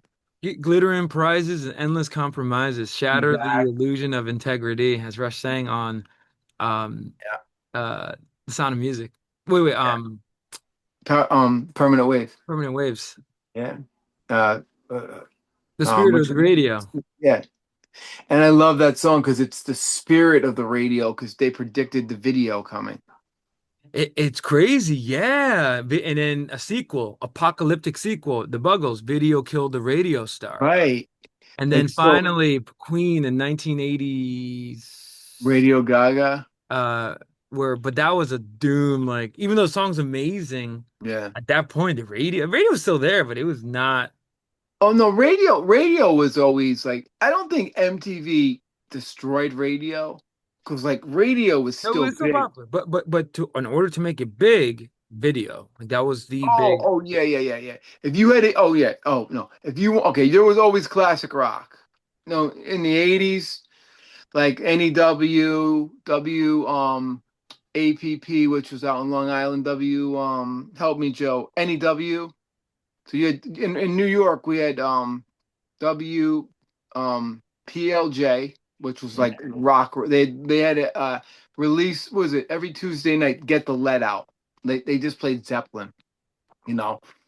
Then you had WAPP, and then in NEW. And but then you had all the, the pop stations, which I didn't listen to, but like, I don't know, 98.7, which was Kiss FM. So to get on there, you had to be Madonna, you had to be Michael Jackson, you had to be, Luther Vandross, you had to be all these people.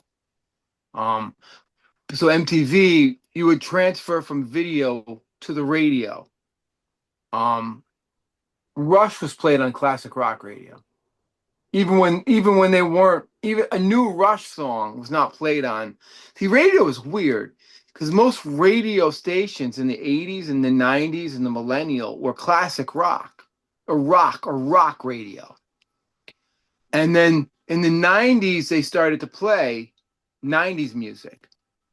Then they would change their format to alternative and the Mm, alternative rock. right. And I So feel like that was to get the young people. yeah. So classic rock stations changed their format a lot.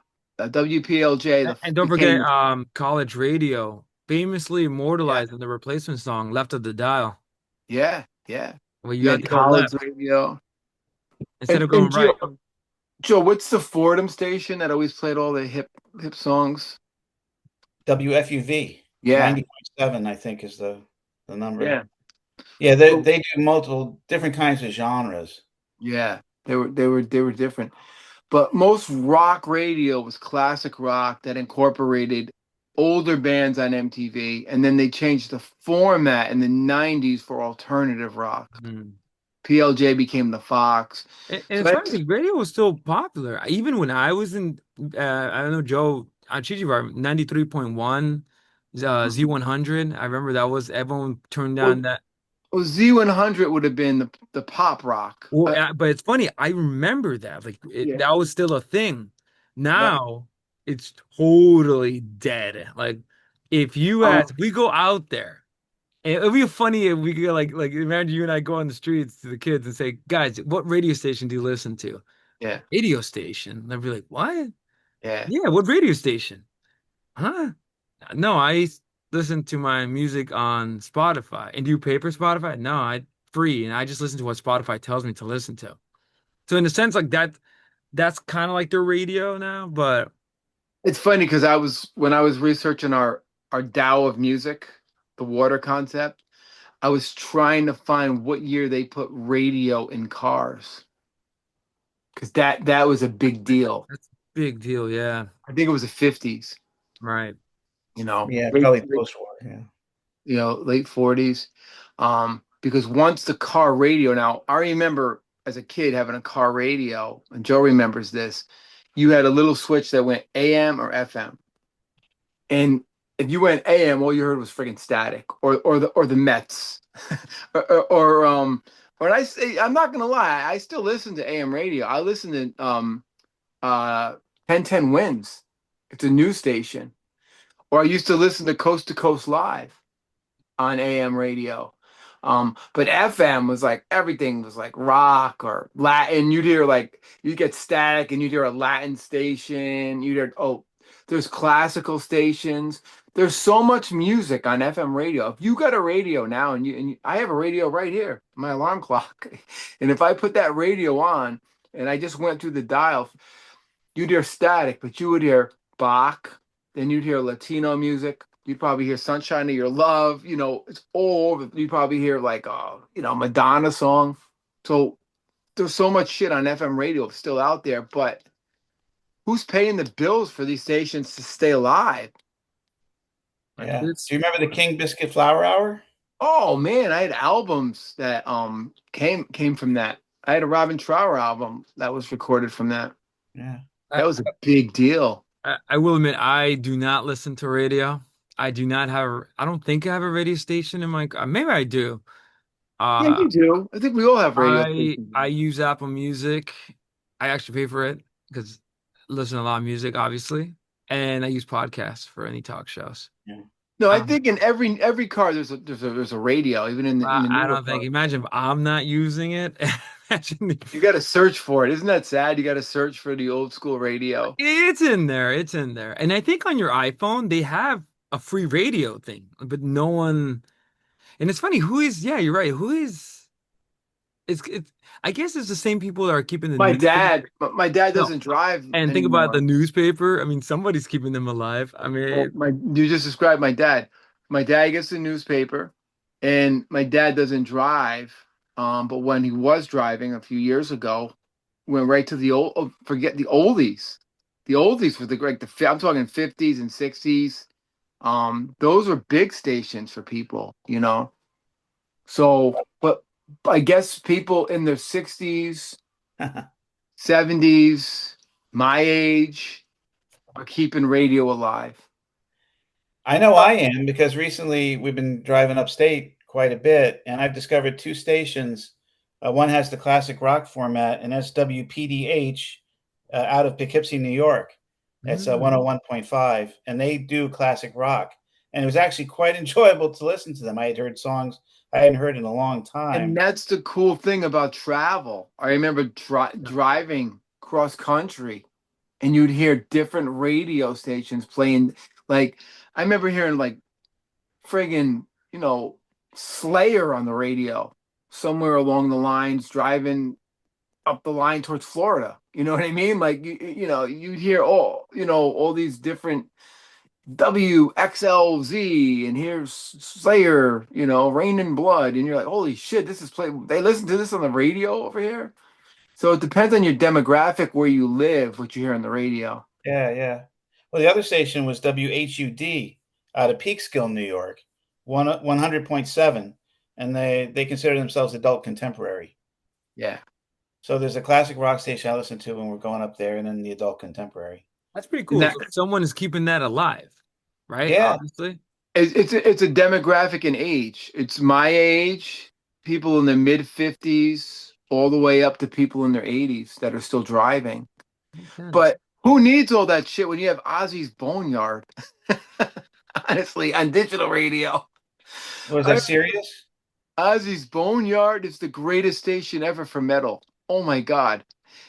Well, Yeah, well, serious. that satellite radio. Well, that was the next, and well now it's antiquated. But I guess It someone's is. also keeping alive Sirius. Oh my God. Ozzy's Boneyard is like I remember like having it in my car. I don't have it now, but like, oh my God. What like it was like a dream.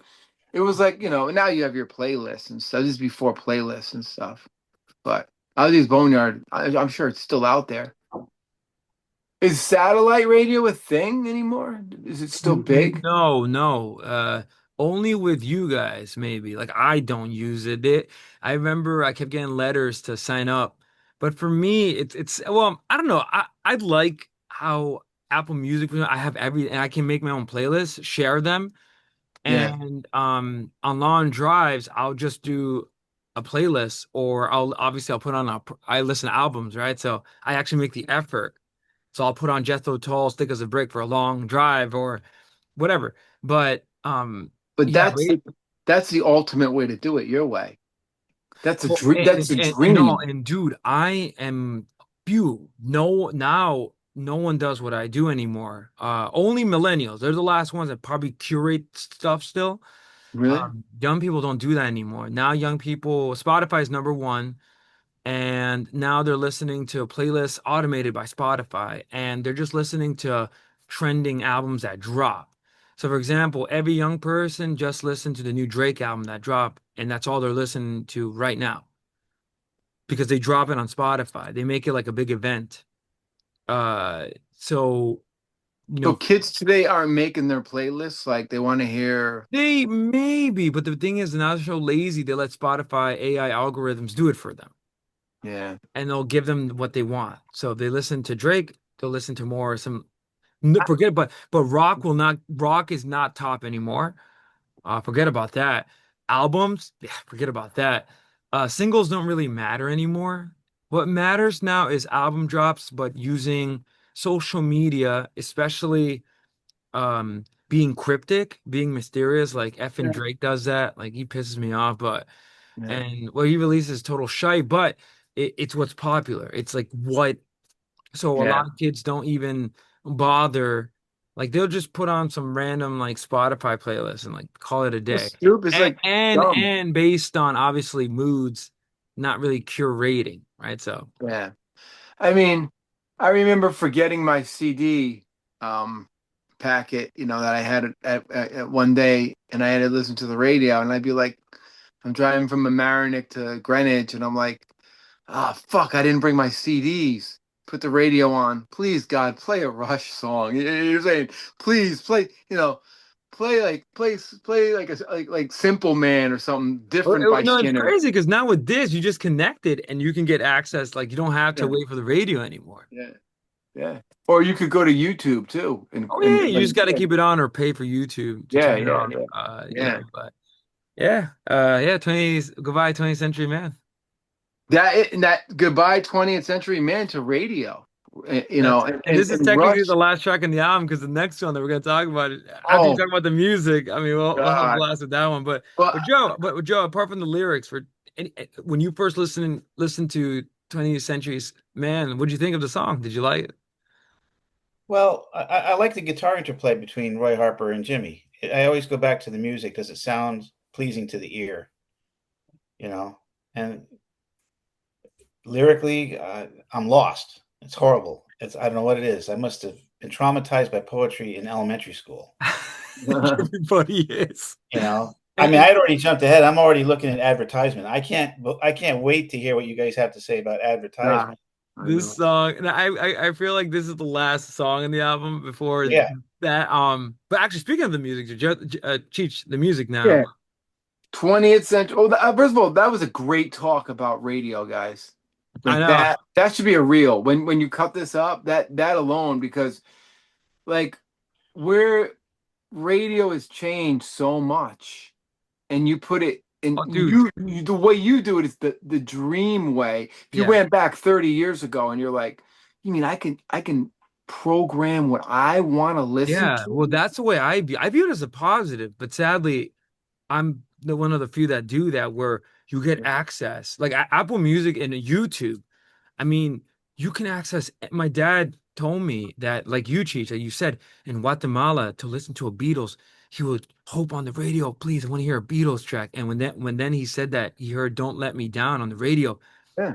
he got so excited, and the radio announcer would be like in Spanish, "All right, we got a new one from Los Beatles, Don't Let Me Down." Yeah. And that, it was that excitement and please like play Don't Let Me. That's the beauty of Like it, that. it And was like that's weird, gone. and And that's gone. that's gone. Yeah. But now with this, and as obviously you pay for it, go YouTube, you have access to popular music going back to like 1920s. It's Right. pretty astounding. Yeah, You yeah, yeah. don't have to wait for the radio. So, but that anticipation is lost, and radios So you could put Robert Johnson, the Magic Flute, in a Iron playlist. Maiden in a In a friggin' playlist. playlist. That's what's Yeah, so cool about it. Like that's why that's I actually amazing. love that. On my Apple iTunes back in the day, I used to rip CDs, Yeah. right? You can download on iTunes, and I used to make my own playlists with those songs, and like Well, yeah. it was Well, really exciting. that goes back to the 80s. Right, right, I would take either a copy from a tape, right, right, give it to a girl or something, or for right. yourself. You can ask Marcel, Joe, what's the best tape, Maxell or whatever. I think it was 80 minute. What is it? 90? What is it? 90 minutes, But it's Joe? 90 minute. It's 45 minute on each side, so you can get two albums on one cassette. But I would split the tracks up. So I had a ton of albums. So I would record like, off of Killers, I'd pick Wrathchild, then I'd go do a Maiden mix, Transylvania, then I'd go over to Aces High. Maybe I'll throw a Rush tune in there. So we'll go on a long trip with my friends and they'll be like, wow, we're listening to Maiden, and all of a sudden Triumph comes on. They're like, holy shit, how did you do that? I was like, I don't And now just, you can do that on Apple Music like it's nothing. I know. With That's so what's much so more work. that's what's strange about this. That's the positive technology. The downside is that first using a Nietzschean reference like God is dead and we killed him. Yeah. Uh radio is dead and we killed him. Rock Oh, yeah, music, technology killed them. well, yes, but Yeah, but yeah, we but yeah, we yeah, because yeah, yeah, yeah, we're yeah, the yeah. ones that invent and use technology. And then rock is dead. Rock today has no popularity, especially as in, you know how it was once influential in the popular culture. Yeah. Forget about it. It's done. The only ones keeping it alive, you guys, me. Oh Last, yeah. um, I'll give you an example. I've seen these three kids walk by my house today. They look cool, right? You know, like not they didn't have like they had like kind of like growing their hair out and stuff. And I'm that's like, the new style right now.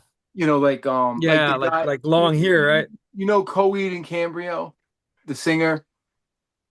There's this band, like this kid had like a bushy hair growing out, and I was like, wow, you guys look cool. I dig your hair. You look like you're a band. You know, they kind of snickered, and I'm like, I said, you guys should get some instruments and be a band. And then they looked at me like I was a fucking freak. You know what I mean? They Like it were like, was "What are fucking you talking about?" this hippie guy telling, you know, but they look cool. And I'm like, you look cool.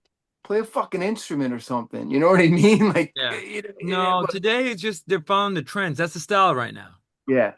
So But they're it's just not following the even trends. it's not cool like metal cool or something. It's a Oh different no, look. they're not doing But it I like the because look. I love the look. no, it's more based on what's popular on social media, in particular, what's popular on TikTok. That's the style right now. They're growing out their hair, so you would think they look like 90s rockers, and also they're wearing baggy clothing.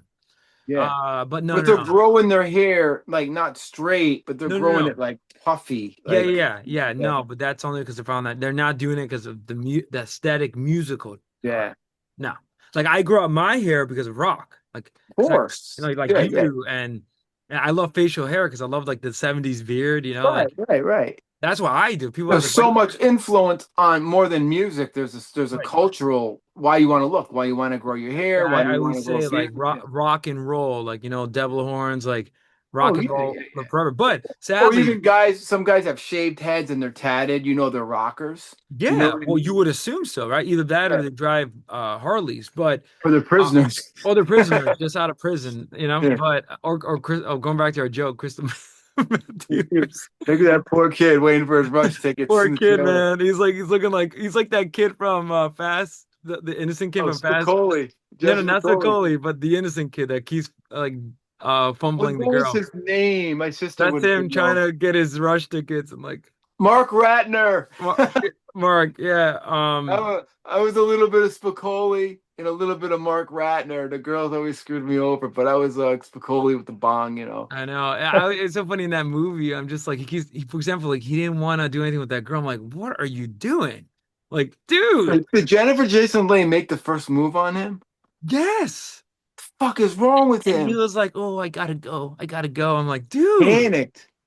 Oh, dude. it was in the restaurant scene where he forgot his wallet. And then that D bag, his friend has to be such a D bag. Like They, that let me tell worst you, to a Simpsons reference, comic book guy, worst friend ever. Like, that guy lived in Portchester.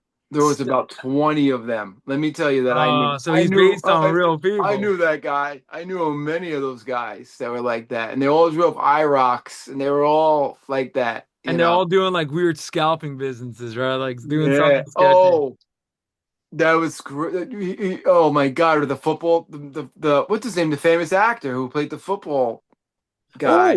Oh yeah, Forrest I think, Whitaker. yeah. He's He's like, in that. it's like you got my Earth, Wind, and Fire tickets. He's like, yeah, for me and Oh, my he's little like brother. he's trying to talk big game, the D-bag friend, and he's like, yeah, I know him. And he goes and he talks to that Forrest Whitaker guy. He's like, Yeah, you, all right, like shut up and just give my tickets. He's like, yeah, yeah. I know him. Yeah, Oh, I love it when it's I'm like, cool by association. he's like, don't you want to see Cheap Trick? The voice of Robin Zander, you know, the amazing And he's talking to the Robin. girl, right? He's trying to Yeah, convince her, like he's trying yeah, to hit on yeah, that girl. yeah. It's, you know, And he's he's like, like, I want you to want me. yeah, yeah. I love. I mean, I like Ratner. No, no, He's no, a he's a good good character. character. We He's a should good break character. down. I could break down. We did a free talk. I could break down that movie like from Oh, start and to I finish. love that because me watching, I thought it was like, That movie is a part of my DNA.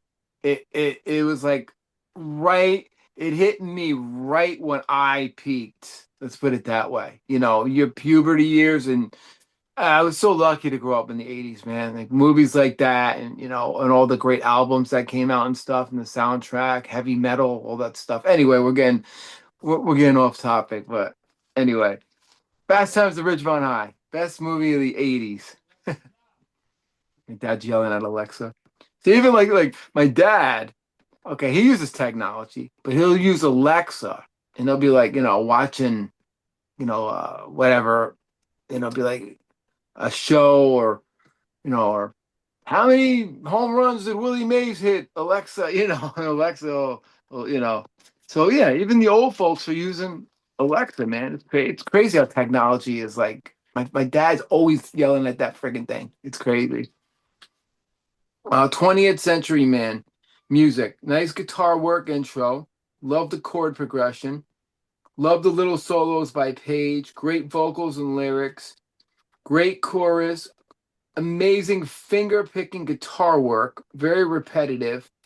Great, great pre-chorus, ending with chorus, and just a simple song. Basically, broke it down. Simple. Musically, very simple. Good guitar picking. Oh, great guitar picking. Would you say that Roy Harper lays down the foundation and Jimmy does a little picking that he kind of folds himself into the foundation of what Harper is doing? Yeah. He does that like little unique finger picking, just accents, and he'll stop because I think it's Roy Harper is doing the repetitive part on the Yeah. guitar, Yeah. and then Jimmy just noodles and gets right in there. I Yeah. like it. I like when he do. They obviously get along very well. I think Jimmy just wanted to have fun and Yeah. offered himself to do the album. And yeah, he wanted to help out Roy Harper. The chemistry is amazing, and Roy Harper as a romantic lyricist is a genius, and as a finger picker, he's one of the greatest finger pickers on acoustic guitar. People don't know this. They, I mean, I want to know who talked Roy Harper into taking a band to Glastonbury. So I was watching on YouTube the Glastonbury set he did in the daytime, and it looked like he was having a good time. And he had Tony Franklin, a very, very young Tony Franklin on bass yeah. before the firm, obviously. And yeah, they did Elizabeth with like a five-piece band. He had a keyboardist, he had the drums, bass. I wonder how he got Tony Franklin. That's a good trivia to look up. How did Tony Franklin land a gig with Roy Harper at a young age? Mhm. He was like a Question, he was prodigy. only 23. Yeah. Sadly, I'm 2 years older than Tony Franklin. Wow. Man, he was young when he came up.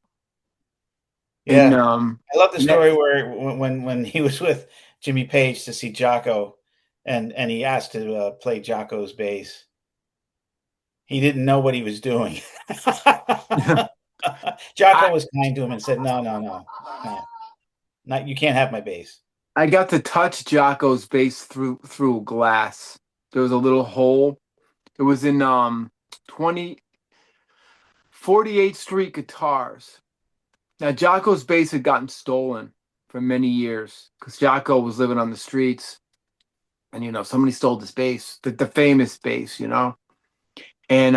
48th Street Guitar had it on display in the early late 90s, maybe mid 90s. And I was like, holy fuck, that's Jocko's bass. And the guy was telling me the whole story, how they got it. It was in somebody's attic. They found it. And there was a little hole in the plastic, a chunk. And I just kept my finger on it.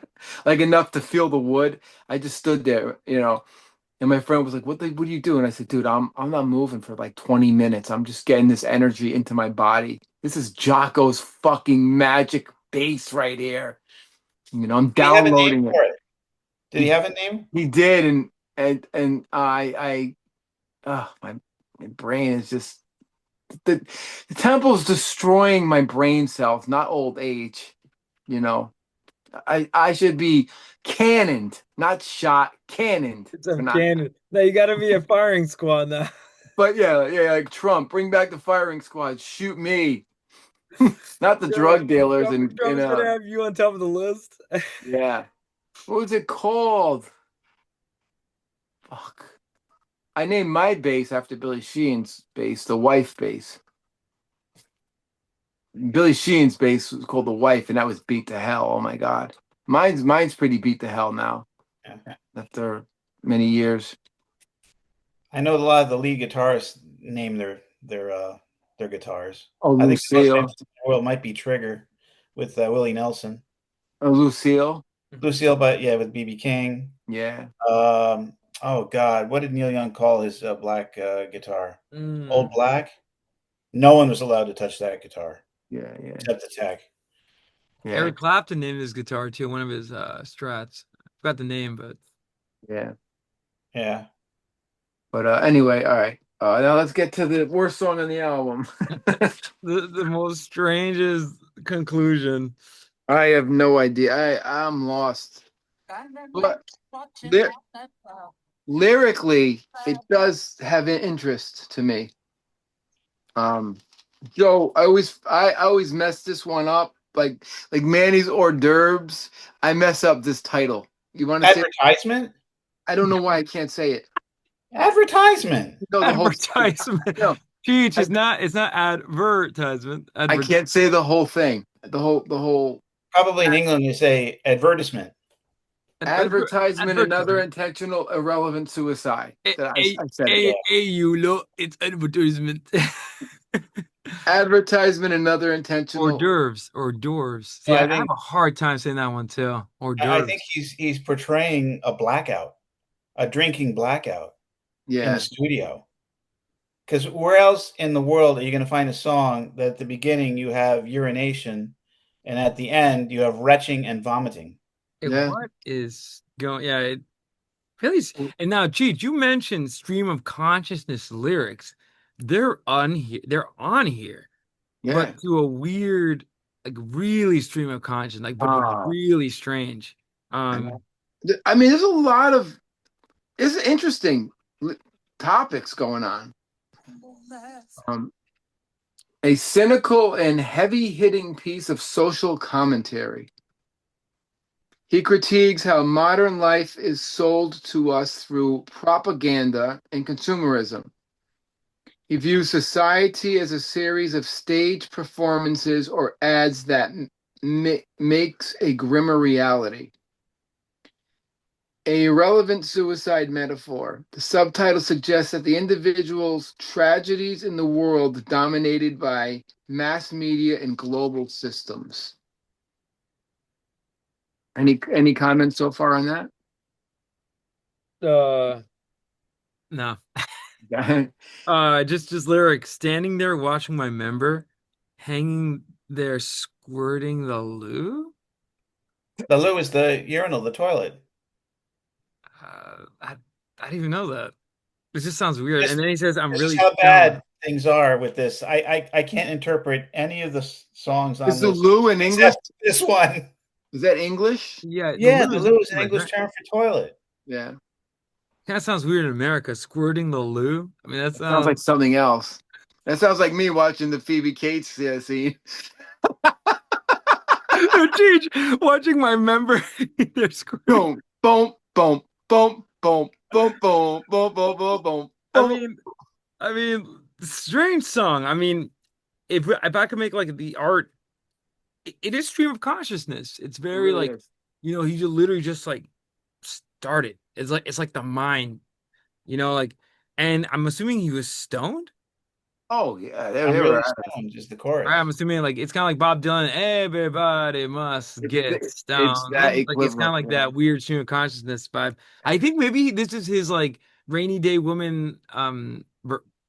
Yeah, where they He's had trying marching he's bands trying to and be yeah. funny, but it just comes off as strange. Remember they had a marching band come in on that album, on that song? It implies that society obsessed with the next big thing um, is the end of human life and is treated with the same fleeting action um, as a commercial break. Political disillusionment. The song aligns with Orwellian an anti-established stance criticizing how governments and religion, the system that treat people as disposable assets or statistics. That's what I got. But when we get to the music, it's you That's want to really read some more of the lyrics? I don't know. I mean, they're pretty. that's really deep. It is so hard to read the lyrics on this. It is so tiny. And you got a photo of him and you got a photo of the audience that are like overlapping I Look, only I wonder what they did for the CD. I mean, it must be yeah. just little black dots You for the know. lyrics because you can't see it. I'm struggling to read it. Yeah. I really am.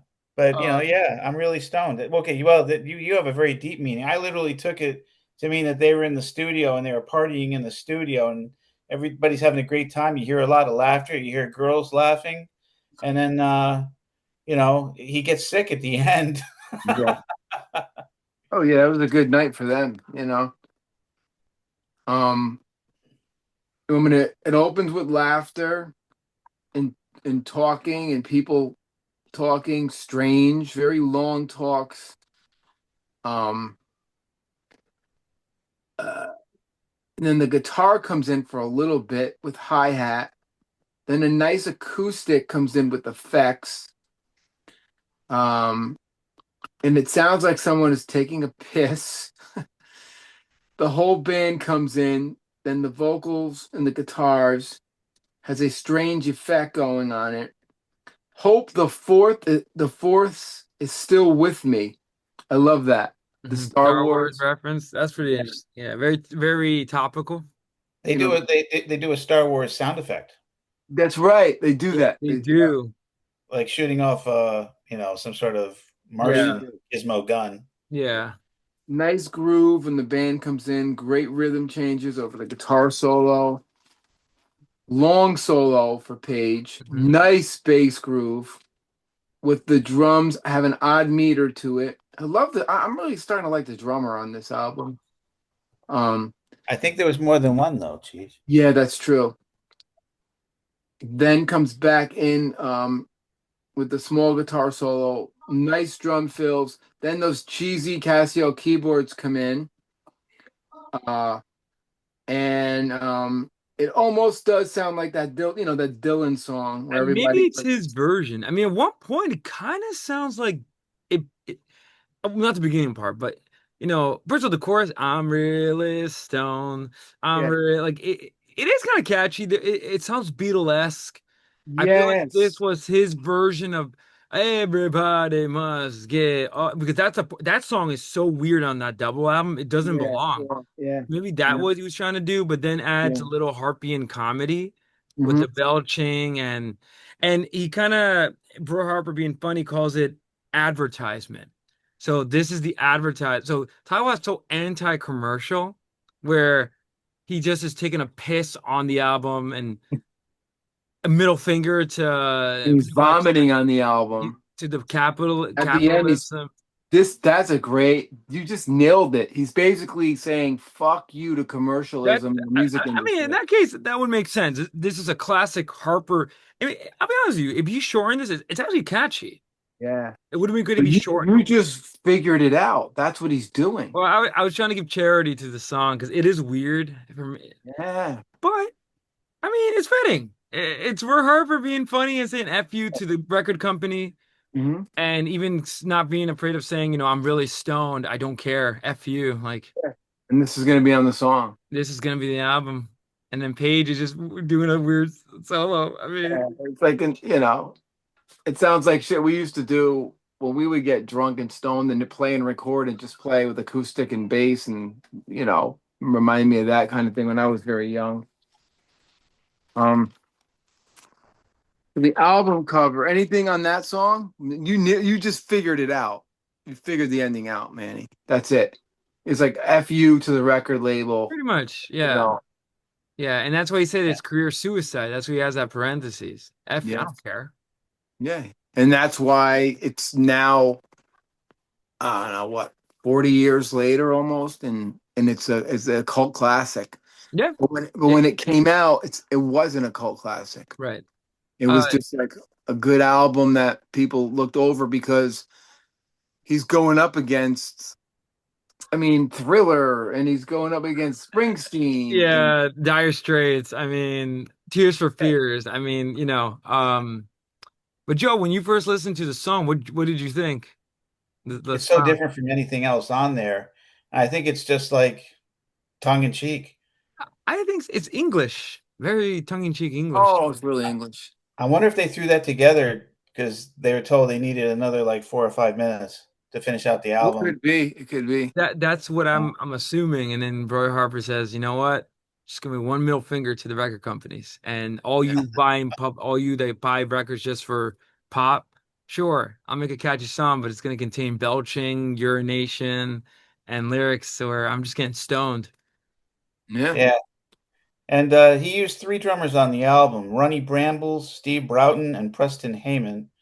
Steve Broughton was the drummer for Mike Oldfield's Tubular Bells. Wow. Actually, That's so Cheech, that would explain that Neil Peart thing that you heard. exactly. Odds are he played on the more busy because he's definitely Yes. someone that's skilled in that department. So, Yes. Yeah, that you know, makes sense. That makes a lot of sense. Great drummers. Great bass player. and the drumming star. I actually like the drumming too. Yeah. So the album artwork is just, another joke. We talked about it, earlier.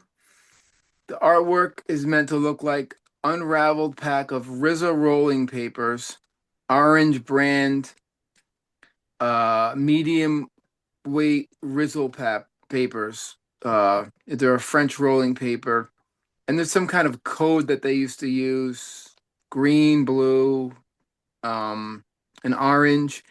Now, Joe, does it say Koala Beer is Yes. credit? Okay, he is the credited as the artist. So whoever Koala Bear is, I'm sure it's. Well, it says here on the back, artwork and sleeve design by Koala Bear from an original concept by Tony Beck and Roy Harper. Right. It was And I guess, influenced by Cheech and Chong's first album, where they have that giant joint on it. Mm. So it's like my kind of take on it. Or Harper, Jimmy Page. Joe's Yeah. holding it. Joe's holding oh, yeah, the vinyl, so you can see. holding the vinyl Yeah. album cover. And it's funny, it says here, an ordinary man writing songs for ordinary people, file under science fiction. Like, this is where Harper's just playing a joke. Like, Yeah. I'll he show just, those Americans. I'm going to tell them that I'm just an ordinary man writing songs for ordinary people. And that's there is nothing ordinary about the man or the no, songs. no, no, until maybe the end, which I guess maybe that's his like middle finger to, not to the record buying public, but more like the capitalistic, money hungry record companies. Like, that Yeah. just they probably thought, oh yeah, Jimmy Page, finally, Roy Harper, you're gonna make us money. Yes. And then Roy Harper's like, yeah, no, I'm not giving you what you want, and this is my artistic statement. And then the last one, and Joe made a good point about Jimmy having fun. Last time he's just having fun. I mean, that's Yeah. really sounds like a party in the studio. Yeah. Someone said Roy Harper's like, or maybe it was him. We'll be, would it be funny if we urinate lots, like, Yeah. Yeah. Yeah. Yeah. and Jimmy and I was like, they're probably like laughing so it's weird, but it's Roy People Harper. forget that Jimmy was going through a hard time. Zeppelin had broken up 5 years before. Even in the last couple of years of Zeppelin, they were regarded as dinosaurs by the Mm, punk rock movement. Even though that yep, the time they released In Through the Outdoor, not only did they go to like number one in yep, sales, it dragged the rest of their catalog back onto the charts. right. Yeah. So it's interesting to think that they were dismissed by the youngsters. And Coda too. Coda brought him back up on the charts too. And that Yeah. was only 2 years Coda's a before this. decent album. It's not Yeah. bad. It's decent. And Coda's not that far off. It's like 2 years Yeah. prior. Coda has also that same album aesthetic as this album. Like it's funny. It's like, they're saying, all right, I don't know that we don't want to make a statement. And like Yeah. the Jugula album cover reminds me of Nevermind the Bullocks, where Yeah. it's meant to be, I'm not saying like it's ugly, but it's meant to be like, yeah, this is it. Bright And orange and it just colors that really like what is going on? Like, almost as bad as television. Marquee Moon. well, at least they didn't put a photo on there. Like, Yeah. Yeah. yeah. But yeah, so this was great. It just blows my mind how just from a joke of us laughing at Stormcock all those weeks back, we've really learned so much about Roy Harper Yeah, as an artist. as an artist, as a lyricist, as a musician, as a songwriter. For our viewers out there, like, listen to this guy, Yeah, please. You yeah. know?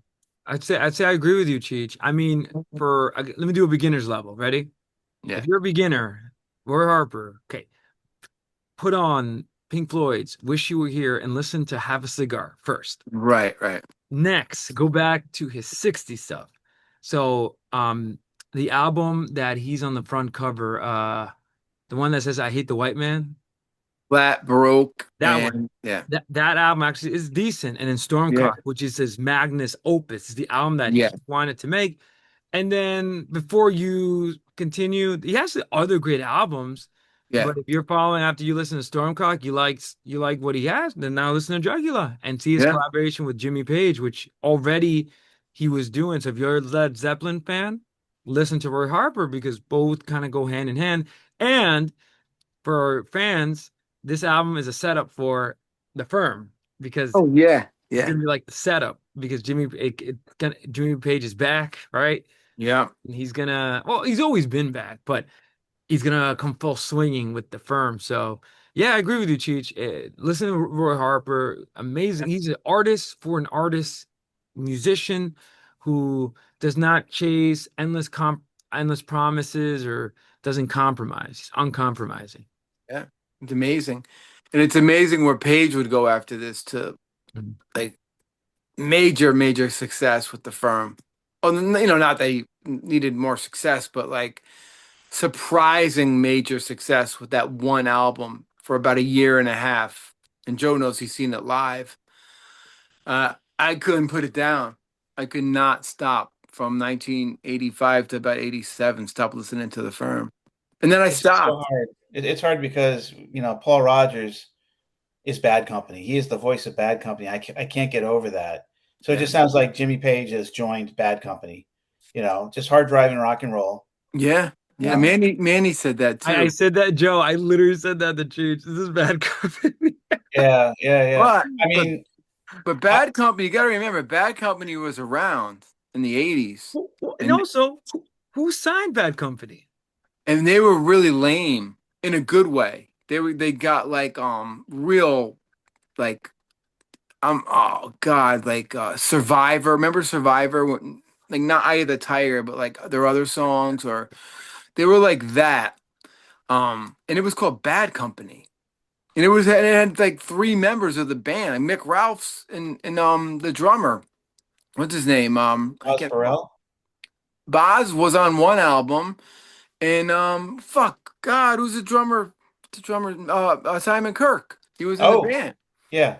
But it was really, I'll send you some videos. It was really like kind of like when the heart rules the mind. Remember GTR with Steve Howe and what's his name from Genesis? Help me, Manny. My brain is shutting down. Hackett. Oh, Hackett. Yeah. that is strange. What a strange album It's to me. it's a lot like, you know what? It's a lot like that.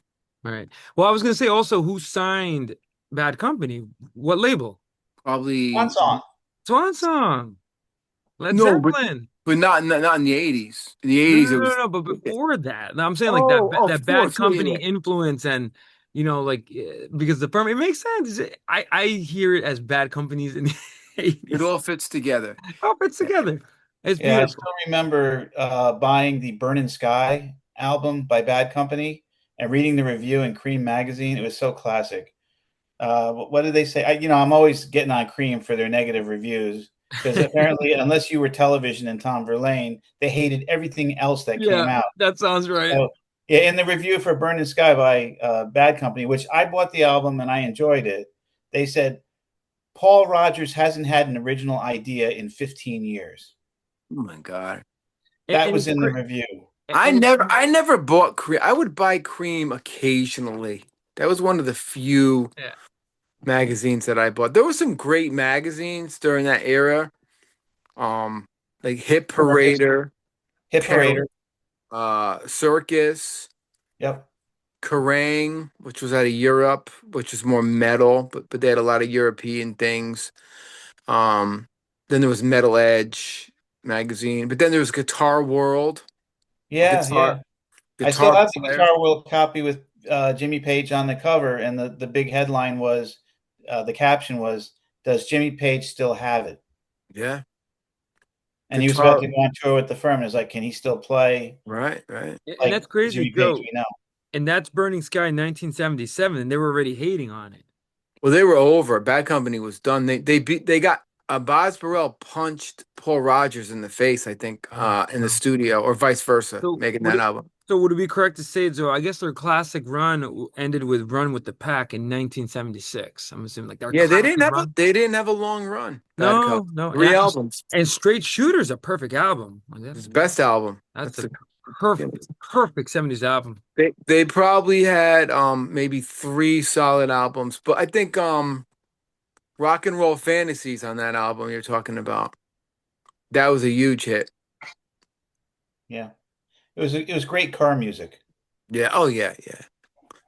And I don't even think they toured that album in 77. I think Bad Company was done in 77. Well, Swan Song probably signed them in '74. Well, yeah, their run is about 74 to 76, Bad Company. About a good 2 years.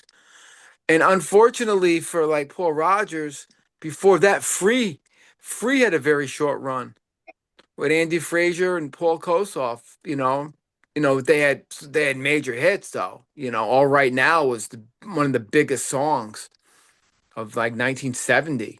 Mhm. So can't get enough of your love. All Right Now. I mean, he had the hit. He had fucking hits. He knew how to Yeah, write free. songs, Yeah. but he never. Paul Rogers never got that status. That like No, no. Oh, he I was think he's old. got it now. Now he does, but think about him in the 70s. He never was in a band that lasted more than four albums. Like Zeppelin, Sabbath, Deep Purple. They had a huge run. Bad Co, 3 to 4. The what you call it? Why, why is my brain dead? I can't think No, but yeah, anymore. Paul Rogers is like John Wetton, where he was involved in a lot of projects, Mhm. but it Yeah, like Free had three albums. right, You right. know, But Bad he Company hadn't had had a four. lasting. I mean, Bad Company's it's obviously legendary, but I mean, now he has legendary status for obvious reasons. Especially he fronted Queen too. It's really interesting. Which I never understood. Yeah. Yeah, But it worked. I've seen video no, it of is their pretty. performance. I mean, obviously, I'm too attached to Freddie Mercury, but it did work. It did. He actually did a good job. But I mean, when you think about him, Paul Rogers is Free, Bad Company, and The And the Firm. firm, like, yeah, a lot of grooves. That's really it. He's like John Wetton. And he is the voice of rock and roll.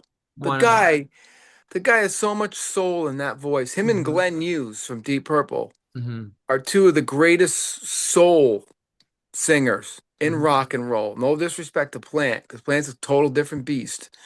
But soul singers, like Yeah, where he real sings. Yeah. soul, real soul, Yeah. I mean, like you going can back. hear it on even one of their biggest hits, "Feeling Like Making Love." The way he delivers those Oh, lines. oh my I God. mean, the song is raunchy, but the Yeah. way he sings it, he brings so much soul, and Yeah. it just because Plant is a screamer, but he's actually like soul singing. Like, Yeah. yeah, Yeah. I agree with you, Cheech. Definitely a great singer. But Paul Rogers did not really, if you think about it, if you break him down, did not have a lot of like albums, you know? And yet he's one of the greatest singers and has some of the greatest songs ever written to me in rock history. Mm. But no more than three albums did he go with each band, including The Firm. The But that Firm, goes in. They're in the Rock and Roll Hall of Fame. Bad Company. Oh yeah, definitely. I think Bad Company maybe did four albums total. 74 to about 76, maybe, With the core group, with the guys, yeah, the main guys. with the main guys. Oh, wait a minute. Didn't they have a guy pass away? But wasn't he with Free, the lead guitarist? That's Oh, Paul Paso. Close. Yeah, he died with Free. Free probably had 2 to 3 albums. And everybody only knows one song by them, All Right Now. Yeah, They don't right. know they don't know Mr. Big. No. They don't know the classic amazing Free songs. Who had one of the greatest fucking bass players who sounded like Jocko. Go back and listen to Andy Frazier. I don't know if he was playing a fretless because it sounds like in Free, Andy Frazier might have played a fretless bass. I know he played an EBO Gibson, but he got a great sound. Did I freeze up? Oh, I No, thought I freeze up. Okay. You're good. But look at the free discography. but yeah. How many what did they have? Four? Yeah, well, albums actually. And then you know what's funny? No, Chiefs. Let me correct you on something though. He did a lot of he was prolific, but I would Oh wonder. no, go back to Bad Co. How many albums? He has a Bad lot, Co. lot. Bad Company? Yeah, dude, he did albums in the 90s. No, no, I'm talking in the prime. I'm talking like But 70s. but he Like was they got, still prolific. but like how many albums did the best Bad Company do? Like the real Okay, Bad so Company. I guess Well, you they can did count Bad Co. They did Straight Shooter, Burning and still Sky, running with the pack, which is I guess That's if you want to call their classic. But he kept right. continuing. No, he did, but he did four albums, and then with Free, I think he did like He did a three. bunch too, more like he did like. I don't think he did more than So five. I have here. I was looking at the discography. Tons of Sobs, Free, Fire and Water. He also has Highway, Free Live, Free at Last. He actually did a lot. Like five albums though. They were done by Dude, I 70. think he's prolific. I think he's actually better than John Wetton because he actually was all over the place. If anything, he had too much. If maybe that's what you're arguing, I where mean, Plant is known as Zeppelin, right? yeah, like he had bad luck because like he had Free. I don't That think he did, dude. no Dude, no everything no that he did was gold. no. When you think about, he had bad luck with a band. Like when he was with Free, they could have been much bigger, but Paul Kossoff dies. Of You know course. what I But mean? that Free wasn't it a huge hit? It was massive, but everybody only knows that one song. All You know right. what I But didn't they mean? buy that album though? I'm assuming. He was known. That's why, What it sounds like Paul Rogers, like everything he did, even though it was short term, but dude, it was successful. Like he made. I'm not doubting that. No, it was definitely successful. Wait, so what do you argue? I'm kind of confused. He he didn't have the longevity like Ozzy or Robert Plant or Ian Gillan with one band. Joe, what do you think about that? about Paul Rogers' About Cheech's reputation. argument? What he's arguing for? What He is he he, arguing for? I mean, that he didn't do enough work.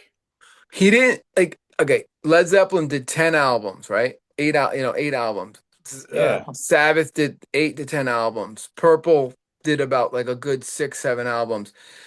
I wish Bad Company had a longer run with Paul Rogers. That's what I'm trying to say. But but you know what's funny? They released albums till like 1990. No, well, no, they broke up. They were done by 77. They reunited in the 90s. Unless that's another singer, but dude, they released more in the 80s. Oh no, that's the shite. That's the shite you don't count that. That's the shite Bad But Company. is Paul Rogers still on there? No, no, they got a different singer. Are you sure? Oh, 100%. Yeah, yeah. Okay, so he left at what album? He left in 77. That's my point. It says that Paul Rogers was the singer on Desolation Angels, which came out in '79. So that's the last okay, that's the last album that they did with him. That's like 5 albums. Yeah. So he had a good run from 74 to 79. Then he did a solo album. I guess he had a good run from Free to Bad Company to The Firm. But he did okay, how can I put this? He was in a he was in multiple bands instead of one long band like Led Zeppelin. Like Plant was in Zeppelin. Ozzy was in Sabbath. Yeah, so Paul Rod, so I see what you're saying. you So see, you're you see saying where I'm that going? like unlike the Beatles who had a nice long run, Led Zeppelin, Black Sabbath, Paul Rogers, but I will say like everything he did was I gold. agree. I agree And everything, but 100%. it was like a dynamite. Short and Exactly. like And I kind of wish it would have lasted longer, right. Like Paul Rogers actually stuck with Bad Company and brought the band into the 80s, like or Yeah. whatever. But the good thing was anything that was bad, like God, sad when Paul Kossoff died, he went on to better things. Bad He did Company. have misfortune there, where the death of the I think it was a guitarist. I think Yeah, Paul Kossoff. And obviously then, creating one of the best sort of damn. Like obviously yeah, that's yeah. devastating. And then Bad Company, 3 album, even though they did more, but that 3 album run, and that's it. Three of them run, yeah. They And imploded. then he comes out with The Firm. And that is kind of, 1 album though, and then they imploded. I don't really, the Queen thing I didn't get into. So, They but it's recorded cool. an album too. Yeah, yeah. I remember that. I didn't get it, but it's okay, you know. But he did do it through the 70s. When I think about it, but he mishmashed it, you know, with different bands instead of going with one band. I Well, guess the that firm makes was never designed to go beyond the 2 albums. yeah, It was never, I don't know why. I don't know what Paul Rogers had planned to do or what Jimmy had planned to do, yeah, but it was just to get Jimmy back out there, yeah. and, But and do the album tour, yeah, and don't be done. don't be fooled by the crap Bad Company that's out in the 80s. It's I'm not saying it's crap. It's good music. It's good 80s music, but it's not Paul Rogers. The singer's really good, but it has that GTR, what they call it, GTR, when the heart rules the mind Hmm. vibe. It has Survivor vibe. It was all over MTV. It's almost like Cheap Trick, The Flame. You know, like that Yeah. song is a great song. It was songs like that style, in my opinion. When I saw Cheap Trick in concert, they did not play The Flame. I found that very interesting. I I feel think like they that's don't like because that they didn't song. write it. I don't think they No, wrote they didn't write. No, and that was their biggest hit. But they would commercially. Yeah. they would much rather have had the '70s be bigger because they, you know, Cheap Trick is like a band that thanks to Live at Budokan they Oh exploded. my God. And what I want you to want me, but they struggled. I mean, The Dream Police. Well, it's funny. Me and David Lynch had this conversation. I mean, I forgot to that's a tell you good the other song. Dream day Police. about Cheap Trick, and he asked me how do you feel about Cheap Trick, and I'm like Cheap Trick, you know, live at Budokan. But a lot of people forget they had a lot of early MTV hits, They like did. a song called "She's Tight." Um, then they did that. They covered an old 50 song. What's that old song that they covered? Oh, uh, Don't be cruel. oh, but that's on the Flame album. Is But it? that stuff, see, I don't like. That's not Cheap Trick to me. But it was a hit for a lot of people. Yeah, But I don't think they probably love the financial success. But like Joe said, they don't touch that song because they're yeah. Well, one of The Dream Police was huge. Then they had a song called "She's Tight," which was not as But successful, but it's a you know what's great funny song. though? That Dream Police album, production wise, I don't like it. They peaked with the album Surrender, which is Yeah. if you listen to the album, the production is so It's genius. great. Dream Police sounds a little weak in the production. And I don't know, Dream Police is like not for me. It's an okay song. They have Oh, better. I love that song. You know what I I love about you know that what's funny? song? It's my problem with like I don't know, like I something about that production in the early '80s. Like it sounds off to me. It almost sounds it has that like You bet. I don't know, like to me, I don't have a problem with that production. That middle section is Prague in the Dream Police. It gets crazy. I Well, love that that is song. their last classic album. They kept making more, but Yeah, I don't know. And then they made it big with the Flame, that yeah. '80s like cheesy ballad vibe. I saw them in concert, and Yeah, I was telling David Lynch like they opened up for Poison, which was really sad. Should have been the opposite. that's what I'm saying. They never made it like they should have been bigger, like bigger. Yeah, and But they kicked ass when I saw them. yeah, yeah. They just And on Budokan, I mean, obviously you see it to test the Oh my Japanese God, made them famous and success. that album was massive when I was a Yeah. kid. 1978, massive. Sadly, it has come out though a lot of studio interference, so it's not Yeah. 100. Oh, Uh, you could say that about Kiss Alive too. oh, but Yeah, they got critiqued about that's not a lot of yeah, studio yeah. overdubs. The only band that didn't do it was Rush. Rush did Well, some, just for their first live album. yeah, And then I yeah, heard it did do a little studio dubs after. but All the World's a Stage is a That's a good. true, that's a That true is live raw. album. Right. Just like the James Gang, live at Carnegie Hall, or Yep. Humble Pie live Yep. at the Fillmore. Eh, That's a true Yep. song. I don't know. The song Wait, remains the same. Joe, did they fix things on the album? they did? Oh my God, I don't think there's any of it that's live footage. Oh, okay, there we go. I swear it was all done in the studio. Oh, really? All the musical stuff? Wow. That was Oh done right. God, Yeah. yeah. There's It's very the few pure world's live most albums. expensive home movie. It's a they yeah, Jimmy had to fix it so many times because there were so many. He called them howling guitar mistakes. Even on the audio, when you would listen to the audio version of it, Well, yeah, I've got the album, yeah, and that's all that they fixed the they fixed a mistakes. lot of it. Yeah. Yeah, they fixed Okay. a lot of Yeah, it. that I sounds mean, I'm right. not. They used some of it, Yeah. but gosh, you Yeah, can but tell there's a the way lot. they. It's not like a pure live. Like Budokan is not pure live. Frampton is not pure live either. Really? Wow, I Yeah, didn't know. they got like there was a lot of especially Kiss Alive. It is not at Yeah. all. Very few like actual live. You could look at top 10 lists and you'll see like the actual live albums where they Yeah. recorded and you can hear the band how they would have sounded. But yeah, Yeah. Well, I'll tell you who did it the best. Well, it's not. They're not completely Queen, live. Killers Alive is amazing. Yeah. Or Cream, when Yep, Wheels of Fire, but yep, that's a mixed studio, yeah, but that's live. yep. That's like in your face live. Crossroads, you hear them live. Dun, dun, dun, That's dun, live dun, as dun, fuck. dun, It dun, dun, dun, dun. doesn't get as lot more live than that. And Live at Leeds is raw live. That's a live That's album. raw. Like That's a good one. That's another good point. Yeah. We should do a whole show about what's the best live that album, sounds like an idea. And then bring our picks because we'll probably have our favorites. Maiden, Live After Death. Holy shit, is that a great album? Oh my God. They do Phantom of the Opera on that Mhm. live with Dickinson singing. Um, Exit Stage Left. What's the live album? I think you liked it by Rush in the late 90s. I can't think of the name of it now.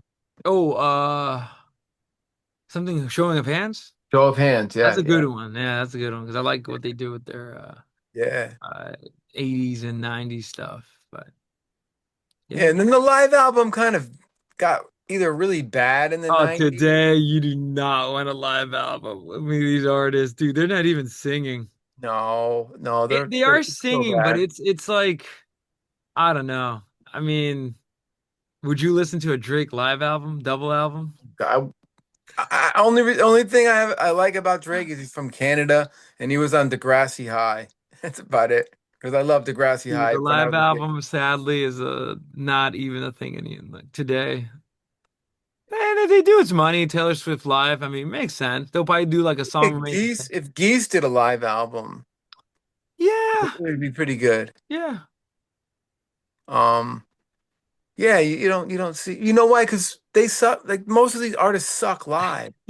So like the thing about it, like Taylor Swift, it's all Pro Tools. Yo, Cheech rant, Cheech rant. Now Cheech. think about it. Taylor Swift live is all fake. People don't realize this when they go to see her. She's singing over the tracks. Yeah, So, yeah. And then there and might be maybe a few singing moments, but she's being auto-tuned. Did you see that the guy I sent you auto-tuned Getty? yeah, And he was saying like, oh, Getty was off and his pitch was off, and he's like, that's the beauty of this guy's voice. He's not yeah, perfect. And yeah.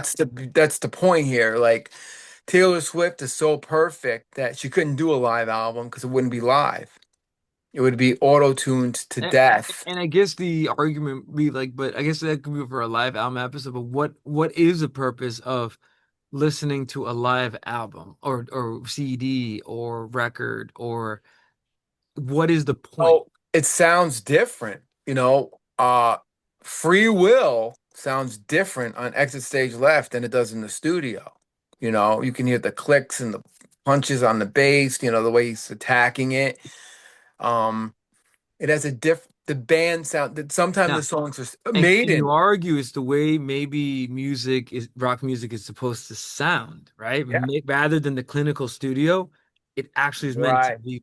And that's And why then the live album captures that yes, energy. and the And we best, know we've been to rock concerts, yeah. how exciting it is to actually listen Hmm. to the music in that setting with the crowds And tempos. mhm, Best example, like live after that, everything's sped up. Maiden speed. and improvise stuff and covers when the Yeah, bands do cool covers. covers. Oh, Sometimes they speed songs up. mhm. Sometimes they're a little sloppy, not perfect. Taylor Swift would die before she put that shit out. Yeah, I Oh, mean, would you guys listen to a live Taylor Swift double album? I wouldn't listen to Taylor Swift, period. But well, I'll tell you what, I brought up this sort of topic amongst my family, and I don't want to say I was shouted down, but I was, they didn't like me for a while. For me to even say that, because all I said was because I watched um, the concert of her last tour, her last concert, which was, I think, in Vancouver. And I'm like, it's so perfect.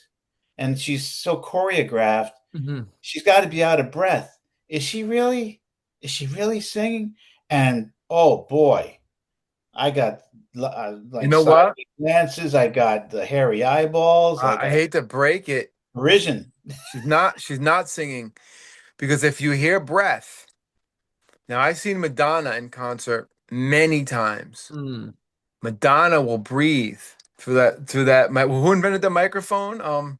That you wear in your uh Oh, Kate the Bush. phone tip. Kate Bush utilized because of her choreograph. Okay, so the Kate Bush microphone, you would hear Madonna take a breath. As a human being, Right, you got to breathe. right. Even Beyonce, not a fan of her music, but I give her credit. You hear her breathing in between. She's actually singing.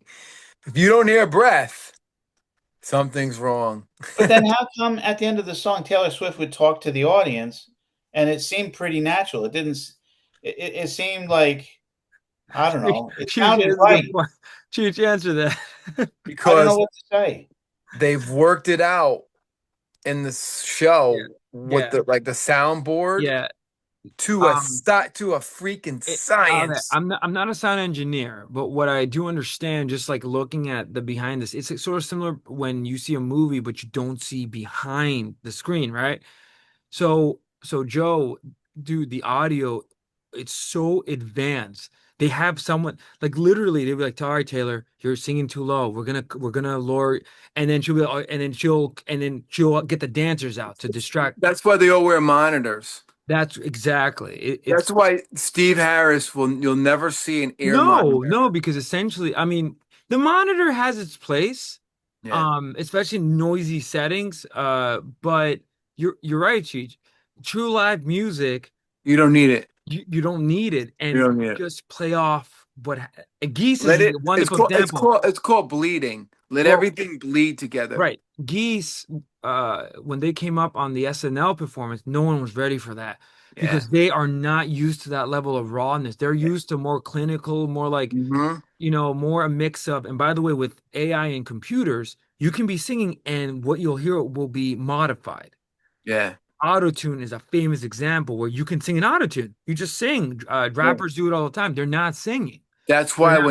when you see a band in a bar and they're playing and they're great, that's raw and that's the way it should Right. be live. And and You know. and that's why like Taylor Swift songs sound exactly the same as the album, just And, maybe worse. and to me, if you're doing that shit and you're charging all that fucking money, you're charging Well, thousands of dollars to well, see tell somebody Bobby, fake. maybe Potash will be actually do that. You know, you got the balls to charge all this money and you're faking it the whole fucking time. That's sad. That's sad. That's really that's a you're ripping off people. That's not cool. And if you Well, probably heard her sing without autotune, it would probably sound like a regular Uh, girl at a bar doing and karaoke. let me tell you one more thing. I've listened to Taylor Swift, not the recent stuff, old stuff. I mean, there was one. I don't know. The instrumentation sounds so cold. I Yeah. don't know. Like, why would I pay? I don't know. Maybe I'm on the wrong. All these girls doing this, like Sabrina Carpenter, Billie Eilish, Everybody. It just doesn't sound they're like all doing it, and it's not real, and the AI is coming out, and this and that and the other thing, right. and like, and these idiots are enjoying this fucking music. I don't understand it. What's wrong with people? I'm going on a rant right now. Like, Yeah. like, like, Actually, wait, guys, I got to log out. you got the I'm going to Knicks. let you rant, and my family can't watch this part of the episode because they're Swifties. My I'm sorry. I'm sorry. daughter-in-law is a You know what? Swiftie, No offense to your family. I Yeah, didn't yeah. mean that. you know? But I I got to know. log out. I got to go. But you guys can finish up. Yeah. Oh, well, we'll Walt, wrap up here then, Walt Frazier will be at the Knick game tonight, hopefully, right? I'm going to try to find out if I can go to the beginning and see it from the beginning. But I don't want the game to end because then I know I can't do that. All right. Well, we'll wrap it up. Sorry for the rant, but I just had to. I had to. Um. Anyway, thank Hey, you, whatever Joe. happened to Jugula? A great episode, guys. We wrapped it up. We went on our Harper journey. May end here probably because I think this is the end of the Roy Harper for us. Thank you, Joe, for sparking the seed of making this happen all those weeks back. Thank you. And sorry about the Taylor Swift rant to your family. Just sorry, I'm talking about humble pie and free and all these, AI coming out this one and AI on my left Yo, arm. you and Potter still BX have to try that, man. It was Never so happened. innocent. It was like, it's so perfect. Is she really singing? And boy, the looks I got. Blasphemy. The only band that sounds like that and they're playing live is Rush. They sound perfect. Well, We'll And find out. We'll find out in it's 2 weeks. oh yeah. but when I seen Rush, I had to think. I was like, whoa, wait a second. Is there a CD playing? And then of course you'd hear like, a little slide or a little mistake, here and there, a little tempo would change. It- and that's how rock should be. Fluctuation.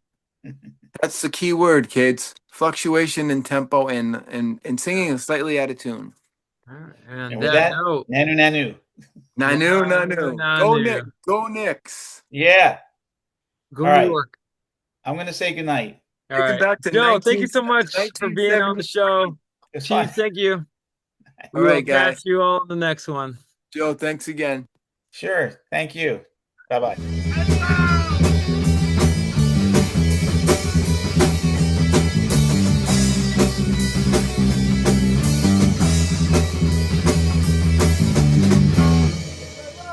Take it slow.